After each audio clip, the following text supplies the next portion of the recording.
Hello, everybody, and welcome to a Slice of Gaming podcast, episode 149 for May 29th, 2026. I am your host, Charlie Wolf, and I am joined today by two very special guests to talk about predictions. It's our big prediction special. Now, of course, the gaming news world, we still have some news stories because apparently they decided to talk a lot this week as well.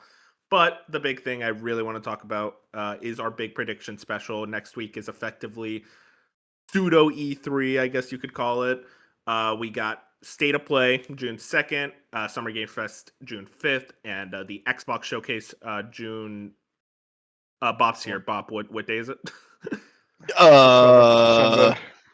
Yeah, June 7th. June 7th. Okay, June 7th for Xbox. And I might throw in some Nintendo Direct predictions as well. There is supposedly a Direct in the middle of June, but that'll mostly be me talking. So you're skipping the PC gaming show?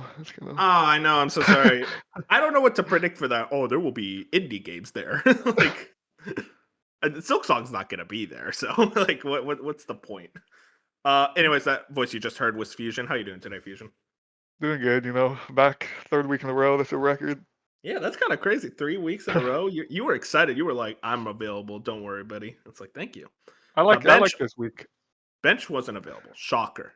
He never is. I haven't podcasted with that guy since 2024. Like, wait, really? Holy shit. No, because we've had No, there's no way. There's no way. I don't think so. On an official news one, it's probably been a very long time. But like since we had Soggies and stuff, I've been on that. Yeah. But like I genuinely haven't sat down and had a podcast with Bench on it where we're talking news at least 8 months.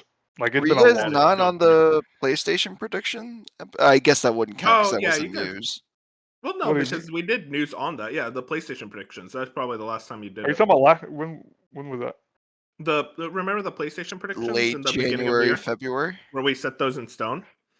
It was me, you, and Oh, I thought it was me, you, and Jack. No, Jack was on third party. Fusion, how could you forget? Bench? Oh yeah, the halfway thing. Okay, so yeah, that was the last one then, which was January. We're about to hit June. Yeah, I think he's kind of sick of you, man, which is weird. Always in my DM, so that can't be right. I think I was thinking about this. I was like, why doesn't Bench DM me as much as Fusion? It's like, oh, because he knows I'm not going to respond. I'm not going to respond nearly as fast. You're way nicer than me when it comes to that. We're also joined by my man, Bob. You heard him as well. How you doing, Bob? Wolf, thanks for having me. Yeah, I also was supposed to be here 3 weeks in a row, but we're sitting at 2. Give it up for 2. Couldn't do 3 weeks in a row. Some guy, all right. Unreliable, some may say. Mm-hmm. Anyways, this is just the lineup now. Honestly, real. I was gonna try to get Jack on. Jack was busy. I don't know where he is. Gone. Jack's been MIA. Yeah, I don't know what happened. He did. He DM'd. I DM'd him a few days ago, and he responded saying he was good this morning. So. Okay, cool. But yeah, maybe we can get Jack on for next week when we actually, which will be a later episode, probably on Sunday, because we want to tie in all the showcases together. But yeah, we got a lot of stuff, man. I want to get right into it. Before that, though, we're gonna have a quick icebreaker, boys. What is the best video game showcase? Considering we are going into showcase week, what is the showcase that you always think about? As like, oh, this is the one. For me, it's Sony E3 2016. Yep, right there with you. That's up there for me. Resident Evil 7, God of War reveal, Spider-Man revealed, Days Gone. We had the Horizon gameplay, Last Guardian, the Crash Insane trilogy. Kind of an insane E3 when you look back on it. It was insane. Like, it was truthfully insane. Like, they could never do that again. Straight up. But the fact that they did it that one year, the fact is, they did that when, like, and they kind of sacrificed their later E3s for it because all the other E3s were just showing those games again. But like that showed of like, damn, Sony is not playing around. Was Ghost of Tsushima revealed that time? No, that was like at a TGS, I think, in like 2014, 2015. No, not 2014. I think it was 2015. They revealed it. I don't remember exactly, but it was not at an E3. But yeah, no, that's a good answer, Fusion. I really love that showcase. And I feel like that's the most casual answer as well. Like everyone remembers that E3. There are other ones Sony has like done 2015 was really good. Yeah, 2015. Honestly, I did really like their 2017 showcase. That was pretty good. That was the one that revealed Resident Evil 2 remake, and I think it also revealed Control. Or no, that was 2018. That was 2018. But yeah, that was a really good one too. 2018, honestly, I think we would have remembered better if you didn't have to move like stages. I think people would be like, "That was a pretty good showcase," but like that whole thing was like, "Oof." Yeah. Bob, what about you? What's your favorite video game presentation? Yeah, mine's unfortunately a lot harder to, Oh yeah, you hate to PlayStation, so you Like can't he's choose one like of those. Xbox 2018. yeah, I mean, yeah, it's really between Xbox has had good E3s. they have. The problem is those games don't end up being good. No. But I would say yeah, either 2018 or 2020, honestly, because like Oh yeah, they 2020 were we like the got big ones. Halo, we got Avowed, we got Fable, we got Forza, we got State of Decay 3. Some of those games aren't even out yet, as we will talk about Some of those are later. logos. They Yeah, almost all those games. I mean, they were logos there, and yeah. a lot of some of them like Halo Infinite did not live up to the expectations. The Fusion keeps talking about Halo Infinite. The Discord's like, man, Halo I Infinite, love what a Halo game. Infinite. It's crazy just how often you'll be like thinking about Halo Infinite again. It's like I I respect just want a new Halo so much. I don't know. I've been like obsessed with Halo recently. it. There But really should be more Halo, but sorry, Bob, continue. no, you're good. I was just gonna I'd say honestly it's either between that or 2018 because 2018 was when Phil went on stage and announced all of the acquisitions between Playground, Ninja Theory, Undead, Compulsion, and then the creation of the initiative. You think that's good in hindsight, though, looking back? I Like mean, watching it again, you're like, oh, for 3 of those, yes. For the yeah, other 2, maybe not. yeah. I guess I don't know. But it also that was also the one with let's see Crackdown 3 that had a yeah, correct. compulsion. Well, yeah, Cyberpunk was the stinger at Oh the yeah, that was end. a good show. Yeah, Gears 5, Forza Horizon 4 do where you, they brought out the car. That was the world premiere of Halo Infinite, that first trailer. do you guys remember when God, you mentioned it just now, the Cyberpunk, when that was first revealed, all the behind closed doors demos were like, this game is going to change everything. Like the way people were talking about it, you would think they saw like Jesus. It was crazy how hyped it was. Well, then they ended up showing that exact like behind the Yeah, and door I trailer was and like, I'm can't like, wait. "Wait, this is what we were hyping up?" It was so funny. But yeah, no, that's a good answer, Bob. That was a good showcase.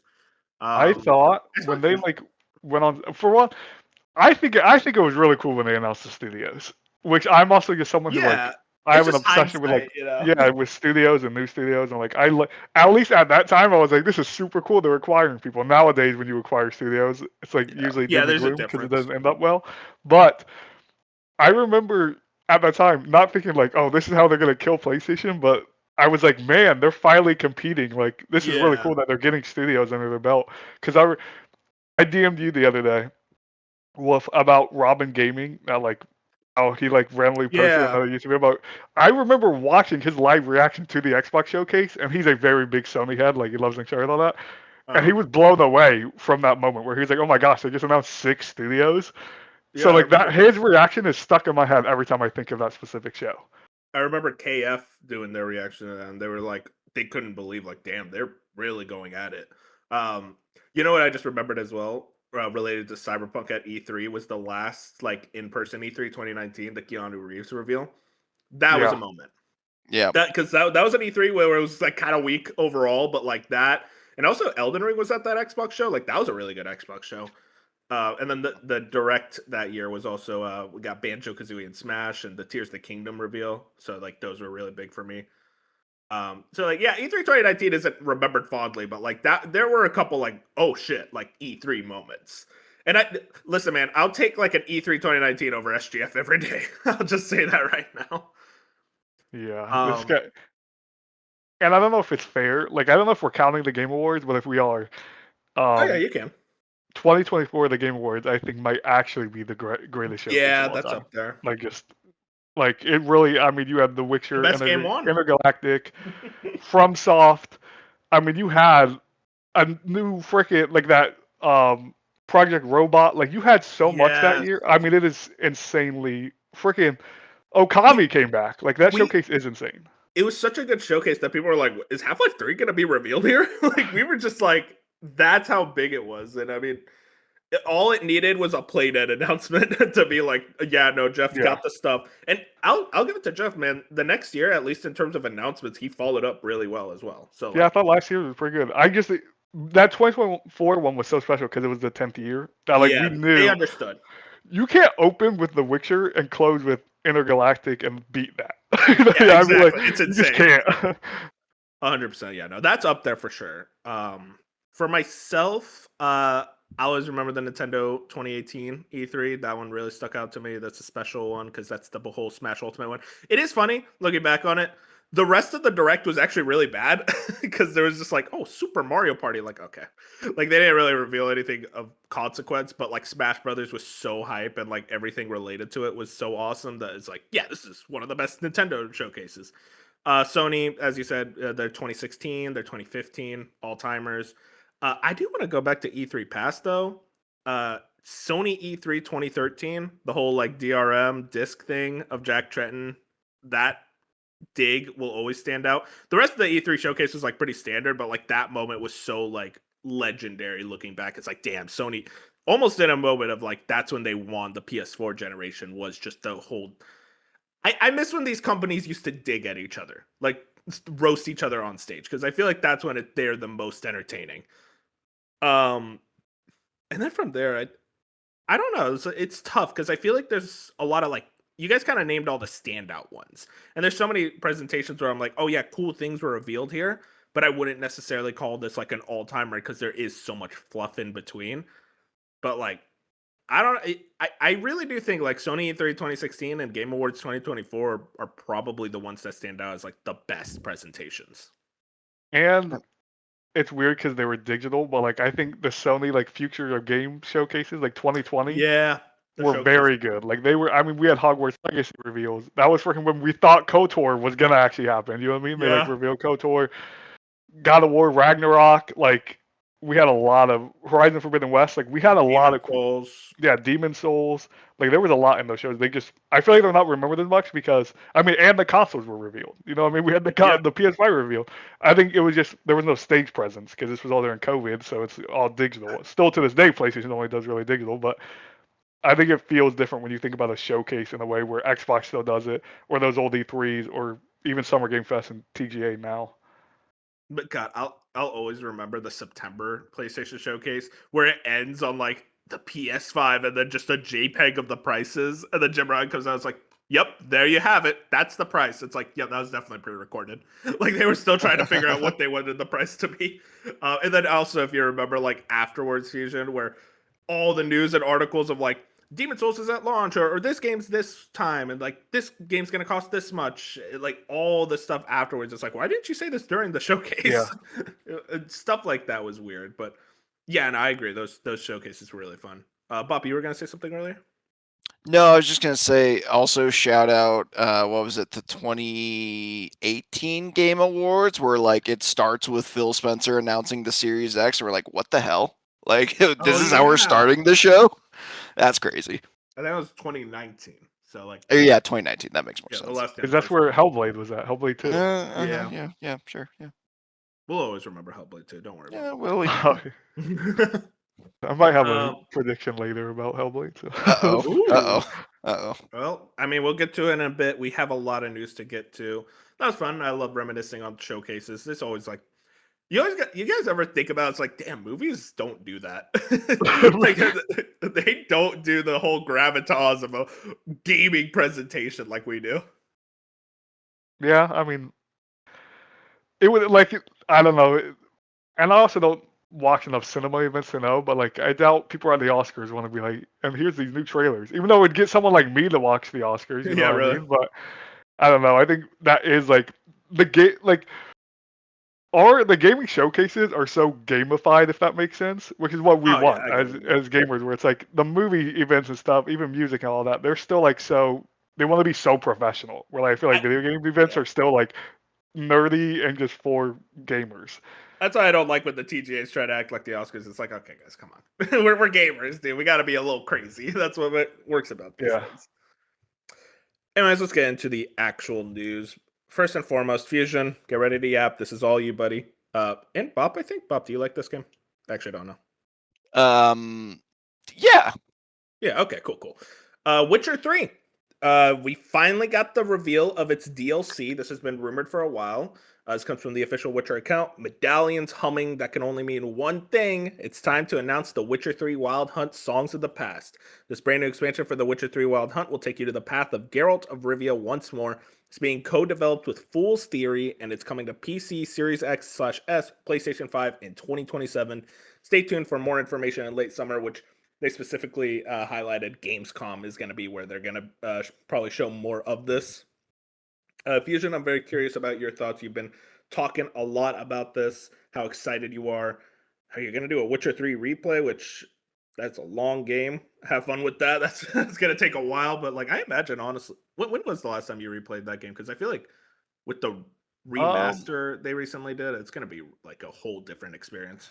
Yeah, my last actual like replay was 2019 maybe, but then I went back and did the DLCs only in 2022. So 4 years ago, I did like all the DLCs, which was like 40 hours or something. But yeah, my last actual replay was a very long time ago. So yeah, I'll be excited to do this. I mean, there's a lot to dig into. Not really a lot to dig in. They didn't reveal a lot, but like I guess just the whole idea of doing DLC for a game so long ago, I think is awesome. And specifically, also just how it's going to tie into Witcher 4. And I'm curious how you're thinking about all this. Yeah, that's the thing. We've been hearing rumors about this game for like actually the last year. Like it started back around early 2025, where like these Polish podcasters who have like insight on CDPR stuff said like, hey, there's going to be a DLC about Ciri at some point. So up until this point, we all thought, or at least the rumors were like, we're going to play as Ciri in this Briggs DLC that's going to Briggs Witcher 3 and Witcher 4 since it's been so long. This DLC is probably still a Briggs DLC. They haven't said that. I saw Binge posted one thing that Okami posted that said you can take this as a prelude to Witcher 4, but I can't even find that quote, and Okami's the only guy who's tweeted that out yet. So like right now in my headcanon is that they haven't announced like when this DLC actually takes place. It makes the most sense for this to be after Blood and Wine, which was the latest expansion, and then before Witcher 4, so we can bridge that gap and like figure out how we move the Ciri as the main character. That's at least what I'm hoping for. Who knows? Because again, they haven't said it yet. We'll probably see from Gamescom. I do find it interesting that this was supposed to be this year also. They did say that. They said it was going to be 2026. It was going to come out this year, and we pushed it for quality control. Like, we want it to be as good as we can get it. So that's a little unfortunate because it was supposed to be this year, and I was expecting to play it this year. That's the most interesting part to me is the fact that it's not this year. It is going to be next year. Almost tells me Witcher 4 is probably not till 28 at the earliest. Yeah, people have been saying that, and my copium is still hoping like somehow they hit fall 2027, like they hit that holiday mark. But it is probably because it's not impossible to put this out early 2027 and then have the game release in late 2027. Like that seems perfect. In a perfect world, that's what I would do. You know what I mean? Like have the expansion that ties us all together at the beginning of the year, so the players can play that, and then at the end of the year, they're jumping into the new saga. What I think will actually happen is Witcher 4 will come out in like that Mayish 2028 period. I think if it is 2028, it's not the back half. It's going to be the first half. And Witcher 3 was 2020. It was May in that year, so I could see them doing like by that time it will be the 13th anniversary, and they put it out in the 13th anniversary month. Either way, it's just incredibly exciting to have a DLC and expansion 12 years later after a game to revisit the game. And I think it's interesting that they're even raising the specs. For one, this isn't on PS4 or PS or Xbox 360, which is what this game launched on. You know what I mean? Where it's like, no, it's not on Switch. Yeah, and I'm in Xbox One, not Xbox 360. And I'm in PS4. I definitely said PS3 and Xbox 360. No, you said PS4. Oh, No, okay. you said PS4 and Xbox 360. I'm like, yeah. that's an interesting choice Yeah, for no, a no, release no. platform. Yeah, my bad. Yeah, it's not on Xbox One or PS4. It's not on the old gen, which is what this game released on. So that's kind of crazy to be like, and it's not on Windows 10. Like if you're playing this on PC, you have to upgrade to Windows 11. You need an SSD now. I don't exactly know all the reasons behind that. That doesn't make much sense to me. It's not like they're updating the engine or anything. So that's just a little interesting Maybe tidbit it's there. easier It's to like, work on, yeah, like like in terms of I don't know control behind exactly the what they're scenes. doing, but it's just interesting point to me that this expansion will only be on modern platforms across the board. Um, but yeah, I guess at the end of the day, I just hope it's really good. They could go in a billion different routes. I just hope this is. I love Geralt and I love how Blood and Wine's ends, so I hope this isn't just a DLC to have like throw us back in with Geralt. I think it has to be about Ciri in some way. I think she has to have a massive Hopefully. part in this expansion, or I don't understand why we would be doing it. I think I was talking to Colin on the server a few days ago when this was first announced, and I'm like, we all thought it was Ciri, but I see the world where they make it as Geralt because for one, Geralt is the main character of Witcher 3. It always felt weird to have like a maybe 20-hour expansion where you're not playing as Geralt at all in The Witcher 3. You have parts in the game where you play as Ciri, but they're very minimal. You know what I mean? They're Hmm. 10 minutes, 20 minutes, whatever. Like they're not long. So the fact that the rumors where you're going to play as Ciri in a 20-hour expansion didn't make much sense to me. On top of this is probably the last time you'll play as Geralt. I wouldn't say ever, but at least for the next another decade. And it's already been 12 years since you've played with them. So I could see them being like, hey, to all the fans, get this last 30 hours with Geralt before you don't see, like, you don't ever get to play with him again, possibly. Where, like, just throwing us a bone, kind of. Yeah. But I don't know. We don't have a lot of info, but it is super exciting. And like I said, I'll be replaying the game leading into this expansion. And then hopefully Witcher 4 is around the corner. Dude, the tweet for this has 152,000 likes. Yeah. They said they brought it 17.2 up. million views. I just say they brought it up in their fiscal report thing. They were like, it's the second most liked tweet they've ever tweeted out. The only one that beats it is the Witcher 4 tweet when they announced that. So I'm surprised the Cyberpunk tweet didn't beat it.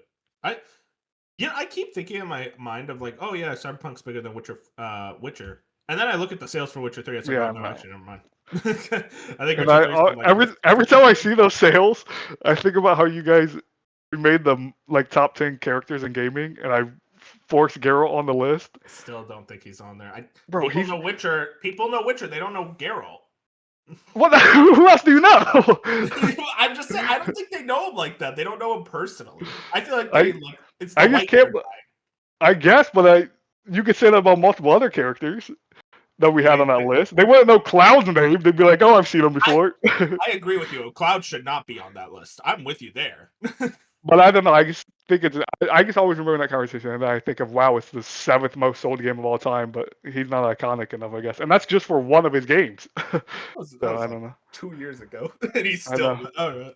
Listen, man. because I had to If we go back fight to tooth and nail to get him on that list. if we go back to all our old lists, oh man, we made some bad lists. Okay, It's because Don't I Bob was know it? overseeing us. God No, knows Bob no, was I wasn't on way like better any list. of those. That's why they're bad. No, you'd be arguing the car from Forza. We'd be like, "What the Yeah, hell, bro?" and The Honda Civic. It's like okay. Anyways, Bob, any thoughts on this Witcher DLC? yeah, I was thinking about it. I don't think I've played the Witcher DLC in almost 10 years. Or DLC. I haven't played the game in almost 10 years. I think I played it in like either late 2017 or early 2018. So, I That's almost think 10 years I ago. definitely, yeah, I know that's, I Yeah, hate thinking that was about that. But I think, yeah, this is definitely like I have very fond memories of The Witcher, and I really enjoyed playing that game. So but I never did the DLC. I never did a lot of the side content. I honestly mainlined that game for the most part because I think I just saw the icons and was like, I'm good. so many icons. You So saw question marks up the ass. It's like what the dude, fuck? I couldn't see where I was going because it was covered in question marks. But They had to yeah, disable those question marks, right? Like so you could just read them up normally. yeah. I think Okay. they definitely or I filter. I don't know how I did it, but yeah, I mean you can make those go away. But either way, I want to give this I want to just take this DLC announcement as an opportunity to like do a full replay through of The Witcher 3. And I think that's what CD Projekt Red is kind of expecting a lot of people will do. Like I already bought this game on GOG for like $10 on a recent sale because I definitely would play it on PC this time around.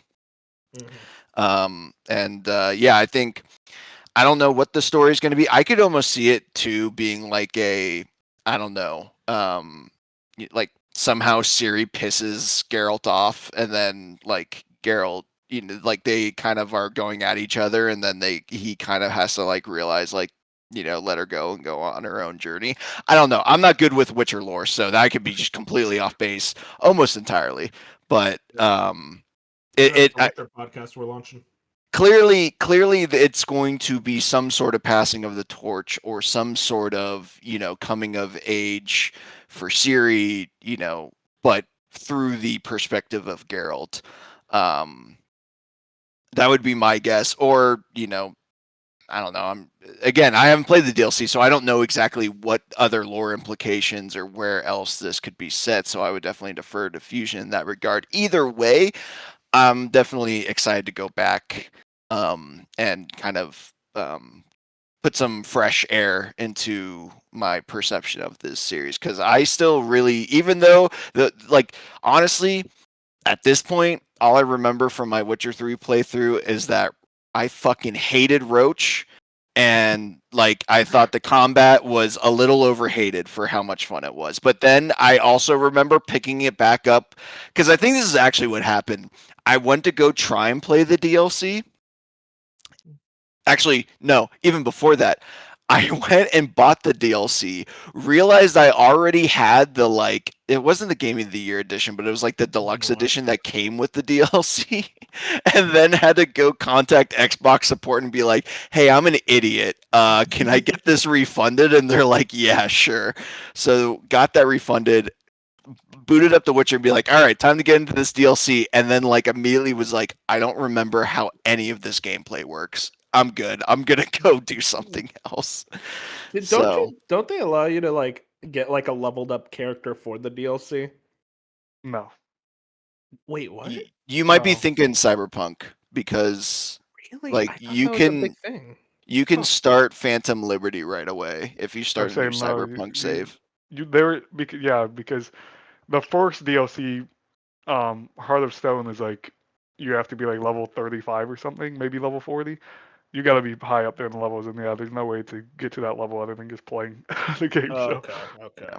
Like both those Blood and Wine, I guess you can play somewhere in the middle. It's actually like in my replay, I will probably play that first expansion somewhere in the middle because it doesn't take place after the main story. But interesting. Blood and Wine 100% is like an after story thing. Like you have to play that after the story. Okay. Well, that's good to know. Witcher 4, most likely maybe late 2027, early 2028, if Fusion is correct. I think it's 2028. Lots of Witcher stuff. At Fusion, we still need to get the Witcher remake before Witcher 4. Famously. Dude, I was watching Andy Cortez stream this 2 days ago. Someone in the chat. This is the first time I responded to anyone in his Twitch chat. Was like, I can't wait for the. He was like, he put his timeline. He's like, Witcher remake's gonna be 2028. Witcher 4 is gonna be 2029. And then Andy read it and was like, yeah, that makes sense to me. And I angrily had to go in the chat and be like, they said 10 times. God, and Andy did actually see the message. And he was like, oh, okay. Like I didn't know CDPR said that. And I'm like, dude, I've read the same article 15 times. How has no one else listened? I think it's just that ideology of like, oh, well, remakes are faster than new games, but not realizing it's like, well, they started development of the remake after 4, so obviously it's going to take longer. Because Fool's Theory, which is mainly working on this expansion, they're working on the remake too, right? Yeah, they're doing the remake, so it makes sense. Even when this expansion was starting to be rumored, I was like, it makes sense for Fool's Theory to, before they even get to work on that remake, work in the Witcher world, which Fool's Theory, for people who don't know, isn't owned under CDPR. They are their independent studio, but it is created by former CD Projekt Red. So like these people worked on The Witcher 3. They worked on Witchers. Like, they know what they're doing. This isn't just a random development team out there in the world that has never worked on Witcher before. But it makes sense for them to be incubated with, hey, work on this expansion, this 20 to 30 hours for Witcher 3. And then after Witcher 4, once they create the foundation for that remake, you're ready to, get in here and make a full ground remake from the ground up for us. So, like, that's why Full Theory is the team here. That's why some people had worries. They're like, well, will the writing be as good for this expansion? Like, is it going to feel as good as the other stuff if it's not in house? I think they'll be fine. Again, this is a studio full of former devs that already worked on all those Witcher games, and CDPR already is up there, like, overseeing the project. They're not going to put something out they're not confident in. The only person that's like notably missing is just the director, and he's doing the new Blood of Dawnwalker game. Yeah. At least that's what I heard. I don't know if I'm correct there, but like that's like there's multiple people that like aren't around at this company anymore, and they've went and formed their own studios, just like you said, the Blood of Dawnwalker studio. But like, there were still hundreds of thousands of people in this studio that a lot of people on worked on that games. game. Yeah, yeah. I think that'll be fun. We will see though next year. Exciting. This one's for me. Dragon Quest XII has finally been re-revealed on Dragon Quest Day. Effectively, it's now a new game. Originally, this was revealed about 5 years ago in 2021 under the subtitle The Flames of Fate. But according to Yuji Horii and the producer's name, I always forget his name, they kind of talked about how it wasn't going well. The vision wasn't working. So they restarted development and went with something a bit more traditional, reshuffled the team. So now it's Dragon Quest XII Beyond Dreams. I will say, title's a little weaker, but I think this is a good choice. All things considered, the whole point of Dragon Quest and why people like Dragon Quest, especially in Japan, is that it's cozy, it's traditional, it's a nice reprieve from the melodrama of a lot of JRPGs. It's not necessarily that the games don't get dark, they actually do get very dark. It's just the case of like, they're meant to be fantasy, epic, high fantasy adventures without a lot of the, I don't know how to say it, the Final Fantasy 16 isms. That's the best comparison I can think of. And I'm not necessarily saying those types of stories are bad. I just think that a lot of Dragon Quest fans, including myself, just don't think it would have fit for the series, especially because they were also thinking about going away from turn-based combat into an action-based combat system, which is very much not Dragon Quest. And I understand the idea of like, hey, we want to change things up for every game, but like I feel like for Dragon Quest within its identity, it wouldn't have made sense to change things up. And I know some people were disappointed by the choice, but pretty much every hardcore Dragon Quest YouTuber fan that I've listened to has said like, no, this is like a W. Having said that, it's going to take a bit longer to release, which, yeah, that sounds about right, considering they restarted development. They didn't say when they restarted development. The assumption is probably like the last couple of years, especially because they still have something up and running, but it's going to be still a little while till we actually get to see it release, which sucks, but also kind of expected. Would prefer a better product than what that original Flames of Fate was. But hey, not much more else to go off of here. These are some of the last character designs Akira Toriyama created before he passed away, so it's really cool to have that. I'm into the vibe, aesthetic, and everything, and I'm glad it's going to more traditional. I will say they showed some like kind of the open world gameplay, and it looked really, really good. And Bob, my first thought, I'm like, damn, imagine a Pokemon game that looks like that. Every time I see Dragon Quest visuals, I'm like, yo, imagine if Pokemon did that. But then if that was the case, every Pokemon game would take 10 or 11 years. So maybe it's for the best. I feel like I see that. Like I say that about every single stylized JRPG. I'm just like, oh wow, well, like even Expedition 33. I'm like, what if Pokemon looked like this? I don't want Pokemon to look like that. All right, but yeah, everything else. I'm just saying. Hey, that's a personal opinion. That's all. But yeah, exciting stuff. Again, though, it's gonna take a while.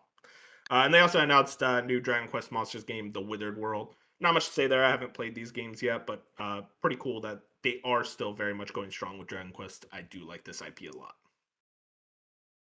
Moving on to our next story. Our good friends Valve have raised the Steam Deck price. So our friends no more. We're done. We're cutting ties with Gabe. The 1 terabyte OLED is going from $649 to $949. And then the 512 gigabyte OLED is $549 to $789. Wow. I feel like I'm kind of a broken record when it comes to these price increases. I'm just like, sucks. I hate AI. I hate the RAM crisis. I hate how this is a problem. It's dumb. I will say with this one, I'm way more confused about it because how much of a loss was the Steam Deck being sold at? And I'm wondering if you guys have insight on this because the whole idea around the Steam Deck was like Gabe said it initially when they were making it is like, yeah, this we're selling this thing at a loss, but we're totally fine with it. The fact that it goes up for $300 for the 1 terabyte and then about $250 for the close to $250 for the 512 gigabyte. How much of a loss were they selling at? And are they now selling for a profit or an attempt at a profit? Or are they still selling at a loss? And the other thought is that Steam machine is going to be over $1,000. Yeah, I'm not interested anymore. So shout outs to that.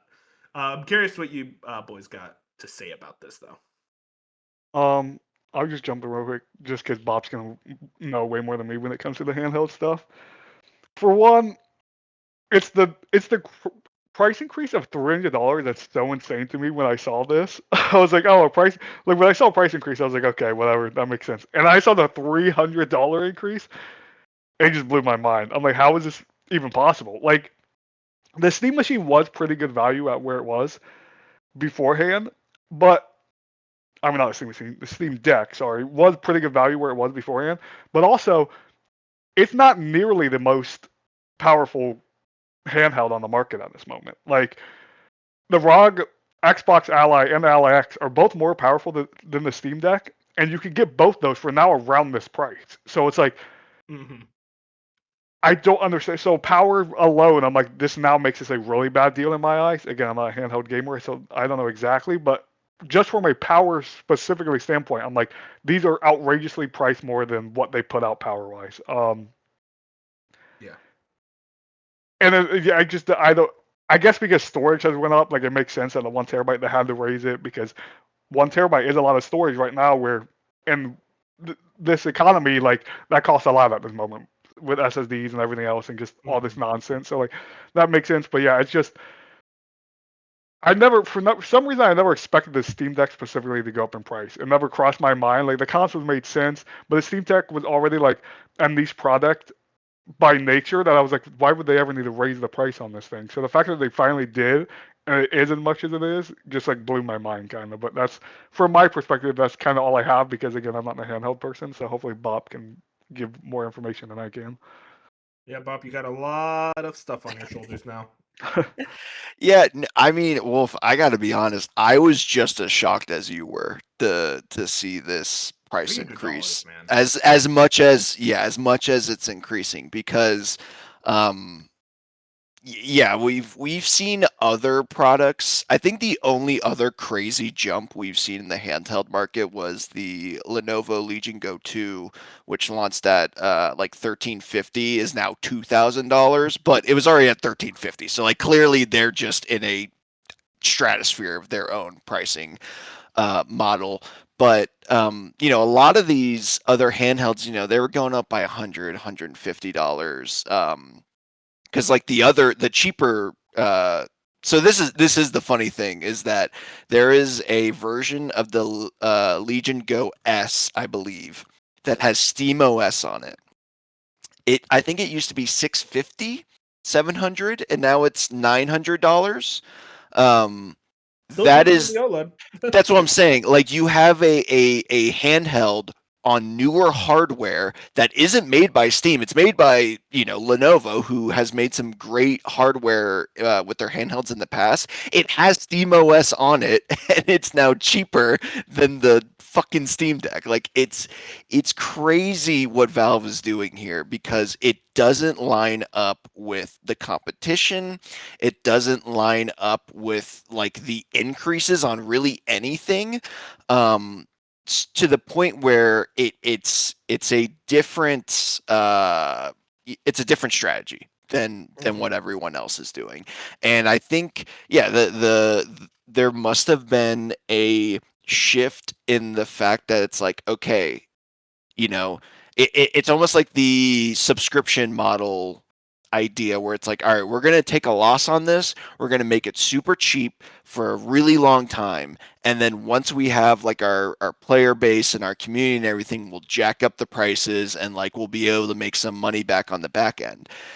But like that doesn't work when you can just go get your competition. Like I don't think there's a tougher hardware market in our like community right now than the PC handheld market, because there's just so many options. There's so many, like you can't build one, so it's like it's different than just like the PC component market. You kind of have to go and like pick out a certain manufacturer and everything, and most of the other companies, if not all of the other companies, they have to price the hardware where they are at because they don't have a storefront. Like this is the part that makes no sense to me, is that whether it's the Ally, even though they're partnered with Xbox, that ROG Ally doesn't have Asus. That's why I couldn't think of it. Asus doesn't have. They don't make software. Lenovo doesn't make software. MSI doesn't make software. Like it makes sense for them to be in the higher tier price because they can't get the money back on like a Half-Life 3 sale or a Steam front sale. Steam can, and like they arguably have one of the biggest platforms for that where they could make the money back. So it kind of just points to they don't want to take a loss on this anymore. And then also, the only other factor I can think of is like, did OLED hardware like all of a sudden take a spike? But that doesn't really make any sense either, because if anything, we're seeing TV prices come down. Like TV prices haven't really, like anything rocking an OLED panel really isn't like their prices aren't jacking up. OLED is as affordable as it's ever been. Like right. So like none of this is making sense unless we're talking about positioning for the future. And yeah, it sounds like because they don't make the LCD model anymore. You can still buy them refurbished from Steam's website, which I'd recommend if anyone really wants a Steam Deck, go do that, because I'm telling you the OLED panel is not worth paying another $600, because I think they're still selling them for like $320, $350 refurbished. Go do that. But also, yeah, what is this signal for the Steam machine? And I think this means, like, I mean, obviously the Steam machine is going to be $1,000. I've seen 1,500 and 2,000 floated around. That's insane. That's not like, yeah, that's not sustainable. It doesn't make sense. Well, no, I mean it's just not that powerful to not even like, powerful to be 1,000. Right, and so it's like I think it's gonna end up either right at 1,000 or 1,100. I think even $1,200 is way. I mean, but we don't know yet, because the longer they wait, it feels like the prices are only going to go up. So maybe I could see it being 1,200, but again, it makes no sense. They're pricing themselves out of the competition when they always had the advantages that the other hardware manufacturers don't have. It's like, why are they willingly throwing away this advantage? It doesn't make any sense. I don't like Fusion said, the Steam Deck came out in early 2022. So like realistically, that's like 2021, 2020 hardware. Like this shit's old. And there's been a lot of advancements, specifically in the handheld space since then, to where it's like, why would anyone buy this? Like the panel is not worth the $900. The hardware is not worth nothing about this is worth the $900 unless you were a Steam freak and you really need to stay in the ecosystem. But like, that's not how PC gamers are. Like, yeah, sure, like the people will die for the Steam storefront. They're not dying for the Steam hardware. Like, it's not the same level of locked in walled garden that like something like Apple's doing, or even PlayStation or Nintendo. So yeah, that was a long ramble. Point is, none of it makes sense. None of it's justified. And I don't know what that means for the Steam machine, but like, forget like it being some sort of well, it's not going to be an affordable alternative, but it's like, I mean, at this point, with the PS5 Pro being $900, PS6 and the Helix, like, they got to be around the same price, right? Like, I feel like people are saying, like, well, it's not going to be an affordable option. It's like, is it? Because the consoles are going this way too. I don't think the consoles are going to be under $1,000 for the next gen, and that fucking sucks. Yeah, man, it's unfortunate. I feel like this is a case of like letting things go too far, and I'm gonna say we really don't hate AI enough. I know, Bob, you're a big fan of AI. You made your fantasy critic Okay, team all around right, it. let's calm down. I'm kidding, but like I do think it's like crazy that it's like, damn, dude, these are all because of RAM and these data centers and all that sucks. It sucks, but you guys got to hold on to your hardware and hug it, make sure it's safe, feed it, keep them I safe. would cry if I had a Steam Deck right now and I broke. Dude, Yeah. I think about my PS5 all the time because like sometimes it like takes a little longer to boot up. Sometimes I'm like, oh no. Because it's a launch model, so it's like this is You're a like, not $6 now. console. It can't happen now. I think real quick, a good angle about the price is I think this does kind of set a standard of when that Steam Machine price is announced to be like, because if the Steam Deck was still sitting at that $500 mark, which was a great price, Uh-huh. and then you put a Steam Machine out and it's $1,200, people are going to be like, how are you double the price of a Steam Deck? Granted, different type of hardware, but people would have brought that up and be like, well, the Steam Deck's $500. How is your Steam Machine $1,200? Where now, if you're like, well, the Steam Machine, if the Steam Deck's 900 and you announce the Steam Machine at 1,200, people are going to be like, well, the Steam Machine's so much better than a Steam Deck. It's only a $300 increase. You know what I mean? They could get ahead of the narrative and be like, this is a better proposition because it's only a couple $100 more compared to twice as much of a different hardware, but still in the same ecosystem. Yeah. 100%. I think We the will only see. other thing to say there too is that the the Steam Machine doesn't have a screen. Like, screens are a Yeah. very integral, like, a component of the pricing of these things, and it not having a screen, like, you can mark it down. Like, if the Steam Machine was a Steam Deck, I mean, yeah, we are talking like $1,500-$1,800, but it not having a screen, it can be a lot cheaper than I think people realize. We will see. Moving into our next story, Call of Duty Modern Warfare 4 got its official trailer, and also Charlie Intel puts this: Call of Duty Modern Warfare 4 launches on October 23rd on PS5, Xbox Series X/S, PC, and Nintendo Switch 2. Switch 2 Hey, version will have all the features, including crossplay. Now, before we get to the Switch 2 part of all of this, Fusion, I want you to like go crazy on Bob because apparently you did something right about Okay. him. oh, I great. noticed it. I don't know what happened. I noticed. No, this is literally just inside baseball of our Discord. About 2 months ago, me and Bob got in not like an actual argument, but the classic me and Bob can't. We're butting heads on some topic, and none of us would die We on. just Like we're like both. to debate each Yeah, other. and it's Like, fine. You know what it's I mean? all Like in good fun. It's cute. yeah, like so it was one of our debates where I was telling Bob, I'm like, Call of Duty has to care about GTA. Like they have to. And Bob was like, no, that's like the one game on the planet that won't care about GTA. And I'm like, I'm telling you, Bob, they're gonna care. This will be in October. And then in the actual thing, I said it's gonna be about October 23rd. Is what I said to him. And then yesterday when this reveal came out, October 23rd for Modern Warfare 4. So I just had to bring it up to Bob yesterday and be like, hey man, another argument I kind of won right here. And Yeah, then he called me 100%. fat, and I no, was really That sad. happened. 100%. I saw that. there was no Um, name calling.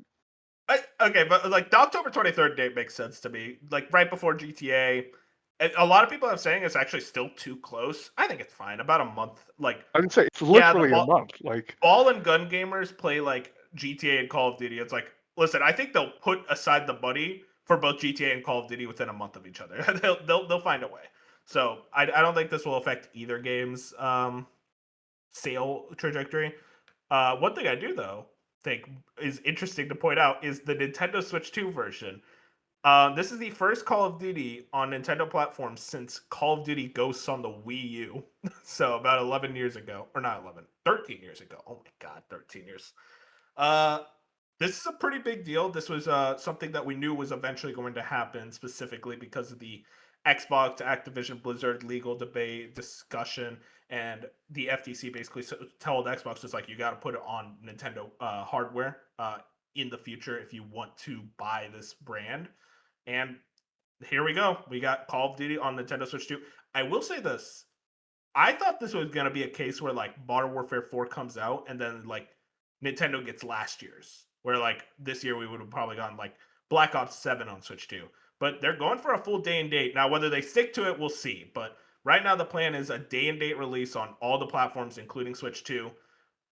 Those Switch lobbies gonna be fun to fuck up, man. That's all I'm gonna say. I want to buy it on Switch 2 just so I can fuck up these like 10-year-olds on Call of Duty and like who just play it on their fuck ass Joy-Cons. Now I will say, Fusion, we do have to worry because for the console players specifically, if they're on PS5 or Xbox, the Switch 2 players, they might pull out this Joy-Con mouse. This they might get mouse on us. That's crazy. They got keyboard and mouse on Switch 2.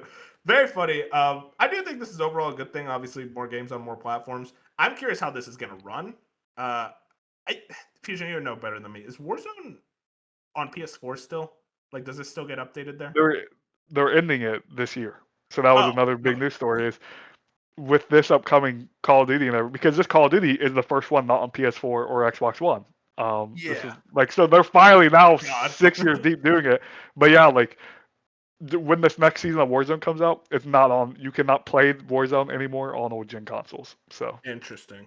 Yeah. So I guess I'm very curious how it's gonna run. I would say I don't know if you remember Black Ops 3 or was it? Yeah, I think it was Black Ops 3. When Black Ops 3 came out on Xbox One, PS4, and it came out on PS3, and how bad it looked. I don't think it's going to be like that on the Switch 2, obviously. No.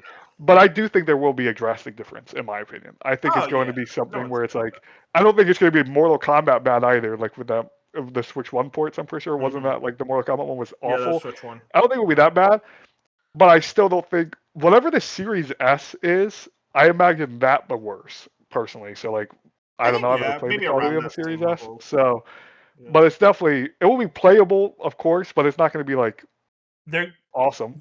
They will push everything they can to try to get it to be 60 FPS at least docked. So they'll probably make it look substantially worse. It should have no problem doing 60 docked because, I mean, we were playing 60 docked on the freaking 360. You know what I mean? Like, oh yeah. No, I think that'll have always been 60. So yeah. Yeah, they can't. If it's not 60, then it's like, oh. Oh yeah, there's no way this would be 30 FPS. There's no way. Yeah.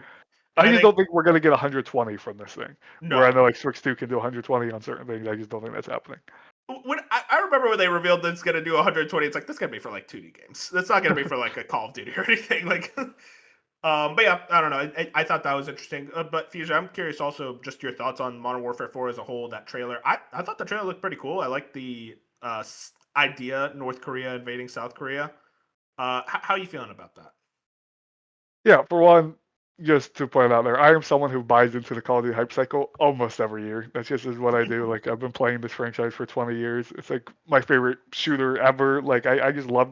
There's been one Call of Duty ever that I didn't buy at launch, and it was Infinite Warfare. So like, they have to really, really screw it up for me to not like it, or at least try it. You know what I mean? But what I've seen, yeah, looks like a Modern Warfare game. It kind of reminded me of the rest. I was a little, maybe just the trailers. I was watching on my phone, so like I felt like the graphics weren't visually as impressive as I thought they could be. Like some of the screenshots of like the character models and stuff, they obviously were great, but I felt like I've seen better Call of Duty graphics even in the last few Modern Warfare games. And maybe again it was just the stream I was watching or me being on my phone, whatever. But besides that, yeah, I'm like, this is something I'll try the beta for. It's something that I'll tell myself I'm not going to buy, and then day one I'll be there. Like, that's just how Call of Duty is with me. I am that toxic cycle of I play the game if it's good enough for the first 3 months, and I don't play it again, and then 9 months later I'm itching for the next one. And it's like I play the next one, and I just continue that loop. So, like, we'll see. They're taking Omni movement away, which is annoying because, again, I don't understand why we're doing that thing where Black Ops introduces this movement system, and then 2 years later, Infinity War is taking it out, which a lot of people like that movement system. I don't understand why we're taking it. It's just things like that where I'm already annoyed about. But then they're doing other changes where this will be the first Infinity War Call of Duty with Prestige since like 2017.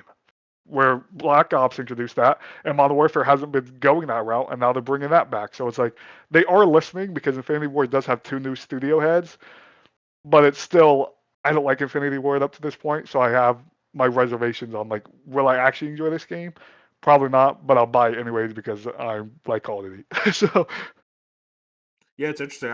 I'm a big Infinity War guy. At least historically, I don't really play Call of Duty in general anymore. But I am someone who liked Modern Warfare 2019. I know we disagree heavily there. I guess I'm like just curious most so about how the campaign is. That's usually the stuff I really care about, but also the multiplayer. I'm one thing I'm excited about. They're bringing back gunfight. Apparently, I really like that in Modern Warfare 2019. yeah, I like them, and I do think people give Call of Duty campaign so much shit, and when I feel like over the last 20 years, there's been a lot of them, and there's been like they're iconic. They have granted it's been a while since like the most iconic ones, but like let's not act like just 2 years ago Black Ops 6 didn't have a campaign that was rated like an 86 on OpenCritic. Like the Black Ops 6 campaign was awesome. All of us here loved the Black Ops 6 campaign, so it's like That's the there's thing. They're like majority pretty fun yes, runs. Like I don't think like anyone's expecting like Uncharted 4 from them, but like they're fun, you know? yes, they are. For as much hate as Call of Duty gets, I understand why. They are still like the tech and the gameplay and everything that they still put in Call of Duty is second to none when it comes to shooters. Like truthfully, you know what I mean? So it's like I don't like. I think just because these studios, Treyarch, Infinity Sledgehammer, only make Call of Duty games, people forget how much talent is actually at these studios. Where it's like you could put all 3 of those studios on a different genre, on a different game, and I promise they would make a great video game. It's just Oh yeah. they're just making Call of Duty right now, which is fine, whatever. But it's just like put that Black Ops team. I forget who said. I don't know if it was the VGC podcast I was listening to, kind of funny, whatever it was. But someone was like, put the Treyarch Black Ops team on like a Mission Impossible game. That thing would be rad as hell. Like Oh they my would nail god. that game. You know what I mean? I'd Where it's love like, that. but no one thinks about those studios that way because they're just the people who make Call of Duty. And it's like, Call of Duty shouldn't exist. Like Call of Duty is a massive video game that comes out polished year after year. They're not all great games, but you're comparing them to just some of the greatest shooters ever, which are Call of Duty. I don't know. So Yeah, no, it kind of annoys me the shit Call of Duty gets where I'm like, yeah, we're not 10 anymore drinking Mountain Dew and eating Doritos, but sure, Call of Duties are still great. Well, You still be doing that? we call that our nostalgia. yeah, I like a good Mountain Dew and Dorito every once in a while.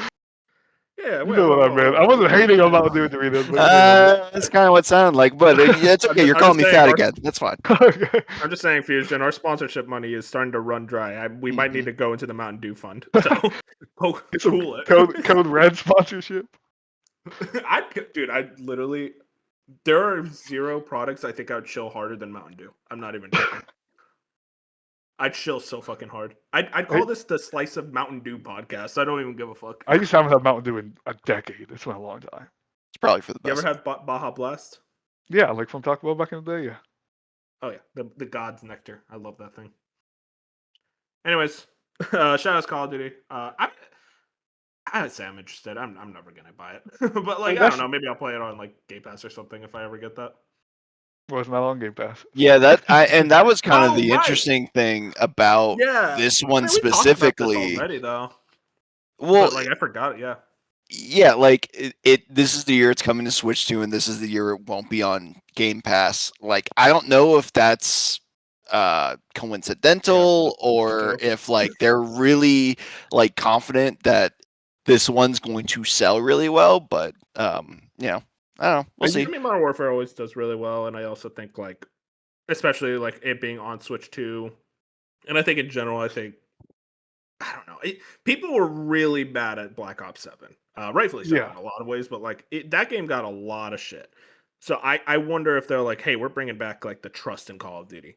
I did see Fusion from a prominent not a Call of Duty creator, but like a prominent person was like, oh no, I think it was XQC who said it's like we're tired of this modern day stuff. It's like we got to go back to the past. It's like, brother, Oh hell no. this happens every 5 years. Every 5 years, it's like we're tired of We the put a past. World Let's War go II do game modern in. warfare again. Yeah. We're tired of No. future. Let's go back to the modern day. Oh my god. I'm totally fine with. I like modern to future. Yeah, Yeah. modern day is my That's favorite. just where I'm at. You know what I mean? I don't want another World War II game. Like every 5 years, we get that World War II game that no one asked for, and I'm like, dude, I can only shoot the PPSH for so long. Like, and I'm done with the guns, this man. gun. World War II guns are just not fun to shoot. Yeah. No, yeah. So it's like, and to Bob's point about the Game Pass stuff, I just saw an article that Black Ops 7 was the least sold or like the worst selling Call of Duty since 2008, like some insane number. And I That's think Game Pass did have a large impact on that. Oh, And I think they look 100%. at that, and because someone like me who buys Call of Duty every year, I didn't buy Call of Duty last year. It was the first time I didn't. I just got it through Game Pass.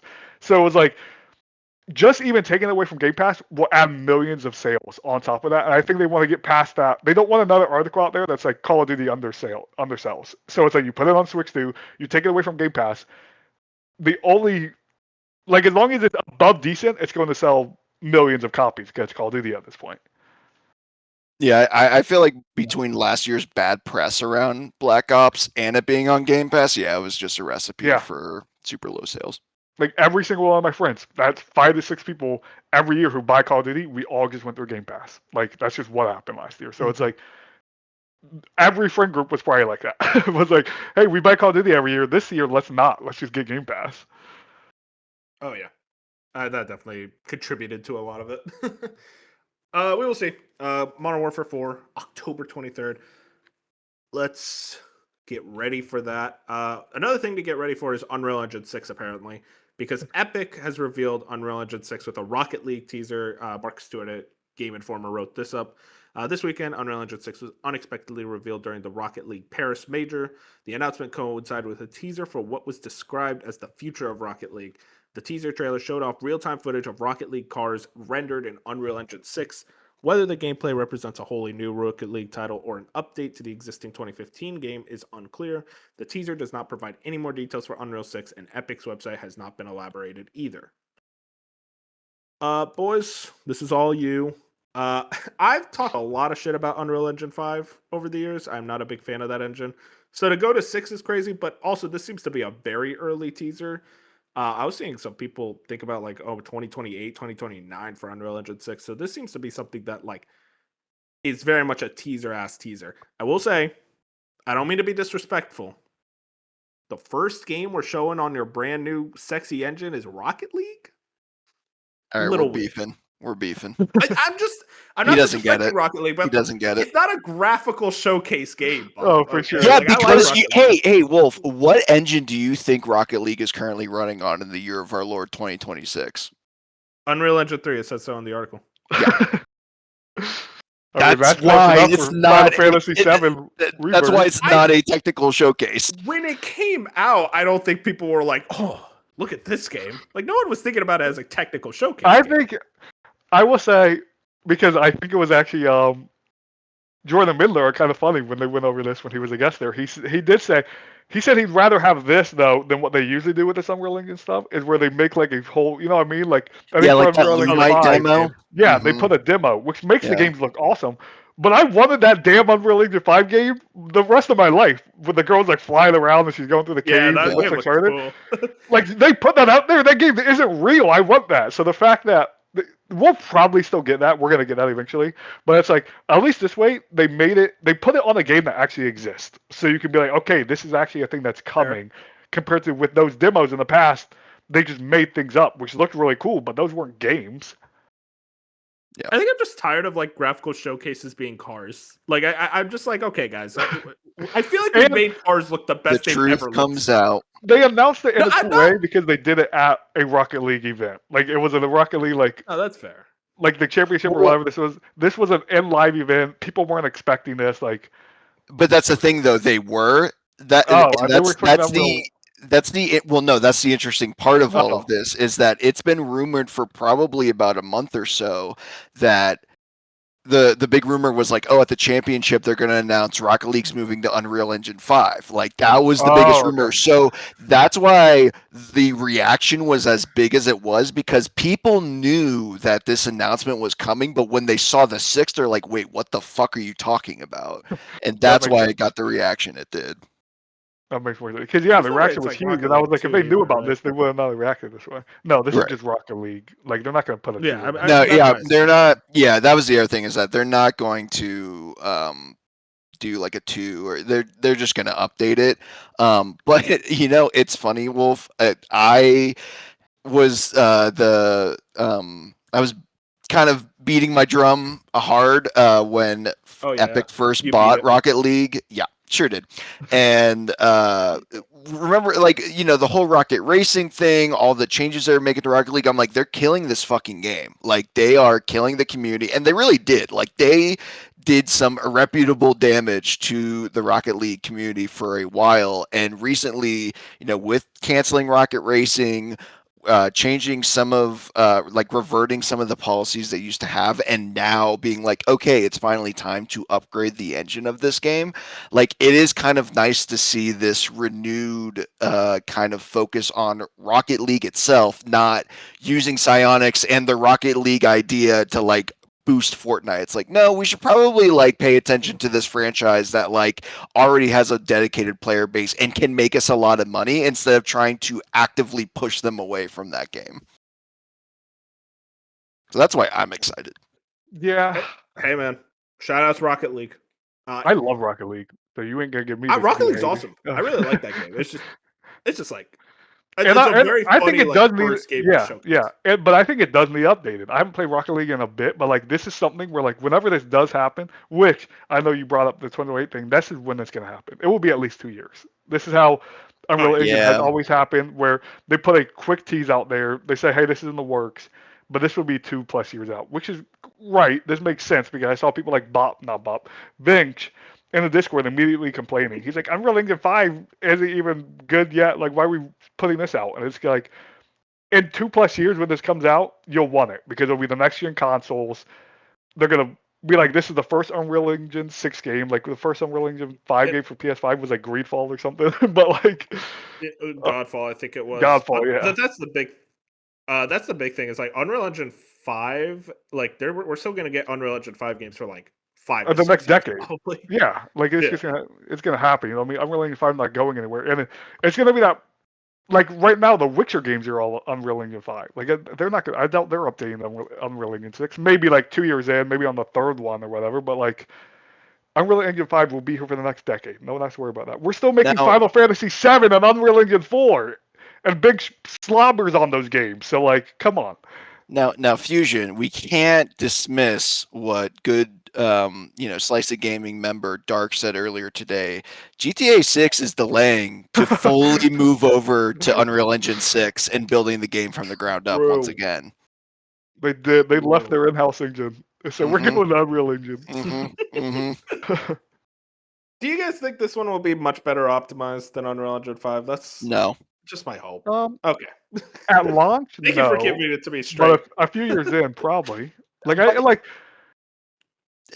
it's funny though, because I think if they add stuttering to my beloved Rocket League, I'm gonna lose my goddamn mind. Maybe the devs knew how to optimize. Rocket League. I did not know you were a ride or die for this game. Oh yeah. I think Rocket League's still in my top 40. He wasn't there day one like me though. 40. So. Okay, well I couldn't because it was PlayStation exclusive. PS4, right. I was there day one on Xbox. I don't want to hear it. Doesn't count. That was so many years later. It currently sits at number 31 all time. I love Rocket League. I have hundreds of hours in Rocket League. Yeah, Infusion, it's in your top 25. No, but I don't like if I just say it so you're a bigger fan. Yeah, true. It's my number one. I'm sorry, Bob. Because I was a day one, baby. Actually, you weren't a day one because you weren't there for the like whatever PC, it was called. Yeah, I can't remember what it. It's like Super Battle Car or something. Yeah. But it don't matter. It was the first PS Plus launch PS Plus game. Yeah, that was a big deal. I remember when it was called like Super Battle Car or whatever. I remember my math teacher in 10th grade flexed on me Wow. so hard because we were talking about Rocket League, and he was like, "I played it before it was called Rocket League." I was like, "What are you talking about?" He was the guy that told me it was not called Rocket League at one point. I was like, "Bro, That's awesome. how do you know this?" I was mind I blown. love when your math teacher just hits you with like some ancient gaming knowledge like I that. know. I was like, "Bro, what? You've been playing Rocket League like this?" But yeah, this is kind of exciting. But I just looked up the official name: Supersonic Acrobatic Rocket Powered Battle yeah, Cards. yeah. Yeah, I you would were say it was not something playing it crazy. back then, Bob. That's not a day one truther. Anyways, shout Unbelievable. out to Unreal Engine 6, where we more so just talked about Rocket League Yep. itself. But hey, But I, this is, I I think mean, I it like is game good that it's engines. I getting think an it'll be update. cool. Yeah, Yeah, like it's gonna be interesting. I can't say I'm excited. Uh, maybe if they announce path tracing with it, I'll be excited. maybe built-in path tracing in all games with Unreal Engine Yeah, 6. yeah. Anyways, let's move in. That's all the news. Now, I'll ask you guys: do you want to do predictions first or reviews first? Just do reviews and get them out of the way. Okay, cool, cool. 007 First Light sitting at an 88 on OpenCritic, 9 out of 10 on IGN, 8 out of 10 from GameSpot, 5 out of 5 of Tom's Guide. Shout out to Tom. 9 out of 10 from DualShockers. I did not read. What does But Why Though think? Our good friends over there. Shit, I didn't They, see. I want to They say didn't they gave review. it an 8.5. They didn't review? Okay, maybe I made that Wait, up I now. don't see. Oh, maybe it's on the next page. Hang on. Maybe they've been relegated to next page on OpenCritic. Next page. I Uh, don't know. I no, swear they're I not saw on them review. here. Okay, they didn't review it yet. They're slacking. Oh no, I found him. Matt Sowinski. Yeah, 9 out of 10. Oh, That's 9 the out of only 10. review Okay. that matters. But yeah, seems like the critics are very, very happy with it. Fusion, we've been playing it. We're going to talk about it later, but these reviews actually surprised me. I was expecting low 80s, so the fact that it was high 80s, and a lot of people are like, "This is a GOTY contender," which we'll get into in a bit. Deserved. Really awesome to see. Yeah, I'm very happy about this. I wasn't expecting low 80s, but I was expecting like 84, 85. Like I was in that mid Yeah, range. So like 88 plus really did surprise me. So I'm like I'm cool 100%. with it. Like, and the fact that like they came, like the review process wasn't great. The way they put these codes out, even I know I've said Jordan Miller's name like 7 times on this podcast, but he's been on so much kind of funny That's what content we go, man. lately. But he even said grand assault. Like I don't know if this is actually true, but he was like he thinks they might have taken like 2 or 3 points off like their open critic score just because the way they handled the reviews, which I doubt is actually how it worked. Like, but I could see a world where this would maybe could have been even like 89, 90 if they put out a better review process and then have reviewers rush through it and Oh like yeah. outlets like IGN just put the review out last night, and I was a little worried about the review. I'm like, what are they going to give it? And then seeing a 9, I'm like super happy about. Mm-hmm. Yeah, no, I don't know why it was so late. Though, actually, I have an idea why, but we'll get into it in what we've been playing. Um, the other one though, the getting reviews. This one actually surprised me in a very positive way. Is Mina the Hollower sitting at a 92? Was at a 93. Now it's a 92. I think it's still now the highest rated game of the year. 10 out of 10 from IGN, 5 out of 5 from The Gamer, 9 out of 10 from GameSpot. Mike Minotti at Giant Bomb at 3.5 out of 5. Little edgy, but we'll accept it. 10 out of 10 from DualShockers, 9 out of 10 from Nintendo Life. And of course, But Why Though? 9.5 out of 10. Damn, bro. People are very, very positive on this game. Jack is twiddling, doing whatever British people do when they're excited. I don't know. But it seems like Whittling. people are. I don't know what British people do. But yeah, really exciting stuff. I'm excited. I can't wait to play this game. Bob, thank you for tagging me whenever this game is mentioned, You're because welcome. Bench always forgets. I Welcome. It's can't the wait to play second this. highest rated game, by the way. Yeah. Oh, second? What's the most? Yeah, Schrodinger's Call. So, an Hey, you know indie what? game that is a 93 right now with 10 reviews. So Okay, so Mina the a Hollower is lot the of highest yeah. rated game. Yes, yes. Mina Hollower is like the like we can't hate on Schrodinger's Call. I don't know what it is, but Maybe like it's peak. Maybe that's my goatee. I don't know. I just never heard of it. yeah, Um. it's a Japanese game, so Oh, okay, okay. Are you making a statement? no, I'm just saying like you might like it. Okay. Vita though, I'm excited to play. I bought it day one just to show my support because I know they really need this game to do well. I can't wait to play it. I love not Hollow Knight. Well, I do love Hollow Knight. I love Shovel Knight a whole ton. I think Yacht Club is extremely talented, and everything I've been hearing about this game, it just seems like my shit entirely. I don't know when I'll get to it, but probably after 007 I finish that up. But yeah, can't wait. Awesome. You guys jumping into this? Yeah, go ahead, Fusion. You're the indie guy. I honestly, up to this point, have had zero interest. I played the demo, did not like what I played. I am someone who I don't love this art style. I'll be honest. I don't know if it's the color palette on top of the art style they're going for, but there's something specifically about this art style which hasn't happened in a long time where I'm just like kind of messing my eyes. Like I just look at this game, I'm like, do I want to look at this game for 30 hours? I'll give you that. Yeah, like I think it's just something with the specific color palette. I think if they went a different color palette with this exact art, I'd have less complaints about. But like I said, I played the demo and didn't love the demo. It'd be different if I liked the demo, but like I said, I didn't like the demo. So at this point, I still don't have interest. But if I can get it for $15 in August or something and I have downtime, maybe I check it out. But I'm not someone who sees the 90. I'm not Binks where I see that 92 and I FOMO'd into immediately buying it. Like if a game not on my radar, it would have to get like a 99 or something for me to be like, I'm gonna drop everything and play this. So no, I have no interest right now. I'm just saying, they said they need 1 million copy, or they'll be disappointed if they don't hit 1 million copies. I think that was more of a joke. I'm just saying, if this hits 999,000 copies, I'll win 1 million. You're gonna look like a dick. Also, do they hit 1 million copies? Like, yes. I think so. Huh? Shovel Knight has sold a shit ton.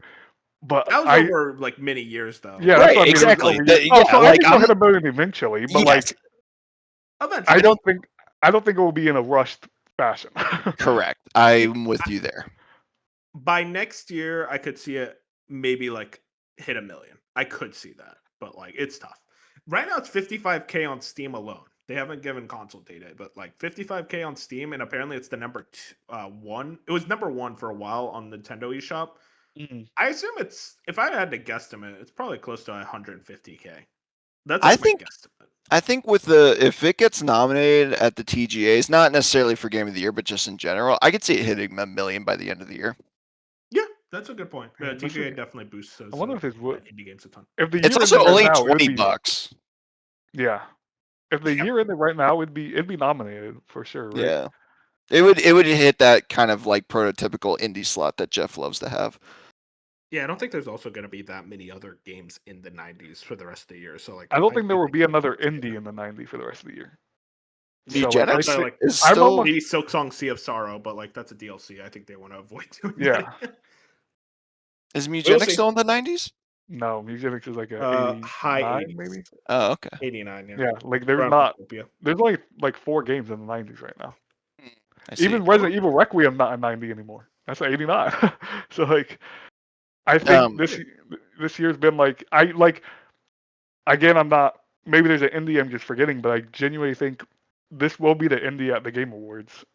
I don't see anything else being that indie. Yeah.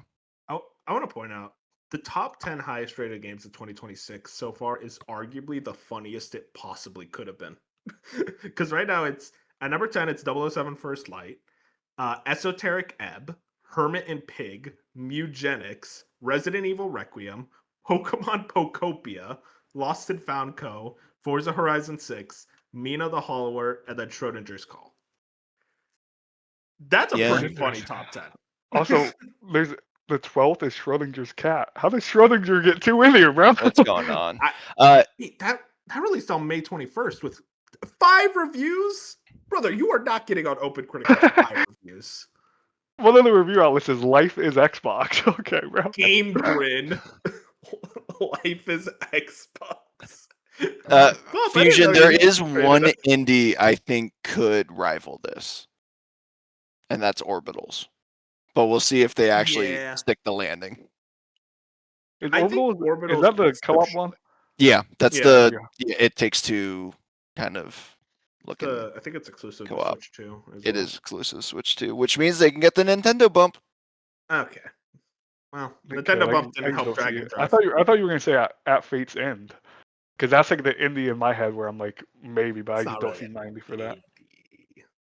indie. Why is it not an indie? Wait, which one is? Wait, am I thinking? I'm thinking. I don't. That's they're the studio who Yeah, made. okay. At Fate's End. Yeah, that's an I was indie. that. No, I was I thinking said of that's Thunder Lines of Lotus. Annihilation. Oh no, I was thinking I'm talking about the Spiritfarer devs. Yeah, they Oh yeah, I forgot about that one. That actually could, if that comes out this year, that could be up there. Yeah, it's just weird year for indies. Real quick, as far as Mina goes, I will say I'm kind of on the same lines as Fusion is, and I think my thing is just like I think it's the 8-bit art style for me, where it's like if it was 16-bit, and I know that sounds so stupid to say, but it's a little too blocky and undetailed for me to where it does kind of mess with my eyes a little bit. And I think it's which is funny because there was someone who is playing this on their CRT, like they're playing it on their PS5 yeah. and they like like comped it to a CRT. It looks a million times better on a CRT than it does like a traditional screen, which you could say that for a lot of old games, which is why they have like CRT filters and stuff Yeah, on, that's the reason. They're made for CRT. right, like RetroArch and stuff, they'll have those, and it's like, yeah, I just don't think the 8-bit art style holds up, and why we go to things like HD 2D or a really stylized 16-bit. But either way, I'm also Close just enough for like a not. 92. Yeah, no, for sure. And if I'm being honest, Wolf, I think a lot of that is the same reason mixtape started high, because you got a lot of boomers who love that old art style. But yeah, I think too, a lot of the reviews do like immediately go to like old Zelda games. Yeah. Like I'm not saying they're nostalgia baiting at all, because I think this game is a good game and No, it's from a good developer. But I think there is inherently something about nostalgia at play here. Who, like, if you are someone who grew up with those games, because I agree with you, if this was 16-bit, I would probably have a even more interest in it. But like, I just don't want to play an 8-bit game in 2026 personally. So it's like, it is what it is. Yeah, and the old Zelda games just don't really call to me specifically, and that's fine. Like I really don't want to sound like I'm dunking on this game, because it's one of the best rated. I'm also calling it fat. It's one of the best games of the year. Body shaming a mouse. But yeah, it's not for me, but that's okay, because I don't need to complain about it on the internet. Yeah, exactly. You boys stay out of Mina's mouth. This is my me and Jack. I got a supporter. It's all that matters. But yeah, no, I get what you guys are saying though. It's totally understandable. I will be playing it sooner rather than later. Let's get into our predictions, boys. We got a lot of shows. Now I will say, I put some news stories within the actual like predictions to kind of bounce ideas. First and foremost is the state of play. I'll say this about the state of play. We kind of already did our predictions for this. There was, first and foremost, I do want to bring this up, is the article from MP First regarding Media Molecule's game. Report: Little Big Planet and Dreams developer Media Molecule working on new IP with open world content. Media Molecule, the creative talent behind PlayStation's Little Big Planet, has been working on a mystery project for some time following the end of live support for Dreams. One of the few things we've learned over time through job listing, it will be a brand new IP. Former director stated that the project is more of a game than a creative tool. And then we have the extra thing. The aforementioned discovery comes from an online portfolio of an artist currently working at the studio. The resume contains a brief description of the unannounced project that, while expectedly vague, explicitly reveals the inclusion of open world content. So that's currently our idea around this. There's a lot more within the article of like extra details, but I feel like that's the main thing to parse out. Do you guys think there's a chance some Media Molecule at this showcase, or is it still too far away? I mean, if it's still too far away for Media Molecule, what the fuck are we doing? I'm so tired. I mean, yeah. Yeah, I want it, man. I want to see it. The fact that it's more of a game is what gets me excited. I don't want to. I want a pulse check on the studio as a whole. I don't care if it comes out in 2029. Let's just see the studio working on something. See you're alive. We go inside and it's just completely abandoned. There's one guy on a computer. Yo, what's up? I think this I get what you could be mean, though, here. Bob. What's up? Yeah, you think this could be here, Fusion? I think it could be here. I'm not gonna bet on it, but I think like if it's not here, then it's in the September state of play. Like I think we're at that. It's just so annoying because we say it every year, but we're at that point where it's like any state of play they could show up, but any Yeah. state of play they could also just not show up. I guess so. I also want to bring up these two things from the Take-Two financial report. Hasbro Gaming put on these. Take-Two Judas is expected to release sometime in fiscal year 28 to 29. And then we also have Take-Two plans for financial year 27 to 29, 8 sequels, 7 remakes / remasters, or platform extensions. Must be Max Payne remake or something else. So yeah, we got a lot of stuff related to Take-Two specifically, it seems. Like Man, Judas 28 to 29 for crazy. Judas. It's psychotic. That is. Granted, fiscal year starts for that specific starts next March for them. 2027 of March of next year. Or May. It's one of those months. Crazy. So like I still in my head, Judas is next year. I think it's just fall of next year or something, which is still just insane. I don't know anymore. I mean, either way, it's just insane. Bioshock Infinite was 2013. You know, Fusion, it's funny you bring that up too because and we, you know, kind of wait, did we talk about Fable's delay? We're getting there, bro. We're getting there. Calm down, buddy. Oh, okay. Oh, it's in the showcase. Okay, sorry. I totally forgot about that. All right, reading ahead. Okay. But like talking about games that take a while and there's like a lot of talking. How many interviews has this man done since the announcement of Judas, and we're still so far away from like Ken Levine needs to get back in the lab and stop talking to people. Bro, he's done like 10 interviews in the last month. Yeah, it's insane. That's the thing about Ken Levine, man. I bet you the game was close to done, but he keeps reiterating and resetting stuff and just changing over and over. It's why Bioshock Infinite took like 7 years. Like constant development, because he just keeps resetting it. Rod Ferguson had to come in by the end of like Bioshock Infinite's development to save that game and like try to parse together something by the end, because it like Ken Levine just kept going like, oh, what if I did this, and what if I added this, and what if I put this, and it's like, dude, that's not how you develop games. Like, I'm sorry, dude, I can't say Ken Levine, bro. I just can't. You should not be taking this long for a game. Like, you just can't be taking this long. But I don't know. Maybe I'm just hating for hating's sake. But like 2028? 2028 is a possibility for this. Wasn't there? I swear there was rumors or something about this game coming out last year. Like people were like, this game's coming out like last year, like last fall or whatever. The fact that we're gonna go now, not last year, all the way through this year, maybe through next year. Like I said, I do think it's gonna be next year eventually at some point. But it's just like, how did we get to this point? Like how? Like Judas, like this better be, and it just makes me more upset that again, length isn't everything for a game. But if we're gonna take this long, it needs to not be 10 hours long. And this game's going to be 10 hours long. Like I'm fully ready to be like, he's making a 10 to 12 hour video game that somehow took 12 years. It's like that does not line up at all. Yeah, I wouldn't be surprised. It's ridiculous.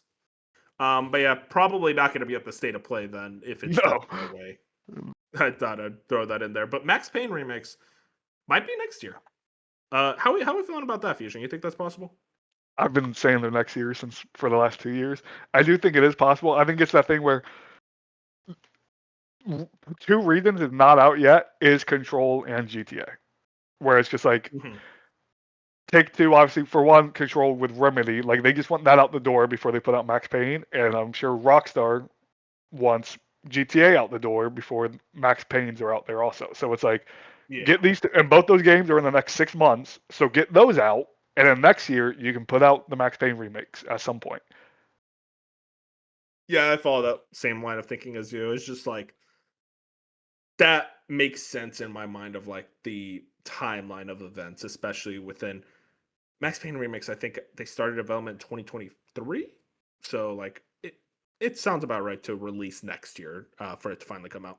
And I think they're going to be that type of remakes where once we finally see them, because we've never seen these games, they'll be like out within 6 months. So I think this is like the Game Awards this year and then out by summer, or even like maybe that state of play, that February state of play, then out in the next 6 months, something like that, where it's like these remakes are not going to have a long marketing cycle. It's going to be revealed out type deal.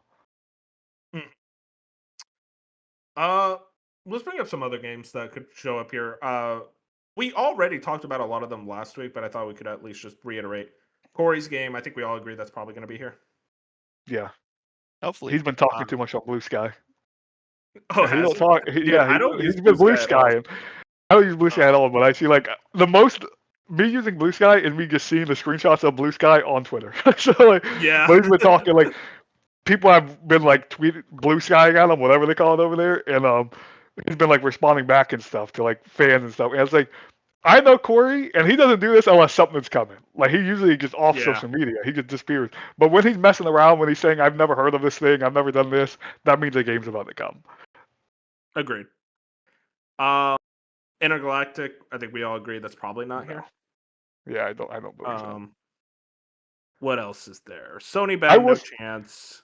Yeah, I think Fair Games will be here. Yeah, use its new name, please. Don't dead name it. Until it's officially called Break It, it's Fair Games. We'll see Tuesday. Then I'll call it Break It. Okay, I thought about this. What if they call it Break In, but with like the European Euro as the E? I don't want that. Don't think you just call it Break In, and that's it. Dude, that's such a bad name, Break. It's better than Fair Games. It really is. Somehow. I know. I don't think so. I truthfully think so. Fair Games makes no sense for what that type of game was. Yeah, but like Fair Games was provocative. There was a dollar sign in the name. Yeah, I mean that was even worse. It was even worse when they had the dollar sign. You know a game's name is bad if all people do when talking about it is make fun of it. Yeah, but they're talking about it. Well, they're going to talk about Break-In when they see this peak gameplay, so... No one's going to talk about this game. Break-In just reminds me of, like, a lazy 90s game like Thief or Myst. Now, I know those are good games, but it's just like, we're so basic in what we're saying here. Hey, that's a Ken Levine joint. Don't be hating. But yeah, no. Break-In will probably be there.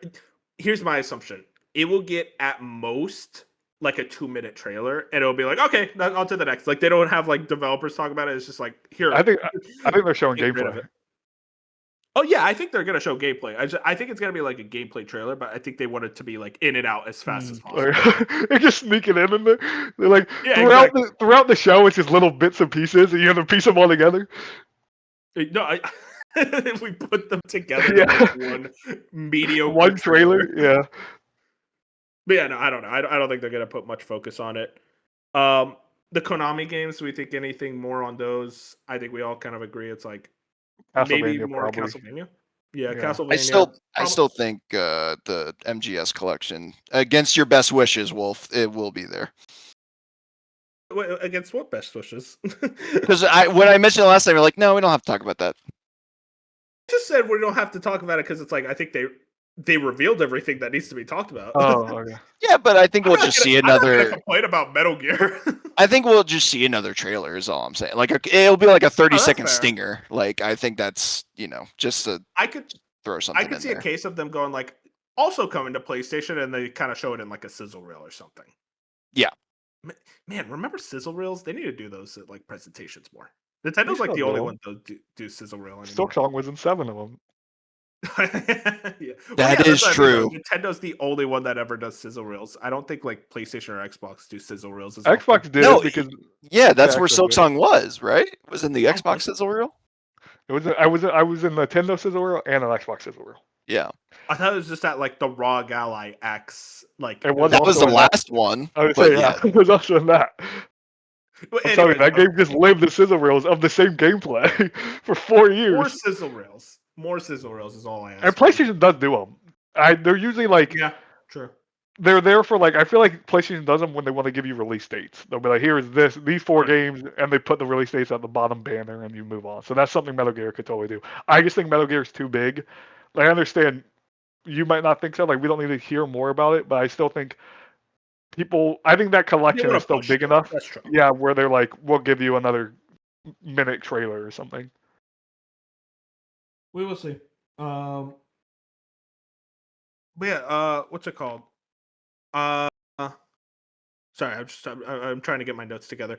Anything else, you guys? I mean, from I would Sony say first party studios. my long shot, like super long shot that I've been thinking about. I think, which it sounds dumb because I said we're not going to see Intergalactic. I think my long shot that could happen is Naughty Dog Uncharted reveal.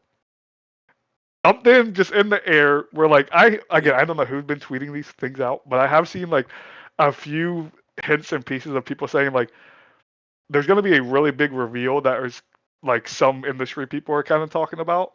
And I don't think it's the Corey game because I feel like everyone knows the Corey game's going to be there. So I think there might possibly be a big first party thing here. I'm not saying this is going to happen. This is me just speculating, but I'm like, there wouldn't be many things bigger than if somehow Naughty Dog, there's not Intergalactic here, but if their second game, which we all are kind of assuming right now is Uncharted, if that Uncharted logo showed up, or just Uncharted any type of way, that's why it's my long shot dream right now. I don't know, man. It'd be crazy. It would be crazy. No, I'm with you, man. I feel like it's just a case of like they want to show more Intergalactic before they even reveal this Uncharted. Though I do think the Uncharted is most likely possible to come out before it.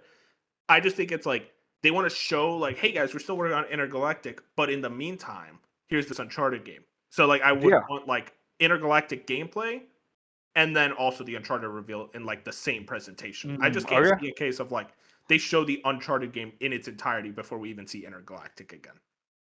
That makes it kind of like because they've done it similar with Uncharted and Last of Us. Like they've marketed these games together before, so I don't think like it's against Naughty Dog to be like, we're gonna announce an Uncharted thing while Intergalactic's still not out. You know what I mean? No, that's true.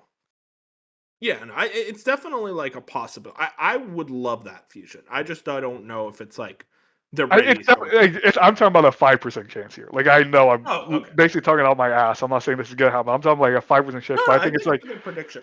We know this game is a thing. That's the thing. That's what I mean. We know at least a game is a thing, and Uncharted most likely. And it's like a big state of play.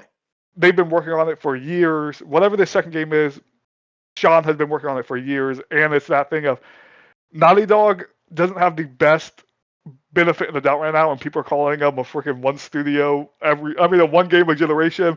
And right now, people are like, we might not even get a game this generation. So it's like a whole thing of, I think they could quiet the crowd if they're like, we don't have, like if they showed that they have 2 games in the works. You know what I mean? At this moment, there's 2 logos out there. There's 2 something where it's like, you can look at Naughty Dog and no Intergalactic and no Uncharted's coming back. And I feel like that would put a lot of good graces out there. Other things to bring up. Obviously, we're going to see Wolverine. Well, hold on. Oh, yeah. What's up? What if Maximum Chaos? We continue the trend of Naughty Dog for some reason only showing up at Jeff's show. I swear to God. If they have this massive state of play, they don't show the Naughty Dog game, but they give it to fucking Jeff. That'd be really funny. It wouldn't be cool though. I mean, as long as I see the game, I guess cool wherever. But it's just like, I think they just played nice with Jeff because it was 10 years, and if it was the Game Awards, and you could argue differently. I just don't think Summer Game Fest. And also, too, I think it's more of like Sony's clearly like battening down the hatches in general, and I think they're back to like, all right, fuck you, Jeff. We want all of our own stuff again. Yeah, Sony definitely feels less enticed to work charitable more than ever before. Yeah. They're very uncharitable. They need a Naughty Dog logo at a state of play again because they just haven't had one in so long. You know what I mean? Like you need that Naughty Dog logo to show back up. Every other studio has been on a state of play at this point, and the Naughty Dog logo just hasn't been there in 5 years. So, yes, it's Last of Us 2. Yeah, like that's crazy. But yeah, anything else you guys want to bring up for the state of play, but like I think we brought pretty much everything up last week. Stray 2. Yeah, we talked a lot about it. Hey, I'd be down with Stray 2. I know you would, you freak. Don't get me started. Oh, we like a good game, Bob. God forbid. That game was like Cody candidate. Yeah, just not a game of the year. I had a game. I'm just saying, Bob. What franchise has a Cody nomination, but what franchise doesn't? Forza Horizon doesn't have a Cody nomination. Get it, there's been 7 of them. Not until this year. It's so funny when I was looking at my top 100 and Stray 2 is above Final Fantasy Rebirth. I was just like, now we're cooking. That's real. Anyways, let's get into Summer Game Fest. I put this one in Summer Game Fest because I feel like it's the most likely place for it to be. Rayman Legends Retold. Come from Mario 64, summarizing an Insider Gaming article. Rayman Legends Retold, which is a remake of Rayman Legends, reveal expected to be within the next week and scheduled to release on October 1st, 2026. Now, it's very possible this shows up at PlayStation or Xbox. I was say, so not to interrupt you, but Nate the Hate said this was at the State of Play already. Okay, cool. All right, well, So, yeah. fuck you, Jeff. We're probably gonna see Jeff Rayman Legends. Jeff couldn't even get this, bro. They took this from him. I will say, Rayman Legends is one of my favorite platformers of all time. It's probably my favorite 2D platformer. I love this game to pieces. Brother, we don't need a fucking remake. Can we stop with the remakes of games from 2013? There's going to be 3D parts in it, though. I don't care. Make a new game. I don't know. I'm with you. This game does not need a remake, but remake Rayman 1. That's a game that needs a remake, not Rayman Legends. Like, I don't know. That's all I have to say about it, though.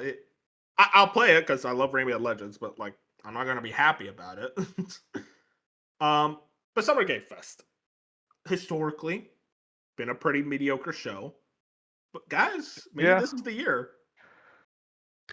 I don't think it's the year. But I will say, I have some predictions. First and foremost, I'll bring this up. I think Exodus is gonna be here, in probably a big way. I could imagine like they get like the studio heads up on stage with Jeff and they yap about like, oh, we're doing this and that and the other. And I think that's a very likely thing. I know you guys are really excited for that game. You think that's a possibility at SGF? I will say they're already at Future Game Show. So, bro, I need to go fuck myself. I gotta actually research these things. I'm not saying they won't. I'm not saying they can't be at both because they've been at every Jeff show like ever. But the release date and the extended gameplay from their, well, I don't know about the release date, but the extended gameplay will be at the Future Game Show. So I feel like if you're at Jeff, maybe it's just a trailer with the release date because the State of Summer Game Fest is a day before the Future Game Show. So it is possible they show a trailer with a release date at Jeff's show and then say, tune into the Future Game Show to see the extended gameplay type thing. So it's not like they can't be here, but I don't expect this to be a large thing where the devs are sitting down going over it. Mm-hmm.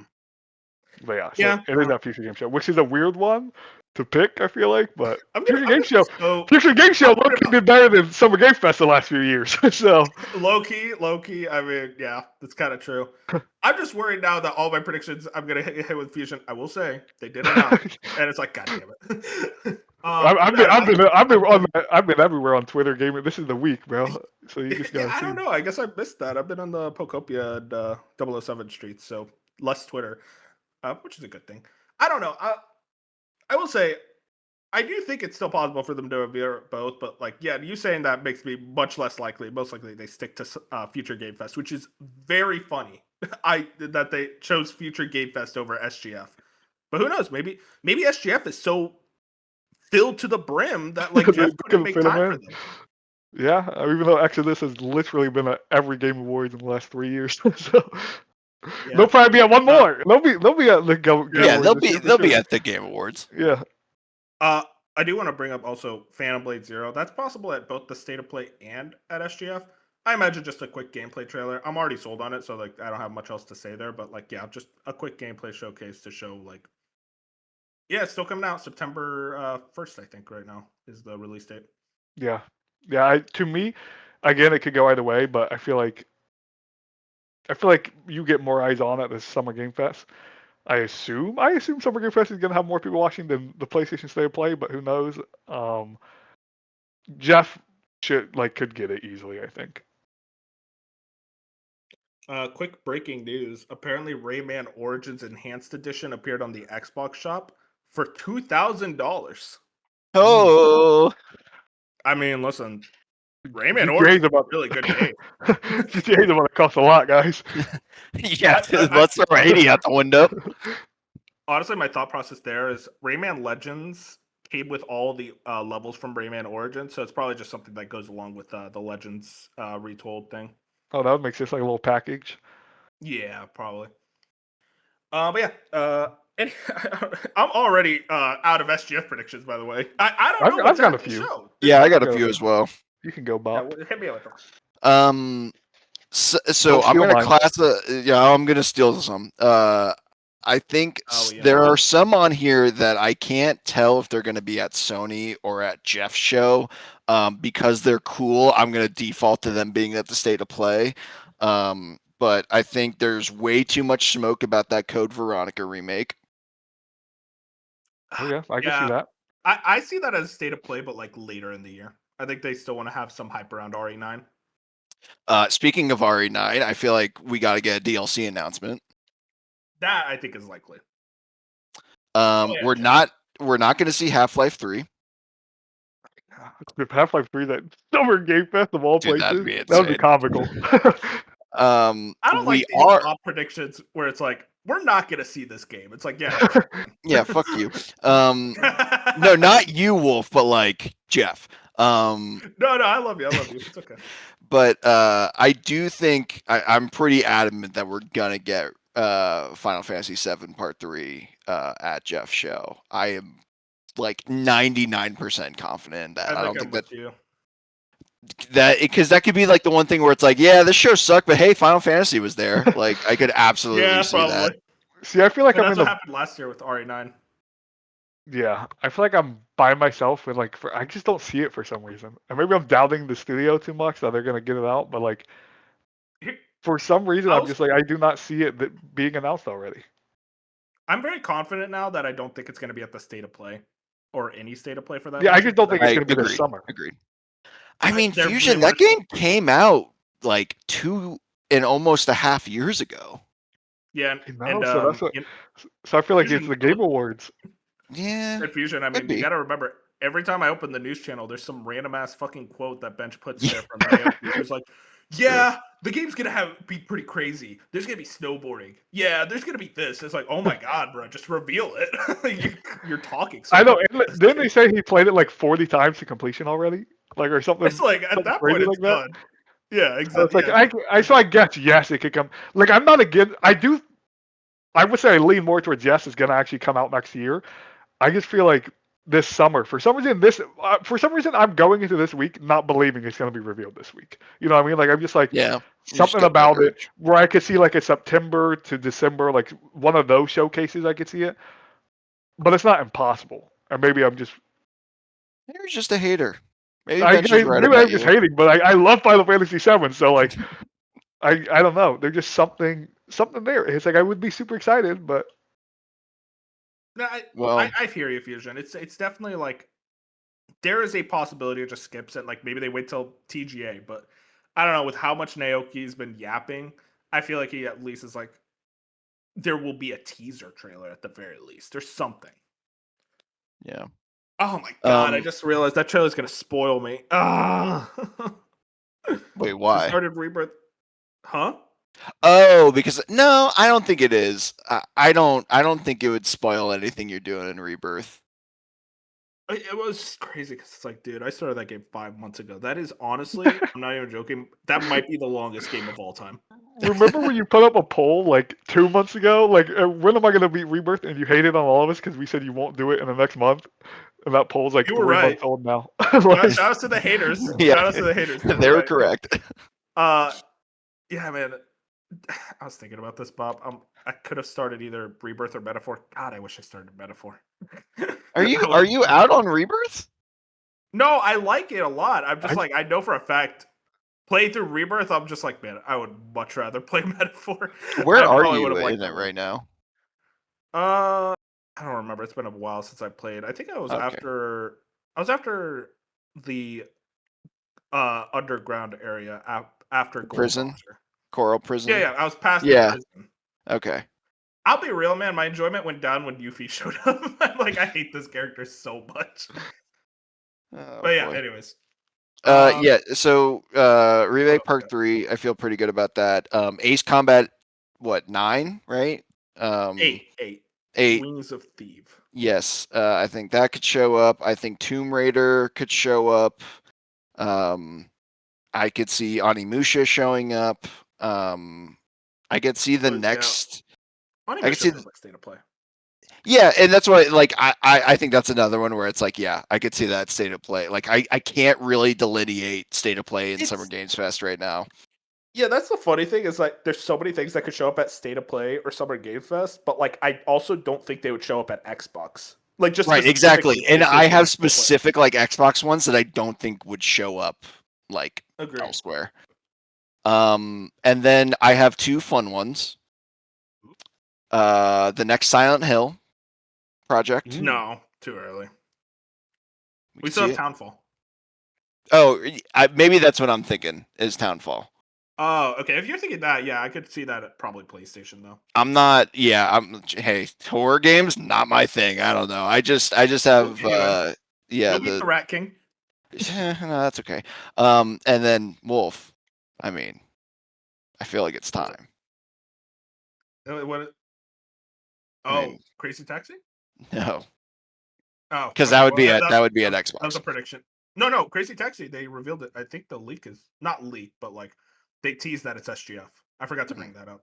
That's interesting. I feel like that would be an Xbox thing because of their relationship with Sega. Excited. No, Wolf. What is the studio that means the most to you? Loaded question. From Soft. Yep. No, so you're taking one of my Xbox predictions, bro. I'll be real with you. I would be really disappointed in FromSoft that they revealed their next game at SGF. I mean, they didn't reveal their next game at SGF, but he did get Elden Ring that one year, like the Elden Ring trailer. They like Jeff. I just don't think their next game is ready to be revealed until December at the TGAs. I don't think so either, but they've kind of been on a roll of announcing things too early, in my opinion. Yeah, maybe. I don't know. I feel like they're usually pretty good about like reveal to release because currently they're only revealed. What's up? Well, when did Night Rain? Didn't Night Rain get announced at Jeff show? That was at TGAs. It was like a 6-month like time though. Yeah, no, the time from announcement to release was quick, but like I don't know. That was the game. Dustblood is kind of. No, you're right, Bob. It is very possible to be here. I think it's either here or Xbox. I don't think it's PlayStation. I think they genuinely hate Sony. Yeah, they agreed. But I also think that like they just don't want, outside of Dustblood's being a Nintendo exclusive, I feel like they're just not wanting to play ball with either of the platforms, and they'll just go to something neutral like Jeff. That's a good point. Yeah, they like the neutral ground that Jeff provides. I love how it's like a war, and then Jeff is the neutral ground. They're going to Switzerland. But yeah, that's all your SGF predictions. Yes. You actually somehow took 0 of mine. Oh, surprisingly. Fun. Sure. I don't know how, but I only have like 3, so they'll be quick. My first one was, I think this is where we get the Star Wars Zero Company release date. Oh yeah, that's very like this seems perfect for this. Like a big official gameplay trailer, put a release date at the end of it. Whenever that's gonna be, it's gonna be. But I think like that's the most likely there. My second one, which is like a longer shot here, like this would be like a long shot for me. Ubisoft plays really nice with Jeff. Far Cry, like Far Cry to me screams Summer Game Fest over like anything else, where it's just like that's the type of thing. Yeah. And it's like if Ubisoft showcase. That's what I mean. There's no Ubisoft forward. Far Cry, we know it's been 6 years. Like it's been a long time, but like Far Cry 6 was at so many of Jeff's shows. It was at Summer Game Fest. It was at TGA's. Like it just feels right. If it's not Far Cry, I just think it will be a Ubisoft game. My head went to Far Cry. Maybe it's Ghost Recon. Maybe it's Splinter Cell. But I think it will be a Ubisoft property. At least a bigger IP will be at this Jeff show. Okay. I'm just hoping it's Far Cry, which is why I picked it. The problem with that prediction, Fusion, is that would indicate that Ubisoft is actually developing something. And I just can't trust them nowadays. True. They did say this year is going to be slower for them. But assumedly, Far Cry, you're saying, is like probably next year then. Yeah. And an even longer shot than that, which is maybe just copium, but I was looking at the 3, like, it won't be at State of Play. Maybe would be at Xbox. I was leaning towards Xbox and Summer Game Fest, but I had way more for Xbox, so I threw this under my same Summer Game Fest stuff, was Acid Nerve's next game. Which is the team behind which is the team behind Death's Door. It's been 5 years since Death's Door. Bob, that was one of your predictions, I think. Actually. That was one of my predictions, yeah. It was? No, it was. I think it was on the chopping block. I don't think I actually committed. Set in stone. Okay. I'm looking at him right now. Oh, Death's the Door third developers party, revealed right? Because I was on the third party Yeah. predictions. That's Mm, right. revealed, Yeah. revealed Yes. their next Yes. game not related to Death's Door. Yeah. Okay, so yeah, so that's and it's funny Fusion. I have that at the Xbox show, but yes, go ahead. okay. But so Also, yeah, that's what I was between Xbox and Xbox. Summer Game Fest. I was like, where is this gonna be? But that would make it the greatest Summer Game Fest ever for me. Agreed. So like, Agreed. I think it is about time. Like I genuinely do think that, and like, it's been 5 years.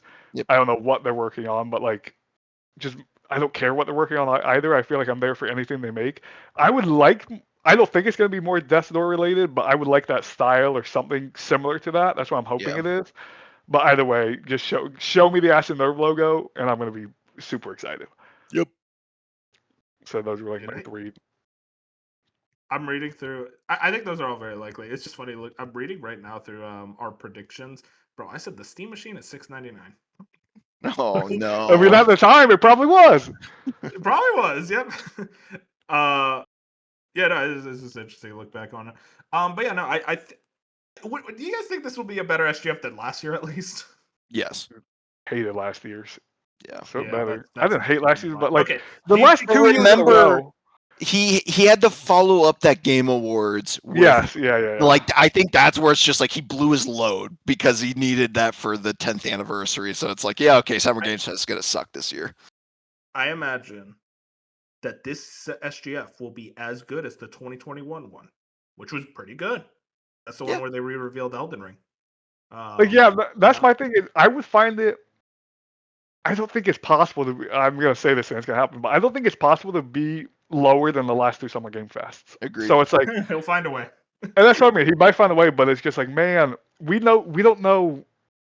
Like the second half still has so much in the docket we don't know about, like that, like Star Wars game, and like Kenna, and like so many other games where it's like Jeff could get so many, even if it was just a release date of a bunch of, a showcase of a bunch of release dates. It's like I'd take that over what we've been getting at Summer Game Fest. So I bet people are going to be way more like adamant about the release dates because they now know for sure GTA is coming. Like the day like it is pretty much guaranteed for that November 19th slot. So it's like, okay, cool.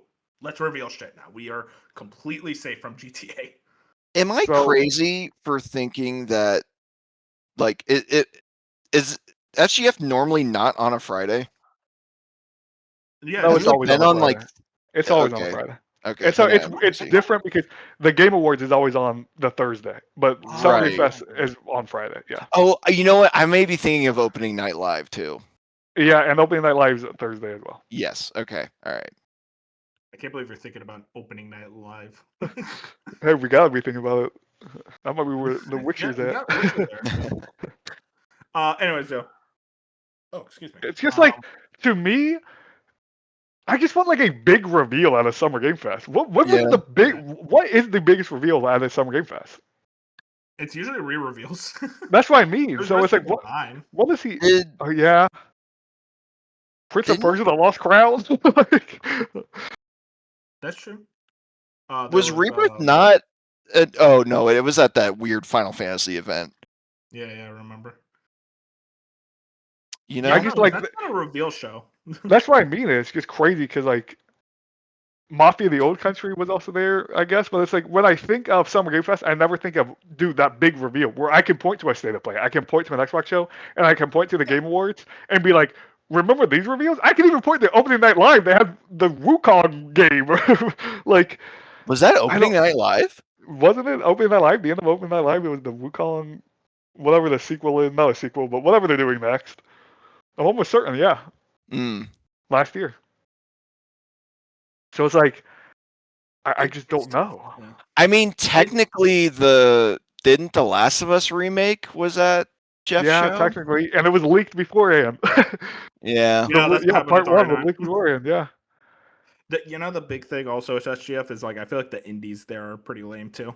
Like they don't even get like the cool indies where it's like, oh, well, actually this is hype. It's like some like the best indie thing he's ever gotten is when he went up on stage and he was like, Silk Songs of this year, or did he say something like that last year? Where he said something about Silk Song of it being soon or something. Where like he was like, I have nothing to show you, but it's soon. We're like, thanks, Jeff. Like, okay. Now, Fusion, we did get Game of Thrones War for Westeros last year. Oh, that was at Summer Game Fest? That was at Summer That's supposed to be this year. Okay, that's TGA. No, I think it was at Summer Game Fest. Yeah, I think it was. Which it that was Gamescom cool reveal, but Yeah. Lego Horizon Summer Game Fest. that was at Summer Game Fest, yeah. But like, And Rebirth did get its first gameplay at Summer Games Fest. Didn't get the announcement, but it got its that's first what gameplay because for sure. the first trailer was like Cloud and Sephiroth walking. It's like, great. What am I gonna do with this? Yeah, I remember that. That was a good Yeah. trailer. Like I'm not. It just feels like I just want one big like reveal this thing. Yeah, you're right. Like Hey, how we'll we see. I did mean, not that's next like week. how have we not got? It's just insane to me. Like how Because I think he is like, oh, I got something cool. Yeah, we're saving it for the Game Awards. I feel like that's Exactly. just what it's More turned viewership into. there. and I just agree. And it's also he is truthfully sandwiched between the two giants. You know what I mean? Where it's like Yeah, you have your PlayStation State of Play and you have the Xbox Showcase. They're not going to give you their games to reveal. They're Yeah. not. So it's Usually like, Nintendo and when third it's parties aren't going to pick Summer Game Fest over it. So it's like he really is just in a tough spot. Where again, we said this on the podcast last week. I'm pretty sure where it's like it was different when E3 didn't put on their own show. They were just hosted everyone right. there. So it's like Jeff is physically putting on his own show. Where it's like the biggest game he's about to get is that Bradley the Badger, which looks awesome. Like maybe that shows up here and gets like a release day or something. But it's like, man, I just want one big game that no one knows about for Jeff to just come out and lay it down and be like, look at this cool new reveal. And it just hasn't happened at Summer Game Fest. I say this as if I don't watch all 3 hours every year, anyways. So it is what it is. Ocarina of Time remake shows up at Summer Games Fest this year. Did Book anyone it. give him something? Like, show the next. I don't know. It's just. Yeah. Just.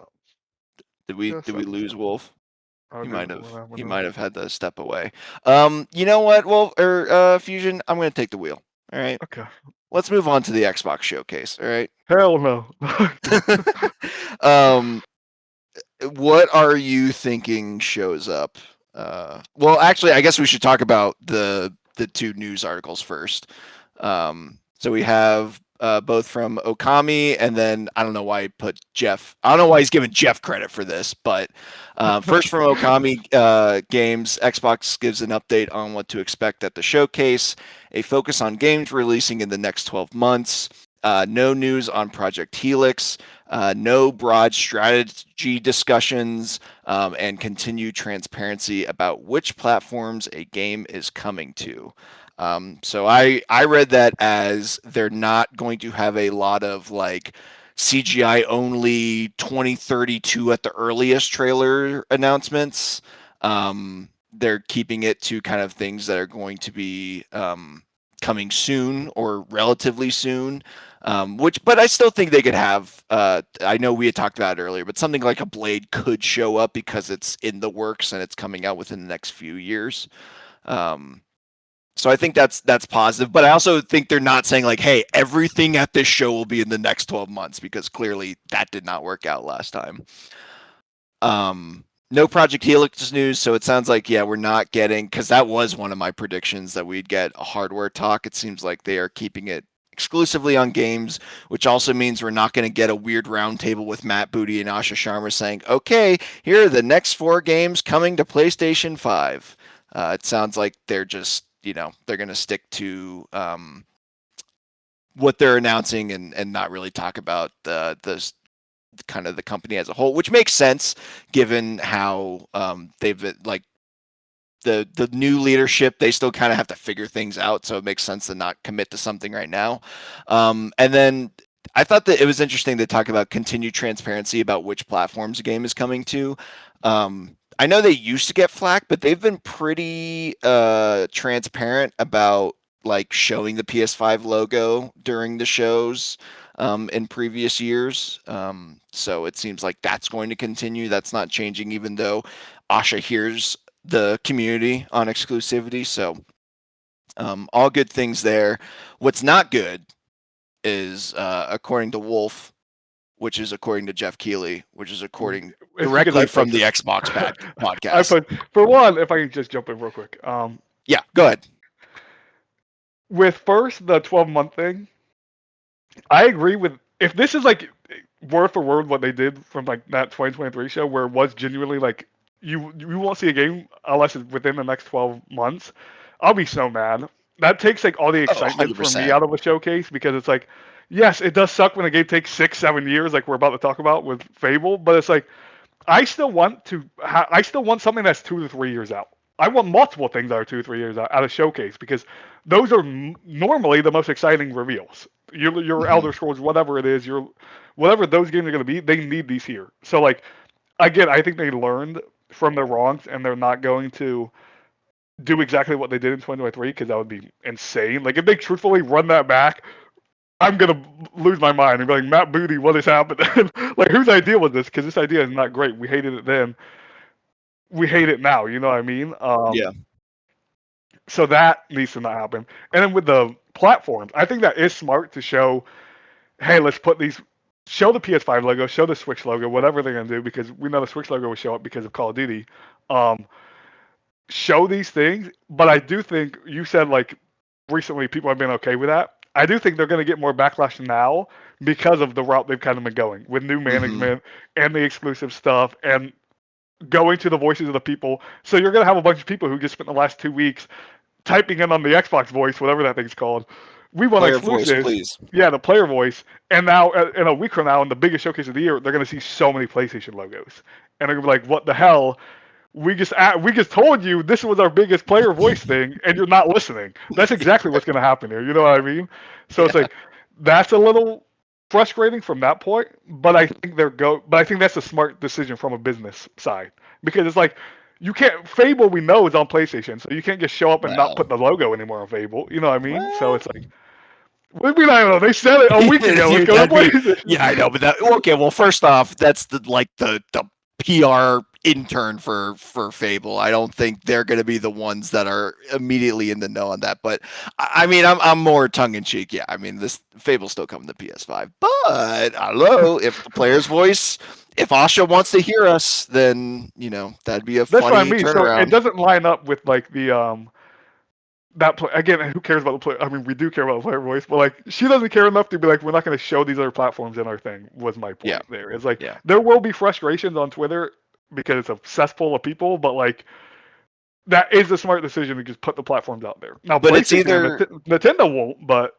Xbox will. So right, but it's either you got people mad that you don't see other platform logos, or you got people mad that you see like people are going to be yeah, mad regardless and of what logos you put on it's their screen. smarter, especially if they know these games are truthfully coming to PlayStation. It is smarter to just rip the band-aid off, put it there now, compared to us sitting here asking, is Blade coming to PlayStation? And then a year later, you say it's on PlayStation, then people melt down anyways. So Right, what are you gonna do about it? Wolf, are you I'm with proud of us? you. Yeah, I'm here. Sorry about that. I had to step away for a bit. What's going on? Our house had leakage, so I just had to talk with the guys for a second. But yeah, great job, Bob. I'm proud of you. Thank you, Always knew you could do it. thank Uh, you. yeah, and everything you were saying. So you guys went over the Okami Games thing. Yes. Focus on games releasing. Okay, cool. I have nothing to add. Okay. That's good. I mean, honestly, you guys, I caught like most of the conversations. Like you kind of nailed it. So I don't really What's your have opinion, much real else. quick, on the 12-month thing? I don't like that Okay. at all. I have to imagine. I have to imagine it's like 12 months, but then there's like a couple like, oh, but this Yeah, is Yeah, that's what we're still hoping. I good. think it's them setting expectations. I think it's them Yeah, saying like, don't expect any crazy new like a like. Banjo Kazooie title reveal. See you in 2030, like type thing. Exactly. I think I that's imagine exactly that's what the they're going case. for. No, okay, we're aligned there. But yeah, obviously no Project Helix. I thank God. Same with Broad Strategy. This is not the place. Show the games, And that and I makes think sense, but it's a little surprising to me, honestly, The Helix is a little surprising. because they've talked about it so much recently, and they keep saying we're gonna see more of it. It's like And this that is is your something biggest they showcase. do. Yeah, just that is the something they've done in game the past. showcase. Yeah, but I they've get done what you're the saying. consoles there, so I feel like Asha kind of understands as like people are watching the game showcase for the games, not necessarily for the hardware. And I understand what you guys are saying. Like, yeah, they've shown hardware in the past, but I almost think of like Asha's idea of the regime. And I'm not in her mind. I don't know for sure, but I feel like she's of the idea of like people probably just want to watch the games showcase part of things. I don't think people are ready, especially with how expensive the hardware is getting. I don't think people want to watch a show like this and go, "Oh, cool, here's another $1,200 device I can't afford." I think it will be at the Game Awards, like they did in 2019. Yeah, or they just do like they just put out they could a do their own 10-minute video and just be like, "Yep, here's like information on the heel," or like the Xbox podcast. Like that seems to be, where maybe they would do that in the future. But yeah, and like to your point, Wolf, we've said in the past, like the last few showcases really have been about the game. So even going on like super recent track record, I think that does check out. It's just long term that hasn't always been the case. But yeah, I think they want to put a definitive stamp on it just being about the games. You guys talk about Fable yet? No. Okay, cool. So this is a big thing. According to Jeff Keighley, he Wrong. this. This is the one that was in the news roundup. Jeff. Yeah, it's because it's what that's the one that I saw, so I posted it. It came from the same exact. All of it came from the Xbox podcast / Xbox Twitter. My favorite thing is when Jeff tweets something and then the Game Awards Twitter account also tweets it. It's like, brother, we don't need this many news accounts. Like, it just logs out of one and logs into the other. Yeah, I think we got enough news accounts at this point. Anyways, Jeff Keighley tweets, Xbox has delayed the release of Fable until February 2027. And they said in the thing it's because there's too many games. Actually, I think he posted. Yeah, where's the real tweet? Yeah. Let me get the real tweet from the horse's mouth. You could probably find me a valid tweet or whatever and just copy and paste because that's basically what they said again. Isn't it like word for word what they said during? No, it's not word for word, but it is close. It's closer than it should be. You guys talk way too much in the show. It's them saying we'll get into it, but it's them saying I don't think we posted it. Yeah, it might not be on there. You might have to actually go to the Xbox Twitter. Like it's one of the recent tweets. Like it's up there. Okay, give me a second. You guys talk. I can find it. But it's one of those things to me where I don't like. I don't think this is how it comes off, but to me it kind of comes off this way, where it's like, do you guys not trust the quality of your video game to sell? Where it's like, why? Like just say it's not ready. You know what I mean? Just say it's not ready. Don't be like, we're moving this because there's too many good games for you to play. So you're saying Fable isn't good enough to take the. You know what I mean? This year is packed with incredible games for Xbox players to enjoy. From Halo Campaign Evolved, Gears of War E-Day, and Call of Duty Modern Warfare 4, to Control Resonant, Star Wars Galactic Racer, and Grand Theft Auto 6. Oh, okay. In order to plan our game launches throughout the holidays in a way that works best for players, we're moving Fable to February 2027 so it can have the dedicated moment it deserves. We're excited to be giving players a major new look at Fable, as well as our broader lineup at the Xbox Game Showcase on June 7th. So they did actually soft confirm Fable's going to be here. That was what I was going to ask. But like, yeah, they soft confirmed Fable's at this presentation. Yeah, we're the seventh time we've seen it. I imagine Fusion, this game wasn't going to be ready until November, and they didn't want to release it in November for obvious reasons. And thank God they didn't. Yeah, it's better than December. I agree. Reasons. You can't release this game in December. But it's just like, 100%. And I guess GTA, yes, you're not gonna outpace GTA. So I guess maybe if GTA wasn't in the picture, maybe they would have competed against everyone else. But I guess I would rather them just say, hey, we need a few more months to polish this than, hey, guys, there's a bunch of cool games out there. Oh, we're scared of competition is what it reads to me as someone who's too much in the weeds. This comes off as corny as hell. Yeah, I'm just too much in the weeds where I'm like, what, like, be confident in the game you're putting out there for people to show up and play and buy it. You know what I mean? Where Fable would 100% compete. You know what I mean? Fable would compete with all of this stuff. But to me, it just feels like they're too much worried about, is the quality there for people to pick our game over the rest? If they weren't worried about that quality, they'd release the game this fall. But so I don't know. But again, I think it maybe just strictly comes down to November was the only date they could realistically hit, and GTA's there, and you can't compete against GTA. So maybe again, it's just all hearsay. But I don't know. To me, I just don't like how it reads. I'm with you. Yeah, I think it was Imran Khan who had said that they were literally aiming for November 19th. Like that was the target for Fable. And it's like, yeah, there's no point in moving that up because, you're still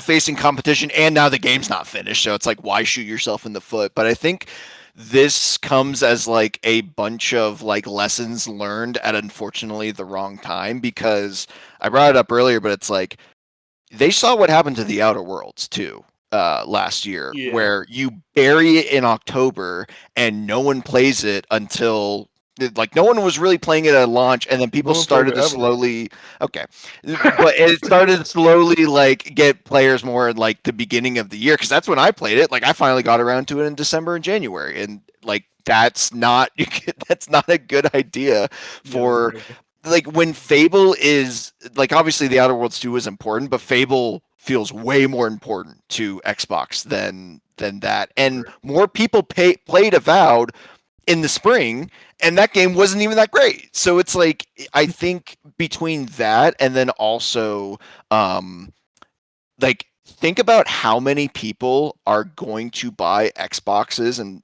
PlayStations, because I do think Fable will still be on PlayStation, as much as I joke around about it.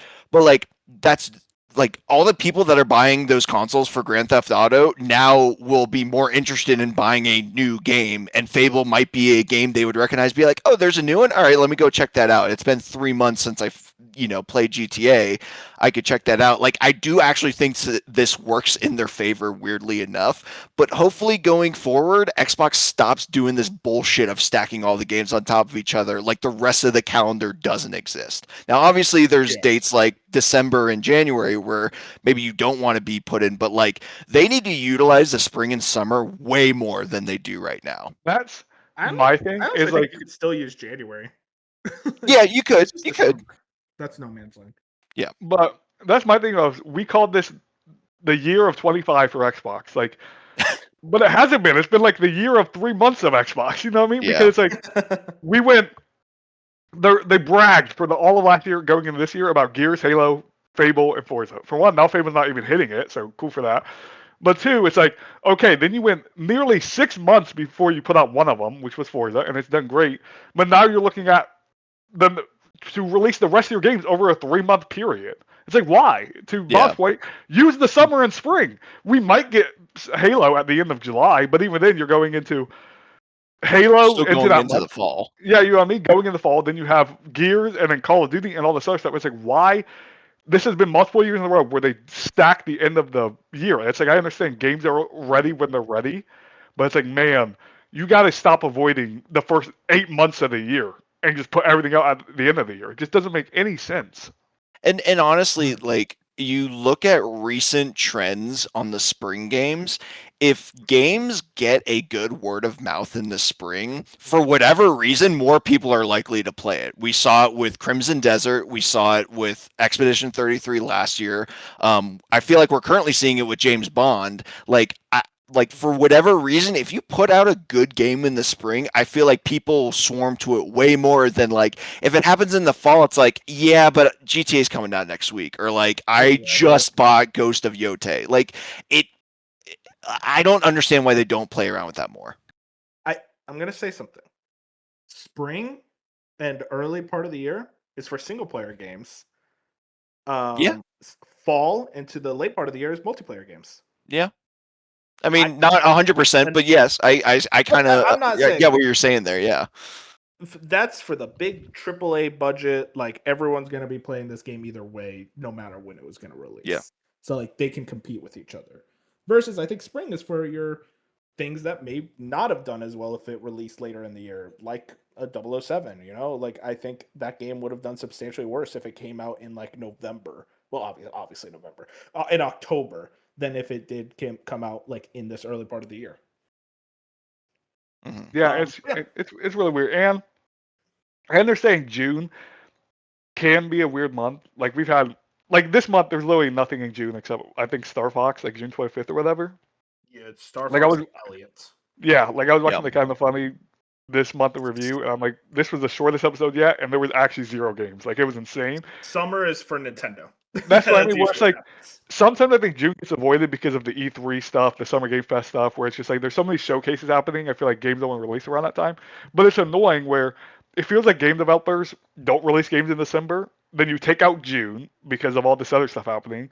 Mm-hmm. So it's like they and then January rarely has releases. It's like, so really we get games in like the same 9 months constantly, and it's like I feel like we could use the whole calendar. I understand the fiscal reports. You have to hit certain deadlines. All this games are only ready when they're ready. But I feel like we're stuck in a pattern of knowing exactly when every game is going to come. Like we could sit here and look at 2027 and we'll be like, all 5 of these games will be in October. All 4 of these games will be in September, and so on. Where it's like, I wish there was more leeway of saying, hey, let's use July. What's the biggest game to ever release in July? I don't know. Like, it's just they just don't come out. Like this year, we're getting Black Flag and maybe Halo, and to me, that's the biggest July in a while. Yeah, most July Nintendo really likes July. They released Fire Emblem Three Houses, Pikmin 4 that month, but like no other game developer really uses July. That's what I mean. It's like, what do we do? And I think, I Up think until Nintendo uses that recently, month because no one else uses it, so they're like, okay, we'll take yeah, it. it's just like I feel like we start, and it's like I don't understand why the summer isn't blown out as much as it is. Kids are off school. Like, I guess they're expecting them to be outside. Kids don't go outside anymore. So That's true. release your games in the summer, and you'll have more people playing them. I feel like you'll have more people staying up late playing these games. Where I just feel like yeah, I don't know. it's an old way of thinking, Fusion, but I think a lot of the idea is like, oh, well, kids are on vacation. Like, they're not going to go to the store to play video games. It's like, well, no, they do now. Like, nowadays, kids aren't, like, maybe they go on a vacation, but usually it's like a week or two. Most kids are going to be staying at home, like, playing multiplayer games. That's almost the thing. I almost think summer is almost like the new multiplayer time, where, like, a lot of the multiplayer games really pop off. Like, I feel like that's more so where you can release like a big multiplayer game, and I think it has a higher chance of popping off because all the kids are home from school. Yeah, so it's just weird tangent It's about weird. the months and how we use them. And again, there's a lot of fuck months. there's a lot of things at play here. Like I said, like you have to hit your margins at certain points, and games can only be ready when they're ready. So I understand how it always usually lines up, and you want things out right before the holiday and Christmas and Black Friday. So those months will always be busy. But man, we got to stop putting all the best games of the year just all together. It's just like I don't know. But Xbox did good last year. We got South of Midnight in spring. We got Doom in spring. Like they did pretty well last year. But then they still crammed. But yes, and then they still fall. cram, which I 100% agree. They did still cram at the end, but they did substantially worse this year with it. So it's like, like why did they put Keeper out in October last year? That they put it out to just die. I mean that was buried. Like come on, man. Like figure it out. I understand you own everyone over there, but let's like come on. Maybe it will get better under new leadership. Granted, it's not really new, but Matt Booty has more leeway now, so maybe it does get better. But who knows? As a huge Ninja Gaiden fan, I skipped out on 4 because it was just there was too many other games. And I was like, agreed, dude. If I'm skipping on Ninja Gaiden 4, like a lot of people skipped on Ninja Gaiden 4 because you threw it in with all these other games. It's like, yeah, I'm right there with Fusion. It's ridiculous how much they stuff their games. But month ranting aside, I think we do want to talk about the actual predictions of the showcase. I'll start with one. I do think Persona 4 is going to be here. I think it makes sense, especially because it was at the show last year. Was it last year? It was last year, right? I'm not making that up. For what? Sorry. For Persona 4 Revival. That was last year. Yes. Like the weird trailer that lasted 10 seconds. Yeah, it was a streak. yeah. Atlas hire this man trailer. But yeah, I think they're going to show it off again here. Hopefully, looks a lot better. God, I hope so. And I think I think it will probably be dated for next year, maybe early next year. But Bench keeps like talking about it like it is announced for early next year, even though they never did. So now I kind of wanted to not, just to spite them. But I don't want that. I want more Persona. I can't predict this because I refuse to ever predict this game anymore because I hate Atlas. Persona 6, do you guys think it's here? I don't, because I can't predict it anymore. I'm tired of predicting it. So I'll let you guys say, do you think that's going to show up? No. I do think, now granted, this is heavily influenced by my fantasy critic, but also Persona 4 did get rated in South Korea, so it could be this year. But I think 6, I think the people who made who leaked the character designs, I mean, what is that grounded in any sort of reality? I mean, anyone could make character designs and be like, "Yep, these are the next Persona cast." Like, I don't know. It was interesting how fast people were like, "Oh, these are real." I'm like, I don't know, guys. I can't personally look at that and say like immediately it's real. Now, maybe it is real. I think they're good character designs, but also I'm like, I don't know, man. This game's not real in my mind. It doesn't exist. Yeah, I give up. I'm kind of with you though. I mean, if I do still feel like if it like Sega just has such a good relationship with Xbox that if it is going to show up sometime next week, it is going to be Xbox. I don't know. Can I ask this real Imagine quick? Jeff saying Persona. Persona. Where did that Sega and Xbox relationship come from? Like, is this something that's happened? I feel like I haven't. I feel like it hasn't been that thing for decades, but I just feel like recently, like I remember there was a story where Phil went over there and like talked to him and stuff. But like, so it was a thing. Original Xbox, they had a really strong relationship. A lot of like Dreamcast development switched over to the original Xbox. They were Yeah. big. But if we're talking about modern Xbox and Sega, I know recently Sega put like semi recently, like last generation kind of. They put a lot. They were like one of the first to support Game Pass. They put a lot of their games on Game Pass. They've revealed stuff at Xbox shows before. Persona 3 Reload was one. Like a Dragon Infinite Wealth. Well, even like a Dragon, the original one was like Xbox exclusive technically for a little bit. Exclusive. Yeah, so I guess the next gen version exclusive. Yeah, I guess specifically, maybe I mean more so Atlas, like because that Persona was exclusive to PlayStation for a very long time, wasn't it? Like that was the whole point. So like, yeah. What happened? Like all of a sudden, it's just like now all the Personas are on Game Pass. Metal 4 is like coming to Game Pass 6 months later. Like what changed? Where I guess money probably at the end of the day, really. But like what completely changed where they weren't playing on Xbox at all, and now it's like we're expecting everything. Which I do agree. I think Atlas will be here, but it's like it's just weird how that has flipped on its head in the last 2-3 years. When Persona 4 and 3 were ported to PlayStation, or not a PlayStation, when they were ported to Xbox, and I think also Switch, or it was Steam specifically for Persona 4 Golden. It was ported there, and the Atlas CEO was like, "Wow, we're surprised at how well that did," which makes me so pissed off. Like, yeah, dude, people like your fucking games. Maybe re-release them. I hate Atlas. I hate them so much. They are the worst video game company. They make good games, but they don't want you to play them. But yeah, anyways, that I think at a certain point they just started coinciding more with how Xbox reveals their games and like releases them and whatnot. I think Xbox pays for Atlas games and putting them in the spotlight. I think PlayStation was almost like, we're not gonna pay for you. I think they just don't want to pay for it, so they're just like, yeah, okay, reveal it at Xbox. It's gonna sell more on PlayStation either way. I think that's more so how that relationship worked out. Okay, yeah, that's all I was wondering because it's just so weird to me how like Atlas went from like a PlayStation only to like now it feels like I've never even seen them marketed on the PlayStation. So Fusion, the day I understand Atlas's like marketing strategy is the day I die. These people don't know what they're doing. I want to work as a marketer for Atlas because I feel like I don't have to do anything. I could just sit there all day. But yeah, I don't know. They're weird, but yeah, if a Persona was gonna be revealed anywhere, it'd probably be at Xbox. But it's not. It's not gonna. Persona 6 does not exist. That is not a real video game.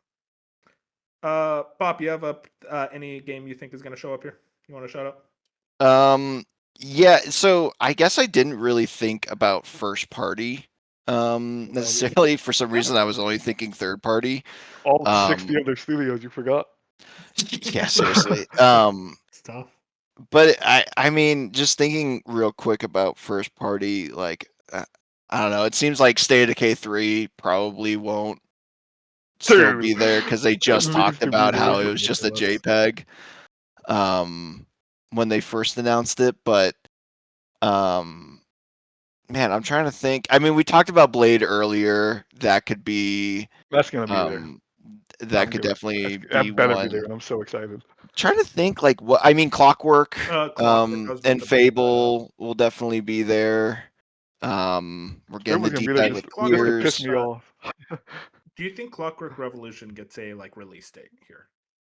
I think it gets a month. If Fable got a month, I think we're getting a month for Clockwork next year. Which, okay, by the way, I just want to like call this man out right now for saying the most insane thing I've ever said. Mr. Matty Plays was like, "Oh, well, if Fable's getting delayed, Clockwork should take its place." It's like, I'm sorry, do you not understand the whole point of why they're delaying Fable? You want to bury a game, you're gonna bury Clockwork with that spot. He reiterated in the replies. It was more so like just like as a holiday game, not necessarily specifically that Fable. Still, there was no holiday this year. That makes no sense. Yeah, no, I agree. I don't think Clockwork should be this year. I like it, but like, But I think Fable just took Clockwork's spot because I was thinking this I time agree. like. So now I think you push Clockwork back even further. Hopefully not too far. Hopefully Xbox is like put this next fall, baby. Hopefully they do like May or April. They could totally do like you might run into like maybe people are still playing Fable or maybe it's too close enough of being RPGs. Either way, Clockwork can't go past June 2027. You just can't. Like you just can't do it. So I don't think it will get a month. I think it will get a window. I think they'll say first half 2027 at the end of the next trailer. If I see the words in due time again, I'm gonna blow my brains out in due time. Yeah. Like, come on, bro. Like we can't be doing this with that game. I have Coming seen soon. 20 minutes of that video game, and it's been like it's just insane. I've seen more of Clockwork Revolution than Fable.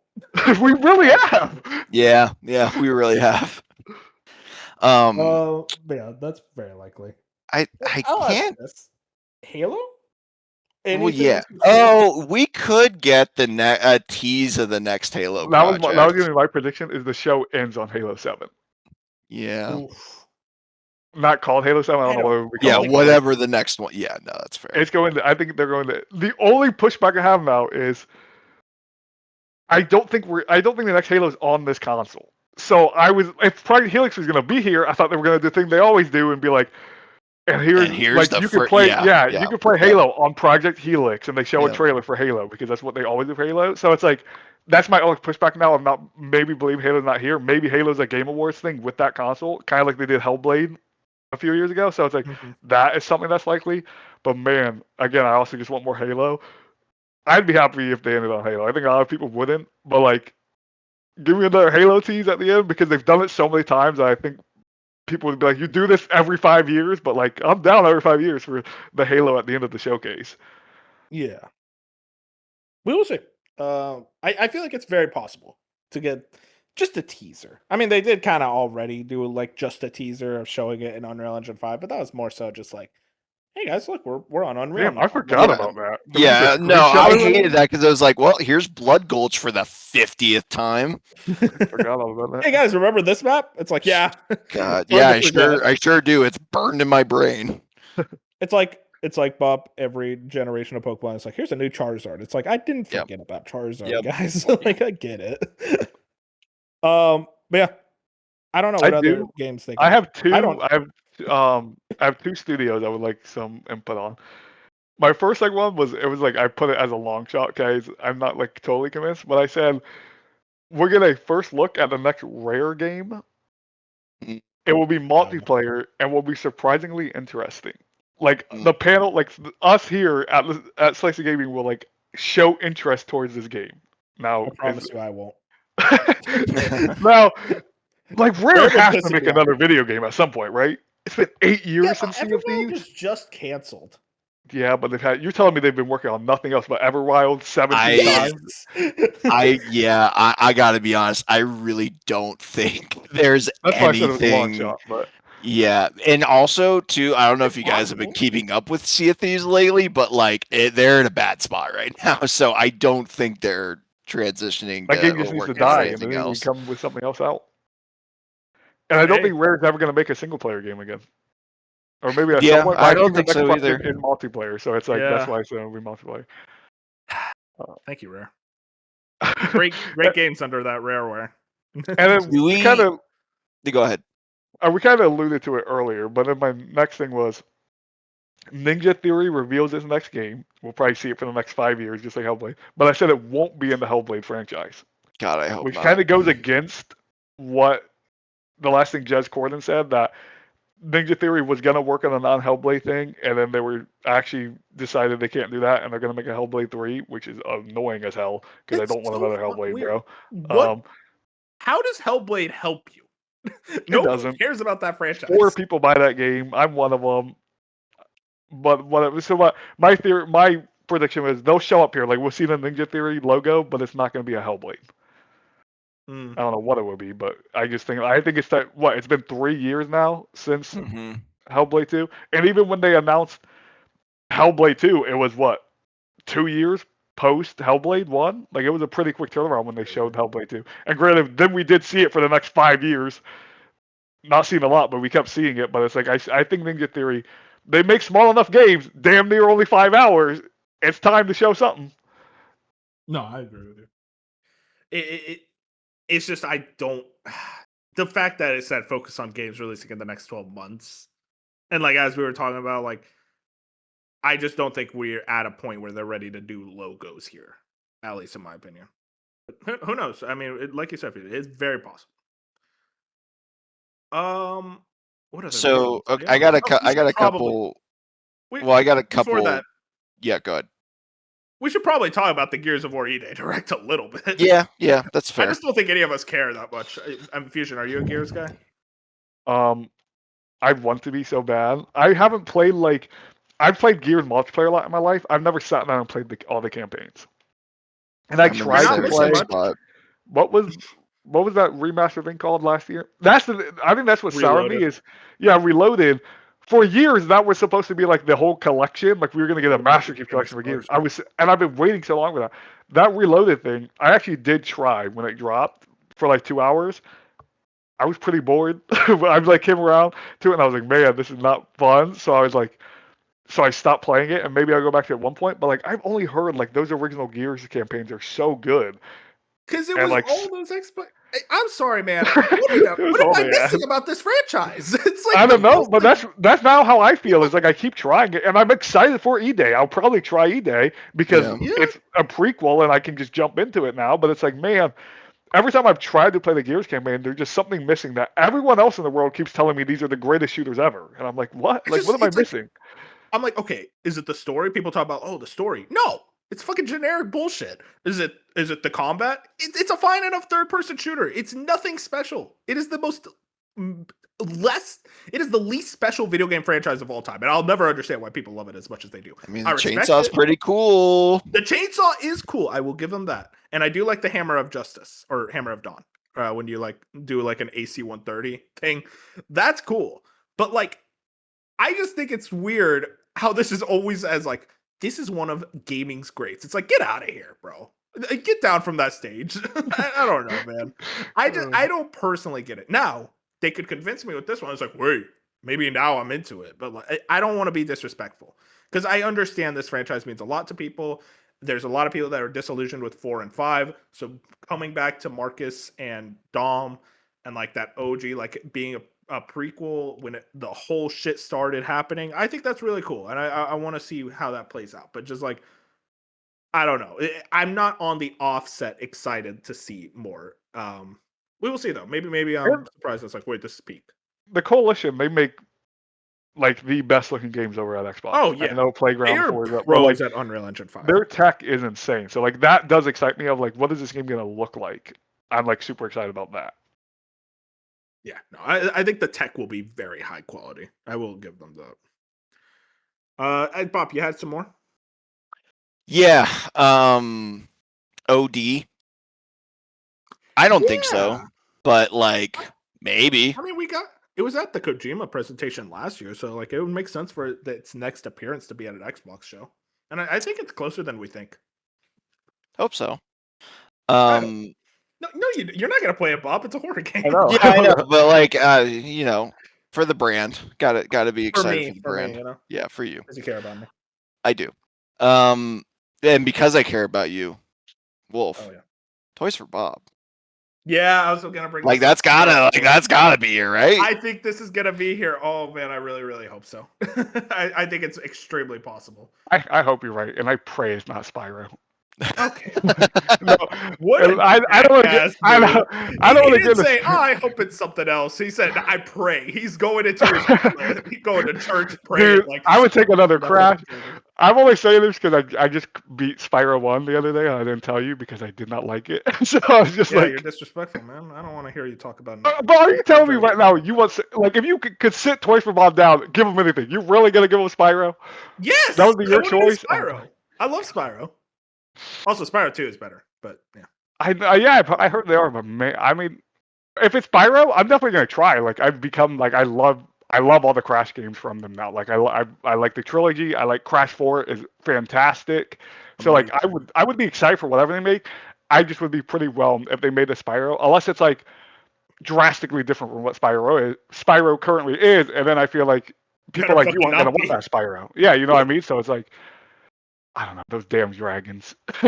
Oh, God forbid, a dragon. I mean, it was just, we can't get into it. We'll be arguing for 10 minutes, but Man, Crash is just I'm not right there for surprised, him. but I'm a little disappointed. That's all. They could use Crash, bro. I love Crash, but I'm also like, I got Crash 4 finally, and that's really all I wanted. Now I'm like, give me my Spyro 4, and then go back to Crash. So I want them to alternate. That's honestly it. Let's get a new IP out there. Yeah, we don't need that. It's They like when can make something cool. it's like when Double Fine makes a new IP. It's like, Yeah, hey, but go back to Psychonauts. they need their new Astrobot. Xbox needs an Astrobot now. So this is what Toys for Bob can do. You don't need Astrobot if you have Crash, Spyro, and Banjo. Well, then you have enough. Pick 2 of the 3. Get a Banjo out there. Listen, we could get a Banjo, a Spyro, and a Crash. Fuck it, man. Let's have all 3. Fusion. PlayStation But you Power. gotta make that instead of a fuck ass multiplayer game. I like that. Fusion. You gotta remember though. We tried to get Bluepoint to make a new IP, and look what happened to them. We can't risk that with Toys for Bob. Yeah, I mean, they're not risking it though. They don't own Toys for Bob anymore. I know. But that's why it will be Spyro or something, because they're working on them with Xbox. So like, it's definitely going to be. It's not going to be a new IP, but. I can't believe it. The prediction I was the most excited for turned into an argument because Fusion had Fusion had to open his mouth. I didn't know you cared that much about Spyro. And Wolf, and you know what? Spyro's a little fat. Spyro's gained a little bit of weight. I'm a fucking shooter for all these 3D platformer mascots. Okay, Fusion? You want to know how I'm gonna feel? It's a new Spyro game. Hell yeah! It's a new Crash game. Hell yeah! It's a new Banjo game. Hell yeah! I'm committed to all of them. I love them all equally. Okay, they're my goats. I like that. You don't. No, you're mad. You're like, where's my Banjo? Either way, Spyro 4. I agree with you, Bob. It's probably here. Whatever Toys for Bob is making. What other guys are we got missing here? So so many studios, it's tough. I know it really is. So I'm just gonna switch over to third party, and then if you guys think of more first party, feel free to bring them up. I just honestly I don't have the brain capacity for it today. But I thought it was interesting that they mentioned in that announcement about Fable, Galactic Racer and Control Resonant. That makes me think those 2 are both going to show up. I don't know. Maybe that's reading too far into it because they also said GTA 6, but we do need a date for Control Resonant, and Galactic Racer is made by EA, and Xbox and EA have a pretty good partnership, so I could see those. Control just feels the least likely at the Xbox show. I agree. Yeah, I feel like I just thought it was weird that they brought that one up specifically. Which is a good point, because I didn't think about that specifically. But yeah, they could definitely be there. I mean, they make Quantum Break for them, so it's not like they hate them, but it's like I feel like the Remedy recently. I mean, Alan Wake was State of Play. Alan Wake 2 was Jeff. Control was the State of Play. So it's like Control was also Jeff. Resonant was Jeff, yeah. Yeah, Resonant. So it's like Xbox. I haven't seen a Remedy game at Xbox in like a decade. It feels like so. I feel like they had something on Alan Wake 2. Not the announcement, but I feel like Alan Wake 2 was at. I don't think they did, but they might. Yeah. Even the official gameplay was at State of Play. Yeah, so I could be completely lying. I think Sam Lake just hated Phil Spencer. Maybe now that Phil's out the door, people play different now. Well, Control's on Game Pass. Like Control's been on is like actually one of the Game Pass staples for a while now. That's true. I played Control on an Xbox, so there you go. Oh, one other first party, Minecraft Dungeons 2. I mean, I feel like that's a pretty easy answer there. I said it earlier, but Asset Nerve, I think, shows up here as like the indie. Just show a little love to some indies. Was Death's ever in Game Pass? I think yes. Yeah. That's the only reason Bob would have played it. I bought it. I bought it, so I don't think it was in Game Pass. I think I also bought it because I played it on Xbox, so there's no way. Wasn't Death's Door Xbox exclusive at the time? No, that was Tunic was, but I feel like Death's Door might have been also. I don't know. Yeah, I can't remember. Damn, bro, let's get another Tunic. Whoever made Tunic, whatever that one guy's name is, Dude, I would kill for that. I love Tunic. like that'd be good. That would be huge here. That'd What be are we? awesome. I I think know that game we're took all a beating long around the time play to dead release. bush. We'll say It's every not ending, but no. play dead. I can't do play dead anymore, Me man. neither. That's why I didn't actually That's a predict them Persona because 6 I'm like, tier. I can't predict them anymore. I'm not I'm not actually bringing my them up to bring them up, but Fusion, what was that fuck ass game at the PlayStation show? 2020. Oh my god, what was it called? That we always bring up. Little Devil Where it's Inside. where the hell is that? It's coming, bro. It might be at the Xbox show. Dude, if it's at the Xbox show after all this time, I'm selling my PS5, dude. I don't care anymore. I will say, No. I'll jump in real quick before Bob does the rest of his third. We talked about it a little bit, but I really do think if FromSoft could announce their game here. It'd be either at a TGA or an Xbox show. I am with you. That's what I mean. So I'm like, I feel like it could really be here, and I don't think it is that pirate game, but God, do I want it to be the pirate game, dude? If it's that'd be sick. Okay, I didn't bring up it because it is just a 4chan rumor. A FromSoft pirate game might actually be my dream. Like, I love pirates so that much. would be So very, if it was very a cool. pirate, oh my god, that'd be the best game ever made. But I'm just not believing in it because I'm like, yeah, it's a 4chan rumor. Don't do that to yourself. because I don't believe that the Duskbloods stops from announcing their next big thing. Like, I just don't, you know what I mean? So it's like, yeah, the Night Rain, the Dust, like we haven't got the actual big official giant FromSoft game since Elden Ring, and that now is 4 years old. So like, we're in a spot where FromSoft can go out here and be like, hey, this is our actual next big single player video game. Yeah, it lines up to me within the next 6 months we could see it. God, I was just thinking about it. We haven't seen anything about Duskbloods at all since the Switch presentation last year. That's right, bro. Yeah. Well, it's probably gonna be at the Direct. It better fucking be at the Direct. Actually, I'm not even gonna say it probably is. I do want to also bring up Bethesda. I hope they're not here. I don't want to see them. Yeah, I'm good. But imagine the show ends on Elder Scrolls. I mean, hey, if it ends on Elder Scrolls, they got me again, dude. I don't know. I've been watching a lot of Co-op 64, and their big theory right now is it's going to end on Elder Scrolls and say exclusive. No, it's be a mover, is all I'm saying. No shot, it's exclusive. That's my like point. It would be such a needle mover if they ended on Elder Scrolls and they had put Xbox only. It'd be huge, but I can't imagine that at all. I just can't. It's very possible. New regime. Anything's possible. Yeah, the Sharma, that picture of her over Jesus. Where I don't know what the deal with that is, but yeah. What other Bethesda studios? Blade, I think we mentioned that. Yeah, I want to see Blade so bad. I love our. I feel like that's TGA, but like it would be sick if it was here. They have to. It has to be here because we've only ever seen it at the Game Awards show. So like, Xbox needs to show their own game at Xbox thing. Like, yeah. Oh, there's what's it called? The Doom, the Dark Ages DLC. I think that was leaked a bit ago. Oh yeah. Probably the least excited I've ever been for a Doom thing. I'm just like, I don't need to go back. I'm good. But apparently, it's like a huge expansion though. So if it's good, then yeah, I mean, I'll play it for sure. But I'm almost like, I could live. You think Machine Games could tease anything? I mean, they could. I want to believe 4 years since Indiana Jones. That's what I want Wolfenstein, bro. Oh yeah, wait. It's been way too close. I forgot they were the ones who did Indiana Jones. Yeah, same. Hey, dude, you forgot your goat? No, okay. All right, now let's calm down. You forgot your game of the year? What about Obsidian? Anything from Obsidian? No, it's too early. They pump out games. Yeah. We'll see Grounded too. We'll see that.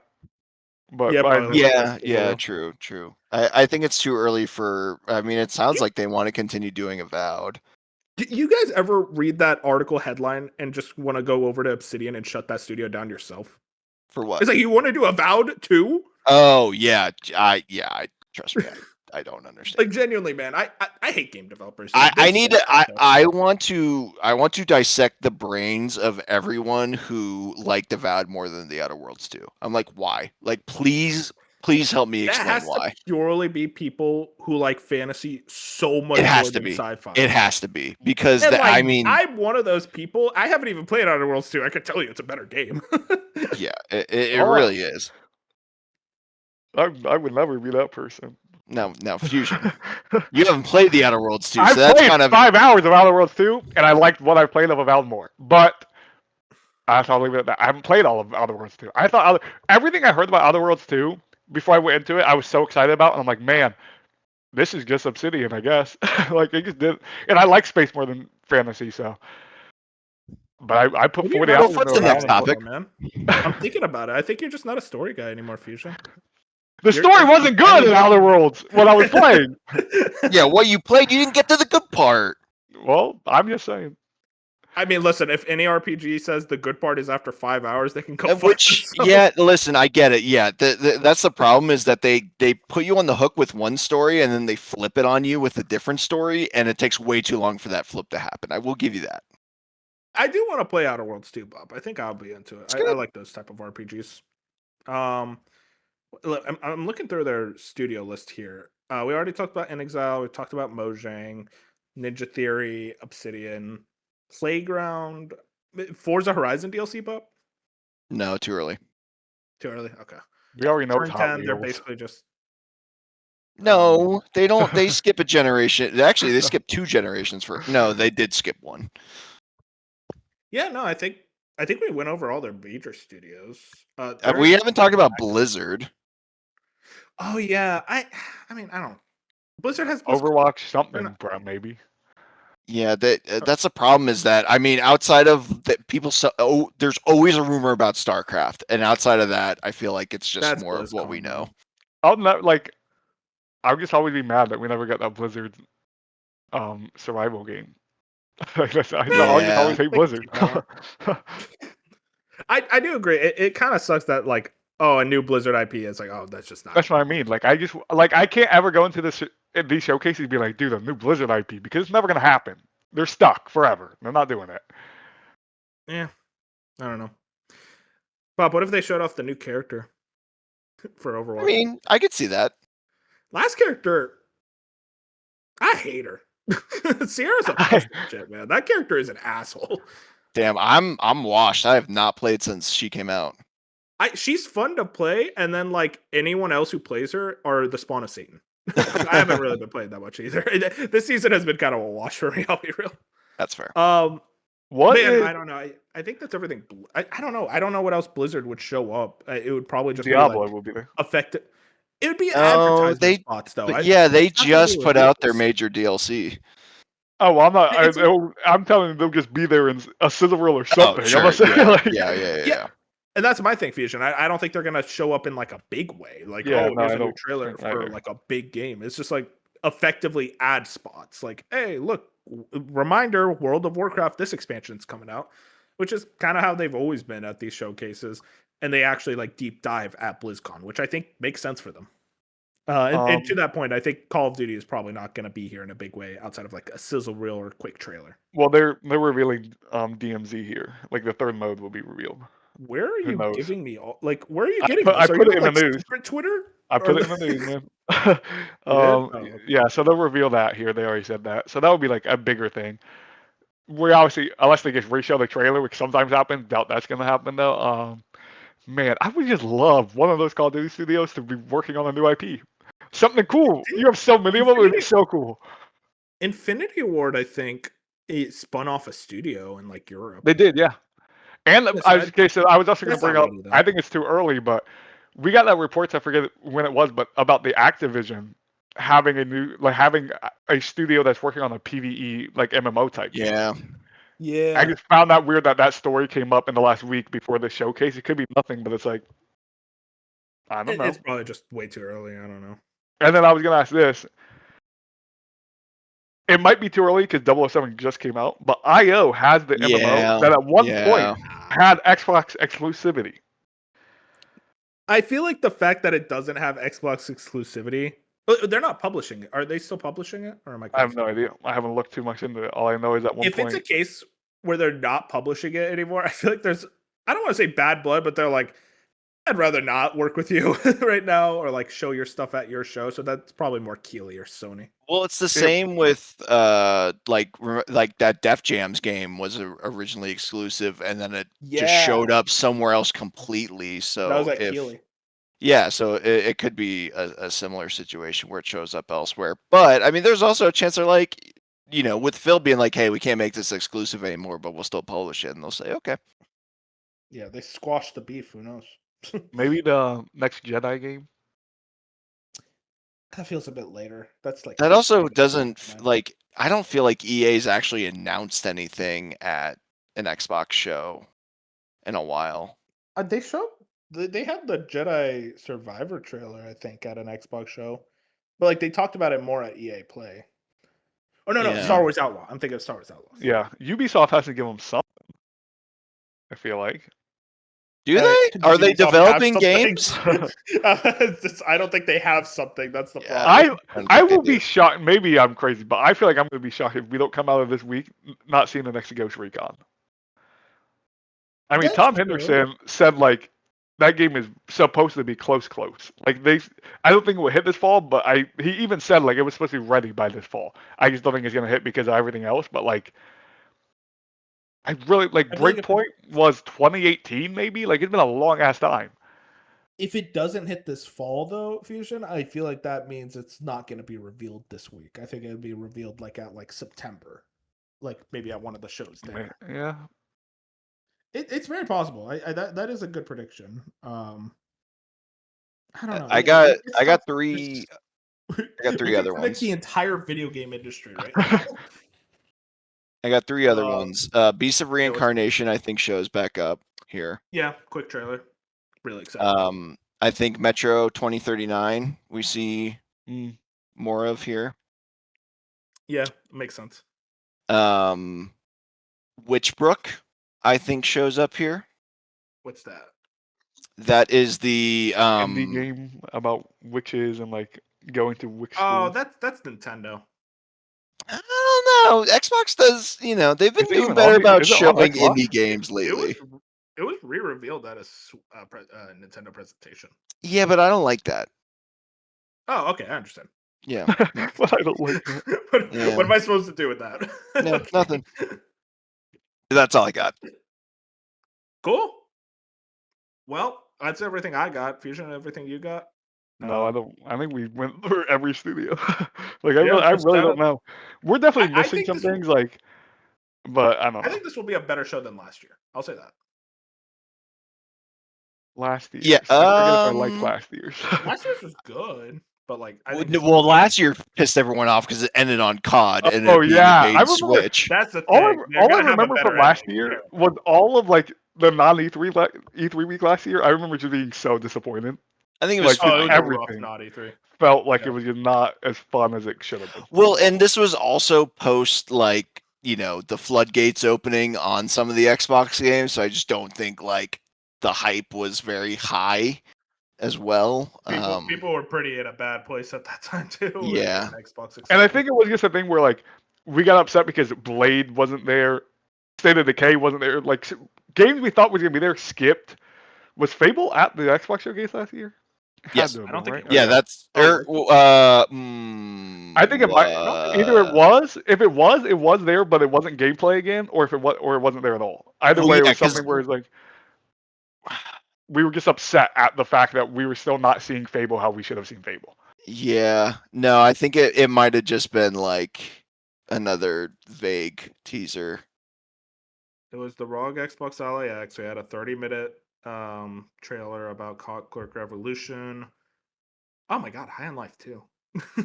Yeah, I don't know. I think last year was fine, and I think this year has a better chance to be better than fine. It's just that 12-month thing scared me. Fable was not there. Yeah, see, I remember. See, that makes more sense because I remember being like, man, we went and like I had high expectations for last year's show with like Blade and Fable and State of Decay and all this other stuff, and they just like everything skipped it, and I was like, what the hell happened? Remember when we watched that Call of Duty trailer? It's like, oh, this is like a new IP. This looks really cool. Dude, it was so cool. That trailer was so cool. It was so cool, and then it's just like Call of Duty. Oh, okay. Well, boys, that's everything in predictions for Xbox. I will bring up real quick Nintendo. I'm just going to talk for myself here. I think that we're most likely going to get a direct mid-June, just like Jeff Grubb was predicting. I think my assumption right now is it's going to have the Ocarina of Time remake. They're going to finally reveal it. I feel like that might be November, like really early November, but also I feel like Nintendo is also even they're like, there's no reason to compete with GTA, so it's more likely to probably just be like mid-October. Very excited to see that. I'm going to make the bold prediction that I think the direct starts with Ocarina of Time remake and then it ends with 3D Mario. I think they see that a lot of people Wow. are wanting to be excited about the Switch 2, including myself, and I think they want to say like make a statement of like, hey guys, Mario's coming. You know, the Italian man is here, and I think it won't release this year. I think it'll probably just be next year and just be dated, like just a big date. Nate did say 3D Mario was supposed to be this year and it got delayed, so that's my kind of assumption. Why is they want to get people excited? I think they want to get people excited, especially because the price increase for the Switch 2 doesn't go in until September 1st. So that's almost like a, hey guys, buy the Switch 2 now because Ocarina of Time remake and a new 3D Mario are coming. So like you want to buy it at this lower price point now, and then they raise the price point so to get the holiday increase. It just makes sense in my opinion. Now, having said that, this is Nintendo. They never make sense, so God forbid. But that's just kind of my assumption. I think Fire Emblem gets dated, most likely July or August. Very possible September too, but I doubt it. I think it's more in that summer space where it's usually at.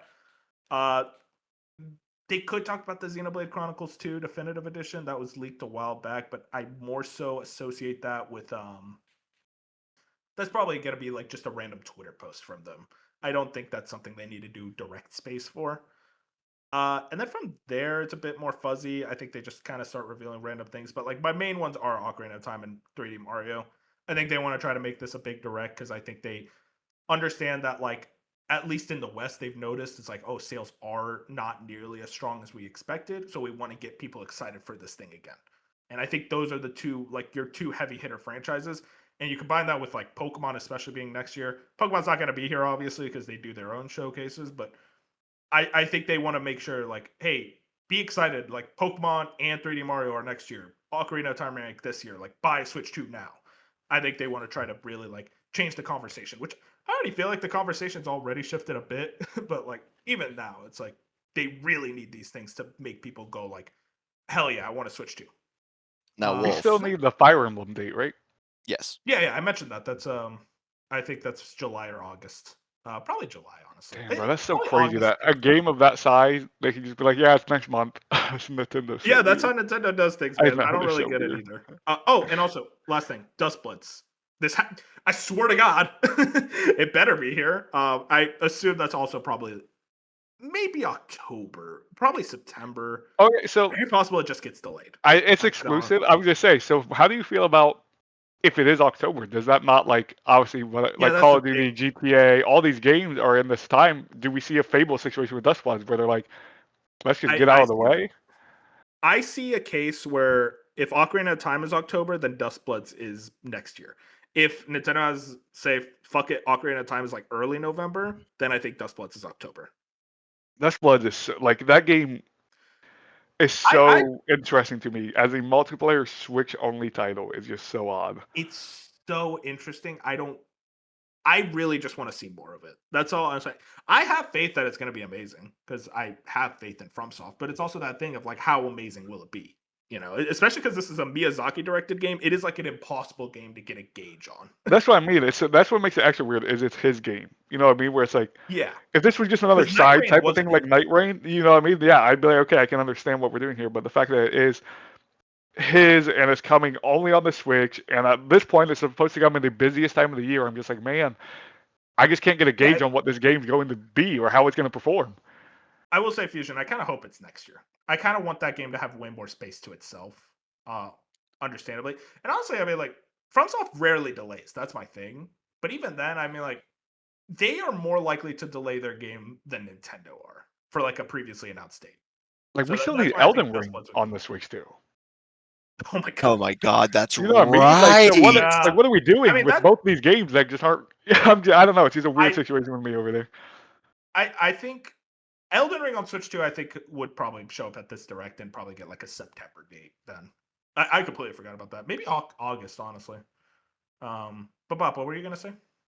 No, I was just gonna ask Wolf, what do you think the runtime is of this direct? Probably 45 minutes. They usually do Okay. that. I was thinking it's either 45 or 60, but it feels more like a 45er.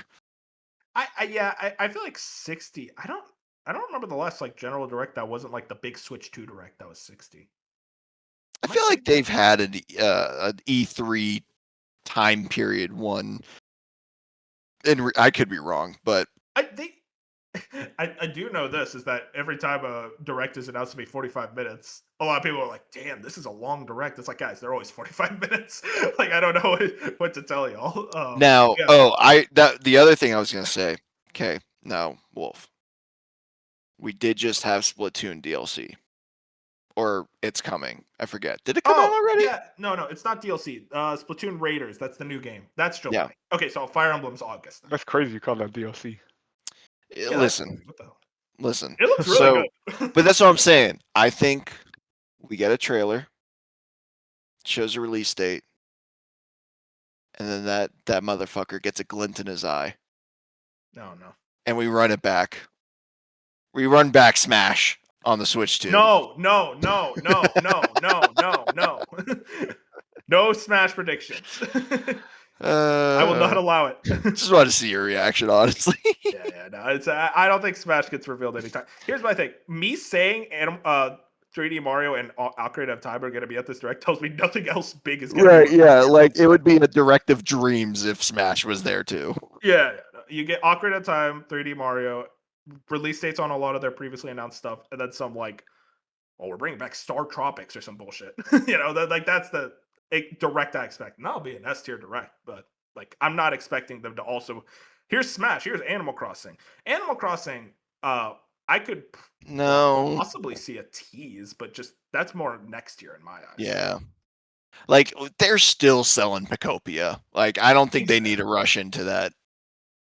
Yeah, exactly. We will see. But yeah, I'm excited for that. Yeah, I will say there's a possibility that it's not a general direct. If it's not a general direct, That'd be funny. Live on the podcast. I will. But it has to be a general direct because Jesus Christ. But yeah, that's everything. A partner direct would ruin the internet. I genuinely think that would ruin my entire week. Whatever week it is, it's like I'm sad now. Because I feel like Nintendo fans have been like, because the last direct, were you guys disappointed by the last direct? I forget. The partner direct? That was awful. Yeah. Oh yeah. I was because it was a partner direct. Yeah. I remember now. So like, yeah, this would just like, they need a good direct. They really do. They want people to be excited for this console. I want to be excited for this console. Agreed. And I think what would get me excited is Ocarina of Time remake. I've still never played a game on the console. Actually, I played Mario Kart World. And you never will. You didn't play Dragon Drive, man. You weren't there. Dragon Drive. I keep forgetting that thing's in my. I'm so mad that they released Dragon Drive. That alone, I'm just like, I'm so disappointed in y'all. No other company would release a game like Dragon Drive and Nintendo Switch 2 Welcome Tour, but they did. And then they released Bonanza, and I'm like, all's forgiven. You know what? That game was awesome. Anyways, yeah, shout out to Nintendo. Hopefully, I assume like mid-June, like a week after the Xbox show, I assume. Let's talk about what we've been playing, boys. Random thing, just real quick. Gauge on this whole summer of gaming. I imagine this summer not E3 will be better than last year's, especially because Sony's pretty heavily a part of it and this big state of play coming up. Like last year's was pretty disappointing. I think this year's is going to be pretty strong. Well, I think it goes back to what Fusion said is like now that the GTA elephant has kind of been addressed, it's like, all right, what's after that? And we don't really know. So let's, start putting the pieces together. Yeah, I'm more excited this year than I was last year. I feel like I'm always excited around this time, but I think it is that, like you said, PlayStation being right there in the same week finally, and like, that show feeling like it's gonna be big, and like we're almost guaranteed to get a God of War thing. Like, so that's just by nature. I'm like already excited. And the Summer Game Fest, I am always excited for it, but it's been mid in the last few years. But I do think it can't really get much worse, so I have high expectations there. I'm so interested how Xbox treats their showcase and their new leadership. how they're gonna go with just a bunch of different routes, and then it's like you have other shows like Day of the Devs. I always watch. I love Day of the Devs. So it's like there's that out there. Yeah. Future game show for Exodus gameplay for the first time. Like there's a bunch of excitement over the next week that I'm like I'm feeling different this time than I was last time. So it's like my expectations are high. They're not like through the roof, but they're like high enough where it's like I just want to get a bunch of good games over the next week. We will get a lot of cool looking indie games, that's for sure. Wolf. One last Xbox prediction. Oh, here we go. Double Fine? You can't backdoor it, bro. Double Fine doing double what, bro? Yeah, but that's what I'm saying. Like, there's no way they spent all this time on Kiln. There's no way that. I think they did. No, I feel like they have another game. Don't forget Keeper, bro. Don't forget Keeper. That's what I'm saying. Like, this is a bunch of bullshit. Like, they gotta, like, what's his face? Got to be working on something. I'm about to start saying Double Fine's the most overrated studio in the industry. I'm sick of it. I'm sick of their ass. I think you need to replay Psychonauts 2. It's awesome, but I played Keeper. And I've never played Kiln. I get it. Like after Kiln came out, bro, I went through their Wikipedia and I'm like, you guys have made 20 years of bullshit. What are we doing? And then there's Psychonauts. There's Psychonauts in there, but it's just okay. Let's calm down. They're obviously, I would say they've obviously had hits, but man, I'm telling you, go look at their wiki. It's like 30 games of just bullshit and then Psychonauts and a few other hits. And you're like, how is Double Fine like? I understand why they're considered a legend in the industry. They do weird thing no one else does. But it's like, man, and I love Tim Schafer. But man, they don't make great games. They just don't. They make games. They make cool games. They don't make great games. I just don't think they make games that you like. I love Psychonauts 2. I just don't. You know what, Fusion? I think you're out on gaming. Give him Spyro. Yeah, I don't think you have your fire, dude. I don't think you have your fire in you. Give Double Fine Spyro. That's a match. No, wait, whoa. Wait, oh, so they're not good enough for Spyro? Yeah, you know what? You got me there. All right, fair enough. I think they could do a Banjo game. I'd be down for that. That's my problem with Double Fine. That's my problem with game developers. Stop with the new IP, guys. Stop with the new ideas. Just give me the shit I like, okay? Let's be real. Yeah, I wouldn't They put in the game where you create a pot and play multiplayer. I wouldn't hate Double Fine working on some IP, to be honest with you. Yeah, man. Kiln? I remember Bob said all it takes is one streamer to blow this game up. I don't think the streamer knew the bitch came out. That shit up. He was like, "Wait, guys, this could be huge." Like that. No one. I've never met a human that played Kiln. I don't think I have either. Like, what's it? Didn't Kind of Funny sponsor Kiln?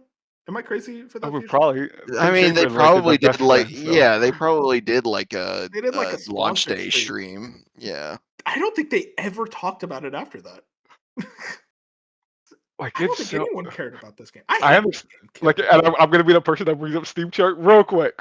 Sorry. Hey, we brought up Steam Chart when it came out. Don't worry. Their peak was 190. Like, what? Why make the video game? I don't know. How much was it? Was it 20 or 30?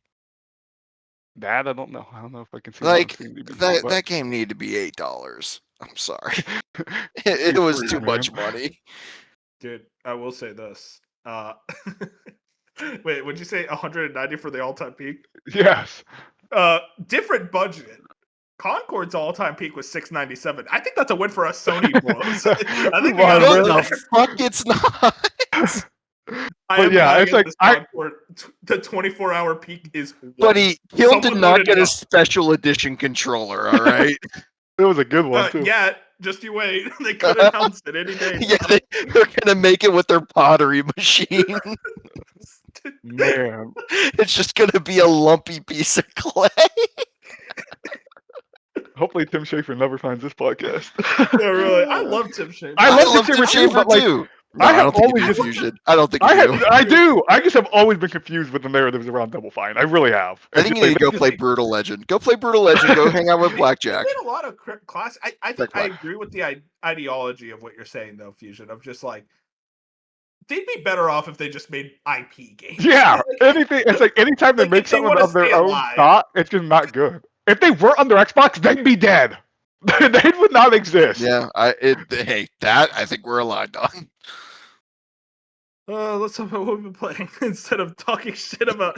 Let's find another studio we have beef with. Hey, Ninja Theory, fuck you. Okay, what the hell? You worked on 6 years for that.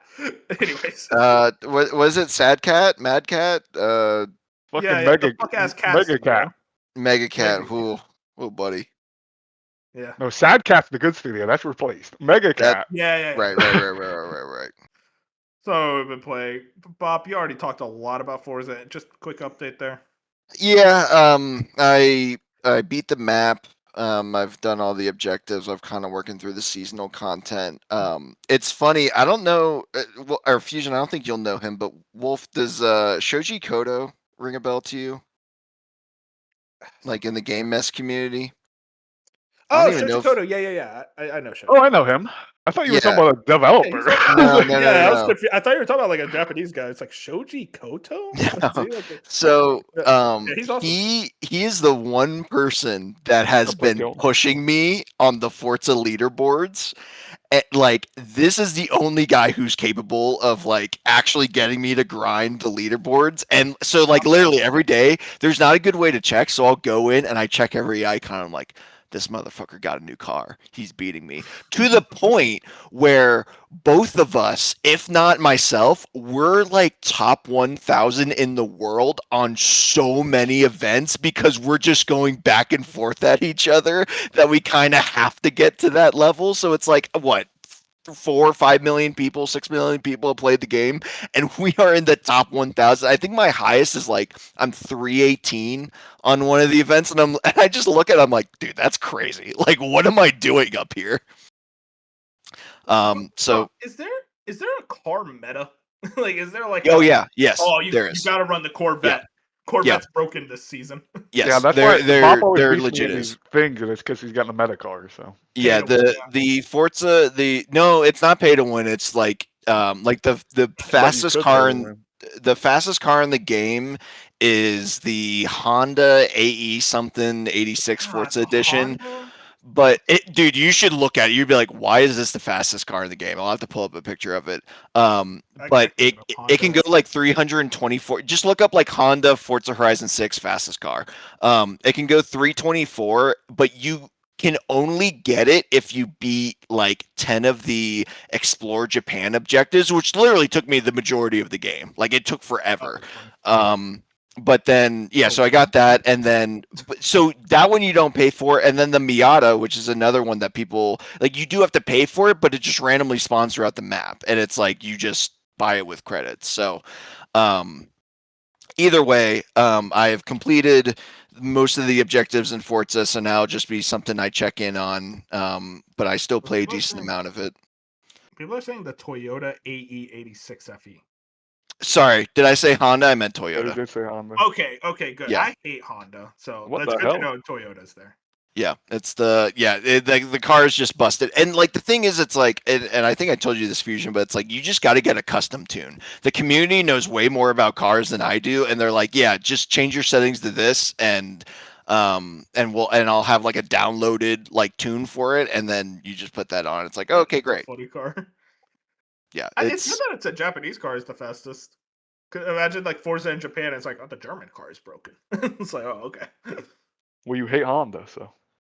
I hate Honda, dude. I'm sorry. That's like a random thing. I hate those cars. They're so dumb. Yeah, they used to make some bangers, but no longer. Yeah, I also drive a Toyota, so I'm okay with the Toyota glaze. Do you drive a Honda Fusion? I drive a Honda. That explains a lot. That explains. Oh, so maybe I'm the real person who likes Japan here. What do you mean? They're both Japanese. No. Mine's more Japan than yours. No, we're not doing this right now. Japanese, whatever. Okay. Sounds like you're loving the game though. Forza is peak. Yeah, it's peak. It's gonna be. Yeah, it took fourth place on my all-time list. It's probably gonna be. It's definitely my game of the year front runner at the moment. I just love this game to death, and I think I'd mentioned it maybe I did mention it last week, but I know I mentioned it randomly in Discord. Streaming this game through the cloud, like not streaming to my console, not like do it like just the generic, like going on Xbox.com on my handheld and streaming it through Microsoft Edge and it recognizing the handheld controllers did surprisingly well. And it's like Forza is a game that you can't like fuck around and like, oh, it's turn based, so it doesn't matter the lag. Like, no, the lag matters. And the fact that I was able to beat Shoji Kodo on some of these events over the cloud, I was like, dude, this kind of rips. So yeah, shout out to the cloud. It's really good for Horizon 6. And I love this game. That's awesome, man. And also you've been playing Uncharted. By the way, calling yourself in the Discord the Uncharted Bob. Identity theft is not funny. That's not just confusing everybody. It's so great. I keep getting confused. I'm just like, oh wait. Every time I try to go at the correct person, it's just not working. It's so funny. But yeah, so I have not played 007 yet, and I know you guys both have, so this will be an interesting transition. But I just can't swing it right now. But I figured it's like, okay, well, people are like saying this is James Bond mixed with Uncharted. I haven't really watched a lot of James Bond films, and I also haven't played the Uncharted series. So why don't I just do both of those things while I wait to play James Bond? So, yeah, I started Uncharted 1. I have the Nathan Drake collection on disc, so I just booted that up in the PS5 and started playing that. And I think I mentioned it to Fusion. I think I tagged both of you, but I talked about it a little bit with Fusion. But it was so funny starting that game because there was just a wave of nostalgia. Even though I'd never played this game before, there was just a wave of like 2000s nostalgia that came over me. And I was just like, man, this rips. Like, I love what I'm playing of it so far. But then I also thought about like, I now understand if you grew up as a PlayStation gamer, or if you, like, it's completely different than growing up as an Xbox gamer. Because like my childhood memories of I was trying to think of like, what would 8-year-old me think about playing this game instead of playing Halo? Like, because you were either playing that or you're playing Halo, like at the same time. So it's just like, it's interesting to think like how my childhood would have been different if I grew up with a PlayStation and I was playing like these games instead. But either way, Uncharted multiplayer. That was me. A 9-year-old me playing Uncharted 3 multiplayer. I'm like, Halo who? That's all I had to say. I was like such a console warrior back then, so I'm just like, whenever people were talking about Gears or Halo multiplayer, I'm like, yeah, I haven't touched that Uncharted multiplayer. They don't get it. All right, you ain't played Plunder. I fucking love that multiplayer. I will say though, I know we talked about Resync last week, but Assassin's Creed 4's multiplayer was so good. I loved people love the multiplayer for that one. I don't think they're bringing it back, which is a shame. But yeah, shout out there. That has less content than the original. My favorite. But anyway, no, Uncharted's great. I'm still very, very early. I mean, I know those games aren't like super, super long, but it's like pretty much I just like I escaped the submarine with Elena, I think is her name. Yeah. Well, not yet. Spoilers. Well, no, I mean like IRL, bro. I love Elena. That's my girl. Mm-hmm. It's okay. I already know they get married. But no, you're good. But yeah, so I'm still early on in the first one, but like I'm having a great time, and it's like I am excited to see because obviously Uncharted 2 and 3 and even 4 to an extent are you're playing like the weakest one in your right, exactly, and I'm still having a good time with it. So I'm really excited to see where this series goes from here. Hell yeah, love to hear it. Those games are timeless. I love them to death. I'm happy you're enjoying the first one because I've had multiple friends try that first one and they just can't do it. I'm like, man, I feel like it sucks. I've had way worse games, like especially 20 years old. I feel like I could just pick up Uncharted 1. It's not perfect by any means, but like the gameplay just is still fun. Where I feel like I don't know, and that pistol, you can just use a pistol the whole game, bro. Just use that pistol. Oh yeah, I know. It's I'm clapping like enemies left and right with that thing, or I'm like, it's like the Halo 1 pistol. It's like I don't need anything else. It's just like just use that pistol. And it's just like I don't know, man. It's just the writing and the characters still hold up so well so many years later. It's just like Yeah, I love that part. Yeah. it's a very grounded story where it's like, okay, yeah, this guy's like kind of an asshole, like treasure hunter. He's got his buddy who is a little He bit has a heart of older. gold. Yeah, right. And he's got a buddy who's like in way too much debt and just needs the money. And then you have like this side character who is trying to like un- uncover this major story, and like they all have their own motives and stuff, and It's such a it make tight setup. It works. Like it's yeah, perfect plan yeah. So Yeah, I'm very into it. I'm excited to keep going. And hopefully that makes me appreciate James Bond a little bit more. Because that was my word. Like I know, we make fun of like Bench. It's like if he starts a new series, it's like I gotta play every single game in this franchise in order to play the I'm eighth the one. same way as him. It like, and I am too to an extent, but like with James Bond, it's like, okay, I feel like if I don't play the one game it's referencing this entire time, I feel it's not that I'm gonna Played miss a Hitman? lot, but like it just I should have more reverence for this type of game. And so, and Have just you They don't played make writing a they very don't make them long anymore. So exactly. Like so I'm just kind of writing a very lated wrong. have you played Hitman, Bob? Yeah, and like I think Hitman's fine, but like I just kind of have a problem with sandboxy games where it's like I need a little bit more. You need to point me like you need to put the horse blinders on a little bit for me. Like I get too Yeah, you won't distracted have that with problem like with Uncharted. Don't worry. exactly. Hey, Yeah. And I don't which think I I'm going to love. have that problem with James Bond either. So, Yeah, no, that's fair. Yeah. Let's talk about 007 First Light Fusion. How far in the game are you? 'Cause I'm about like 7 hours, I think. I'm 13 hours. Oh, okay. So you're wow. The fact that you're I 13 hours gets me excited. I'm like, oh, there's that much more stuff. well, I think I'm in the last hour. I was Oh, playing okay. it up until the podcast. Like if I was still playing, I would have beat it by now. Oh, So, okay. My bad. I'm sorry. no, you're good. But yeah, like I'm pretty sure I'm very. And I wish it was. I wish I had 8 more hours. Oh my god. Okay. I'm prepared to say like so far, I'm like 7 hours in. This is my game of the year, easily. I fucking adore this game. It nice. is equal parts Hitman and Uncharted. And it's one of those things where I'm like expecting one of those sides to be worse than the other. And I'm like, no, actually both of these are awesome.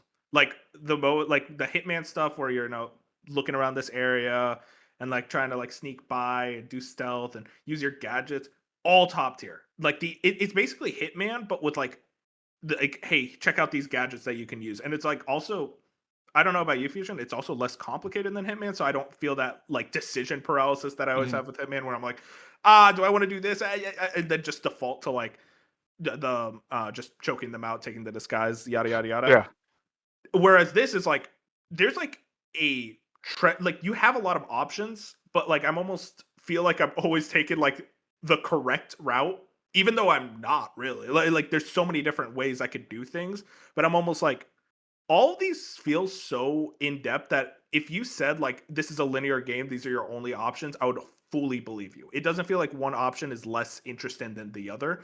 They're all interesting in different ways, especially when you get to like the Africa place and it's like, oh, you have all these different options of like how to get this specified limit. You know what I'm talking about, Fusion. Yeah. Uh and like I got about 3 of them, and I know there were other things I saw that I could have done that probably were just as fun. But that all that stuff is great.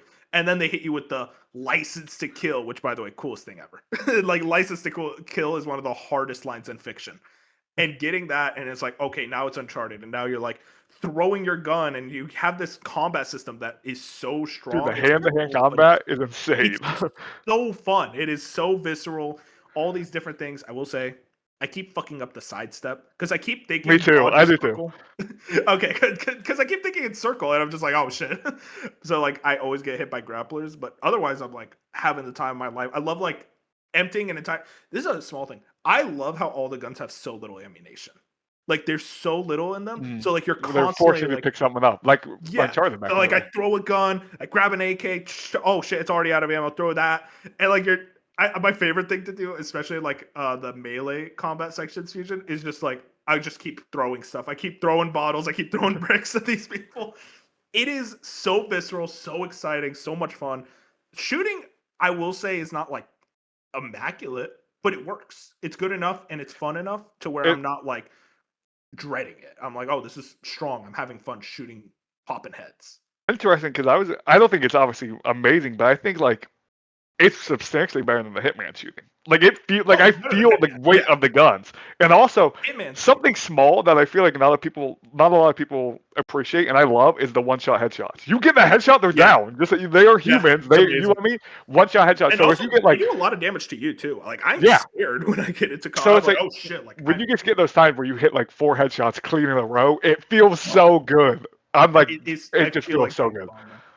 Yeah, I'm so tired of like games where you shoot them in the head and they're like, ow. And it's like, brother, Yeah. that is through your That's brain. that's one thing I somehow always bring up Far Cry. Back in the day, Far Cry used to be so much. I used to love where it's like if I shot you in the head, no matter what gun Yeah. I had, you're dead.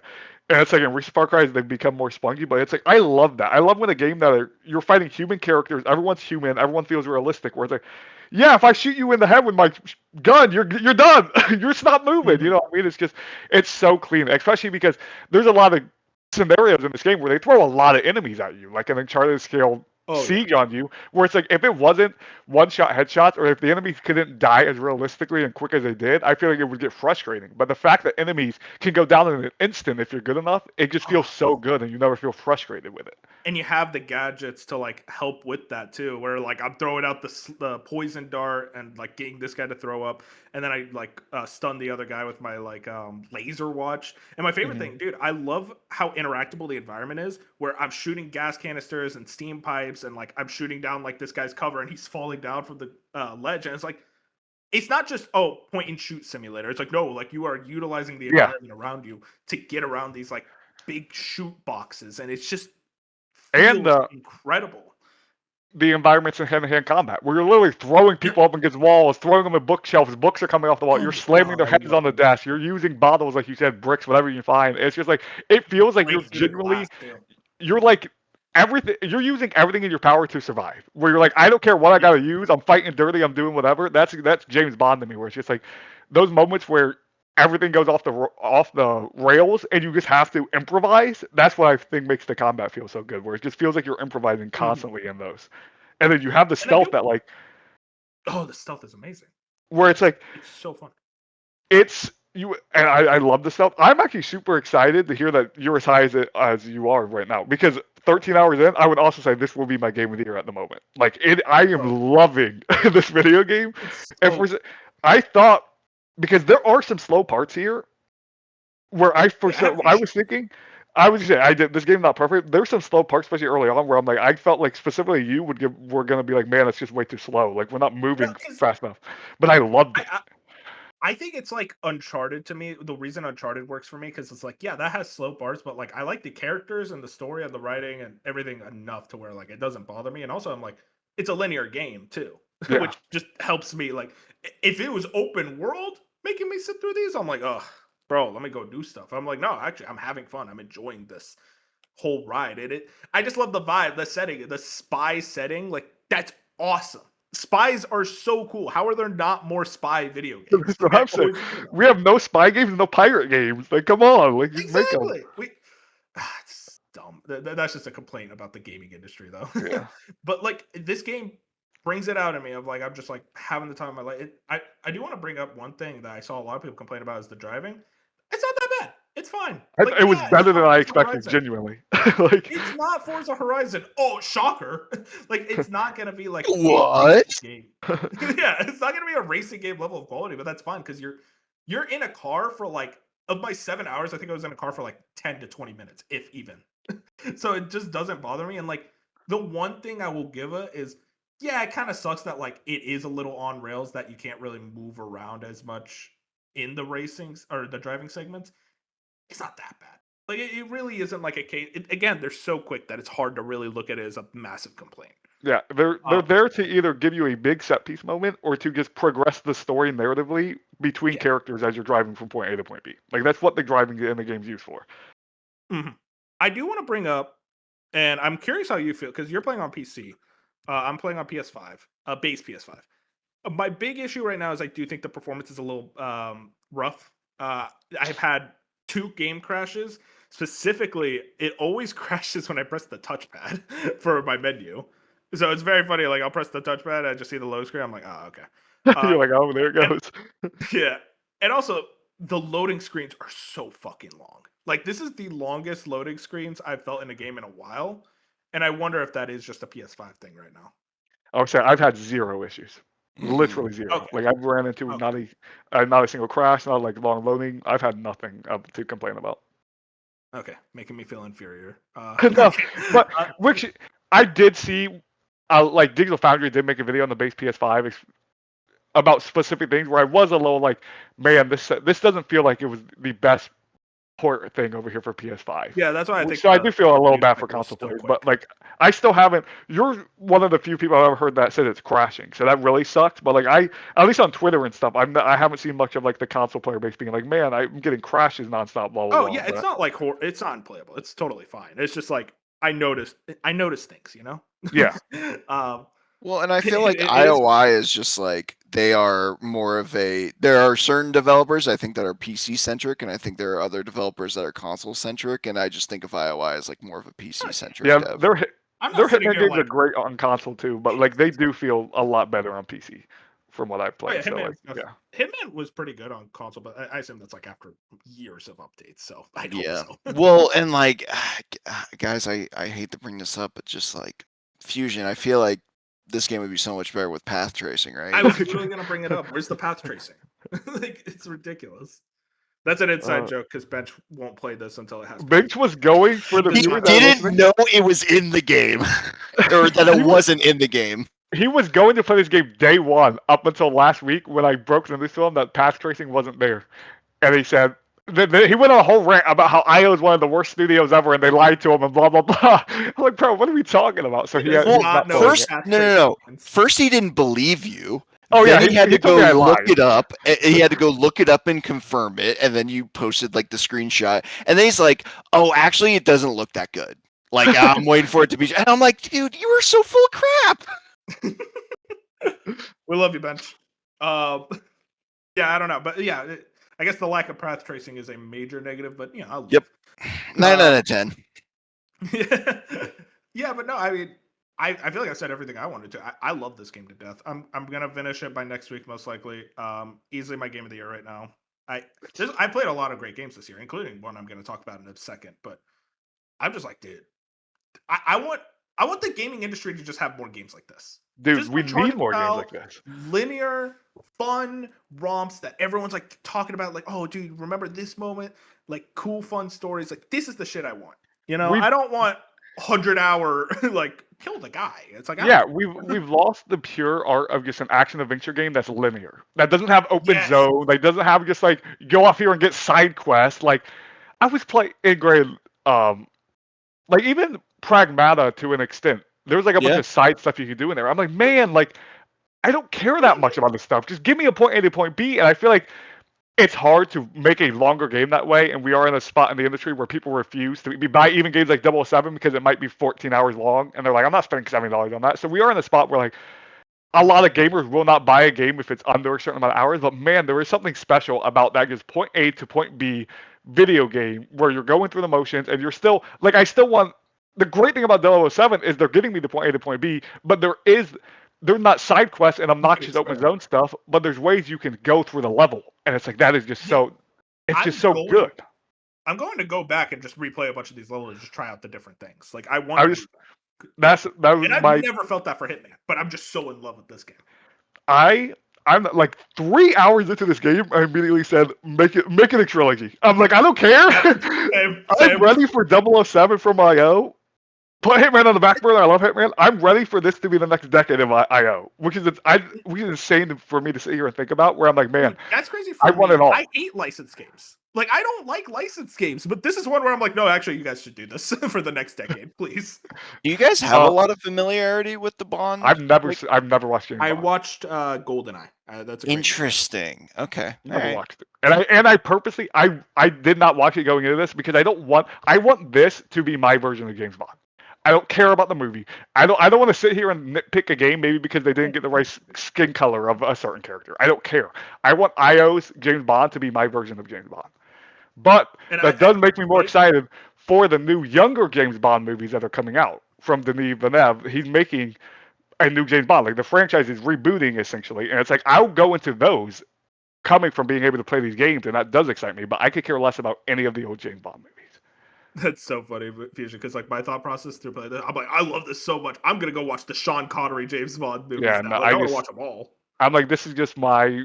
It's like I'm not saying I won't ever watch the movies, but I want like IO's version of James Bond. This is my James Bond. Like I just Patrick Gibson. Like I'm like, this is who I want to play my James Bond. And I want to point out they do the like origin story of James Bond so well because it's like you could tell he's brand new, but he's not like whoopsie daisy. Like he's just kind of brash. He's a bit like he's kind of a dick, which like that's always been James Bond's character, where he kind of does not follow orders and he is kind of a rogue agent, and like that's what always works about him. And I think Patrick Gibson nails that perfectly, and his performance is really strong. Yeah, he's my performance of the year so far. Dude, so it's gone to the point, Fusion. This is so cringy. But like sometimes I'll be walking around and I'll just voice him like, "Ooh, that was a close one," because I'm like, I love this guy. Fusion, hold on. He's taking your performance of the year, performance of the year, over the Horizon Pulse radio host, over Amy Simpson. No, she's my joy of the year. That's what she is. Okay. Moon, new category, joy of the year. Oh my god. That's the joy I was talking about. I regret saying anything. I had to make sure I spelled it the right one. Jesus Christ. Anyways, yeah, James Bond is genuinely awesome. I do not want this game to end. And I remember when they first said this game might be 20 hours, which is not even going to be close. It seemed like I remember like 20 hours for a linear game seems pretty long. I now wish it was 20 hours. Like I'm getting to those last hour or so where I'm like, man, I want double this. I just want more James Bond content. And it is just so fun. It's just like anytime I'm not playing it, I'm thinking about it. I'm so impressed with how actually the writing and the story and how interested I am in this world and what they're laying out here. Where I'm like, IO doesn't write games like this. I like the Hitman lore, but I'm one of the weirdos who go into it and actually read it all. But they've never done anything to this level of actually going in there and putting a narrative. And it's just I say it. It feels if this game had stronger character model. Like, if this game looked like Last of Us 2, I'll say that, or it looked like Uncharted 4, and the Naughty Dog logo was on it, I'd be like, yeah, that makes sense. Like I'll say I could see that. I could definitely see that where there. And I will say there are times, because this game's not perfect, because there's times where, like, for one, I think I wish it had a photo mode. That would be something that along the way. It just doesn't have a photo mode, which is a lone option. Dude, this is ridiculous, man. Pragmata didn't have a photo mode either. Dude, Uncharted 1 has a photo mode. What are we doing here? That game with the re-release, but yeah, that's insane. It kind of shocks me there's no New Game Plus, because this is actually a game. I don't play New Game Plus, but I wish I could go back with, like, later game James Bond gadget stuff into this game. It feels perfect. It's going to come eventually, I assume, but man, a New Game Plus for this where I can bring my gadgets that I didn't have and make like the earlier levels easier or vice versa, like it'd be so good. I feel like for replayability. So those are just like few things. And to your point, this game looks awesome, but there are moments where I'm like, might be ghosting or certain things in the environment where I'm like, I could tell you're still IO and not Naughty Dog. It's like, yeah, and that doesn't bother me as much. Yeah, I'm not expecting Naughty Dog. Exactly, I would never dock it points because it's not as good as a Rockstar looking game or certain other game. But it's just like everything else is so good. You get in that game critic mode. It's like, okay, but what is the problem? And it's like, yeah, it doesn't look spectacular, but it doesn't need to because it's so good. Real quick. Hitman does not have photo mode, so I never knew that. Dude, that game is gorgeous too. It would really. I know, that's crazy. But yeah, I just like at the end of the day, I'll probably beat it today, maybe after this podcast, if I actually get around to it. If not, it will be beat tomorrow. And I'm just like, I'm so excited to beat it and then go into like the training sim mode, which I haven't messed around with much. I just want more of this game. I want a damn DLC already. Like, I want more. I want a second game to be greenlit today. Like, yep. I want this to be again. I want this to be a trilogy, whatever. Like, make more games in this thing. I think they're setting it up so well to just keep going with it, and that's so. To me, it's so exciting to see. I understand James Bond is a new franchise, but in the video game world, and this specific version of James Bond, it is so exciting to be into something from the very beginning, where it's like you can be there from the beginning and look for the next 5 to 10 years and being like, I'm there for every other game they're gonna put out. gonna pop out It's for how I the imagine. next like announcement. Yeah, in you know what I 5 mean? years. Like you see that next trailer and you're like, dude, remember 007 First Light? Like stuff like that. It's how I imagine people were with like Lord of the Rings back in the day, where it's just like you watch that first movie, it's like there's gonna be another one. Yeah, Yeah. except they got him like Waiting on the 2 drop. years later. It's how Yeah. I'm jealous of damn freaking why am I blanking on the JRPG Bing Moon and Dark Lakes? Trails? Yeah, Trails, where it's like Trails, yeah. there's a new Trails game like every other year, and it's been for like 10 years, and Bing and everyone just every 2 years getting it. It's like that's the jealousy of where I'm like kind of like I think that's why I like Halo so much because I grew up with Halo, played all the Halos, blah blah. So it's like Yeah. there's something where it's like you can grow with a franchise for 10 to 20 years, and you're just so into it. And I don't think 007 will last that long, but if it can be 5, 6, 7 years of these games, I'm so down. It's like it's why I want another Uncharted because I played Uncharted my whole life. It's like I don't know. It's just so good. Having the like 2-year gap between sequels is like I want that again so badly. I want that to be the norm again. Yeah. I think Yeah, Yakuza is yeah. another one that you're Yeah, talking or about. Where it's Yakuza. like, That Yeah, one yeah. where it's like pump those out. Yeah. Shout us, me and Fusion really loving it. Hopefully, Bob, you get to it soon. When it eventually gets path tracing, we'll get benched and he will I not know. notice. And Beef's playing it. We don't know his thoughts. I think more. I'm not gonna say this win Soggies, but I would love if this finished like top 5. I Like think it somewhere. will. I think a decent amount of us are gonna play it. I know Colin's gonna play it. Yeah, that is true. Jat said he's gonna play at some point, but that dude, who knows? So That's a liar, bro. I don't. I know. I mean, he told me he was gonna be there day one for a year. He plays it based on whether his library gets it or not, and I kind of respect that. He's a That's patient based. gamer. I respect it. Yeah, no, I respect it. Well, boys, that's it. Oh, right, no, I have another game. I have 2 games. This is huge. Are we gonna break 4 hours? Oh no, are we? We're getting close. Okay, I'll be really fast. Pokemon Pokopia. I finally played it. Yeah, so I checked it out finally. This game's awesome. It's really, really, really good. I do not usually like these survival crafting life sim type games. This is kind of the exception. And I was talking about it, and I wonder if you agree with Bob. What I really love is you're effectively going there after most of the stuff's been crafted. So like you go there and it's like the roads are fucked up, the places are messed up. And I feel more so instead of like starting from scratch, like, okay, I guess I'll build something like this. And I'm suck at it. I get bored immediately. Instead, I'm more so just filling in the blanks where it's like, okay, this road is fucked up. Let me just clean up the parts that are messed up and then add in new blocks. It's like, wow, that looks really good now. And like, because the developers already had a vision of what this is supposed to look like. I really, really love that. And then just, I think it's a really cute game. Obviously, hanging out with the Pokemon buddies. Now, Bob, I had to kick out Scyther. I hope you understand. I don't want to hear it. I love Scyther, but like I gotta live with my boy Excadrill and Heracross. Those are my goats, man. Make a bigger house, then. I don't want to hear it. When I build a bigger house, I'll invite Scyther again. Well, I don't know. Or Scizor. You know, by that point, you'd I have haven't gotten Scizor. Scizor yet. Yeah, I think he shows up in the Palatown area exclusively. Yeah, see that Palatown area, I'm just like I don't really care that much about that. Yeah, I didn't either. Yeah, because it's just like that's because that is very like exactly yes. Yeah, so I'm just like less interested inherently, but like I maybe I'll go over there, fuck around a bit, get some of the Pokemon, but. Well, and the thing is too, like you can once you discover like a Pokemon, you can like they can hop between different regions, and you can set their house in a different region, so like they don't have to stay in one area, which is nice. Yeah, that's good to know. Yeah, but yeah, I'm really really enjoying it. I live with a Larvitar in the Rocky Zone area. Nice. What's the Larvitar look Hoping like? I get my goat. Like? Larvitar, he looks like the cocoon like Pokemon. Fusion, look up Tyranitar. Oh, that's the best Pokemon ever made. That's another franchise that, you know, Fusion's jealousy didn't grow up with as Pokemon. Yeah, that is true. Yeah, that's literally like every year. Almost to a point where it's like, maybe you guys shouldn't. Let's take a break.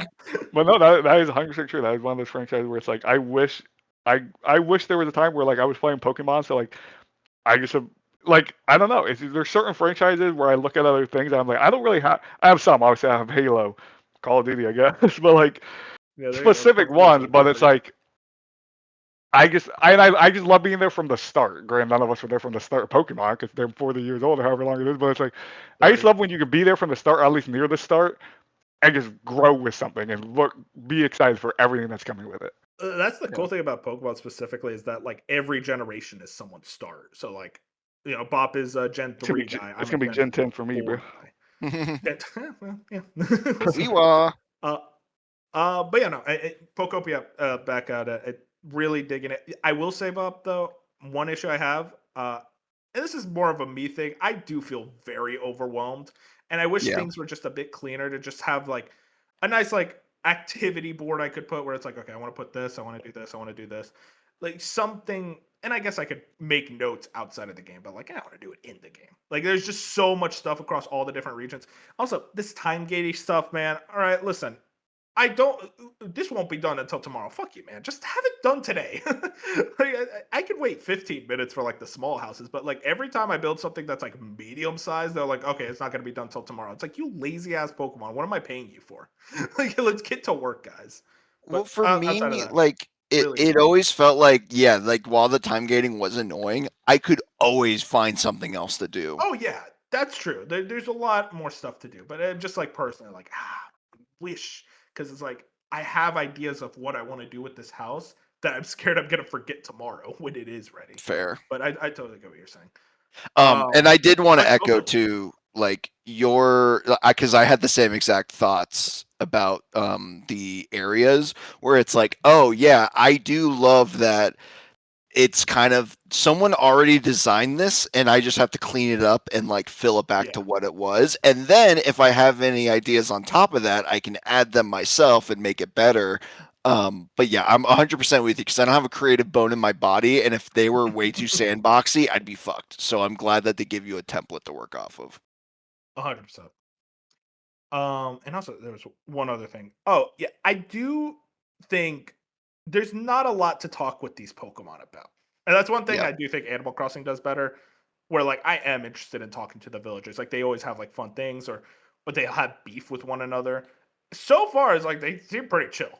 And like I give them a straw bed, they're like, "Oh my god, you're my goat. I love you, Ditto. I will follow you to the ends of the earth."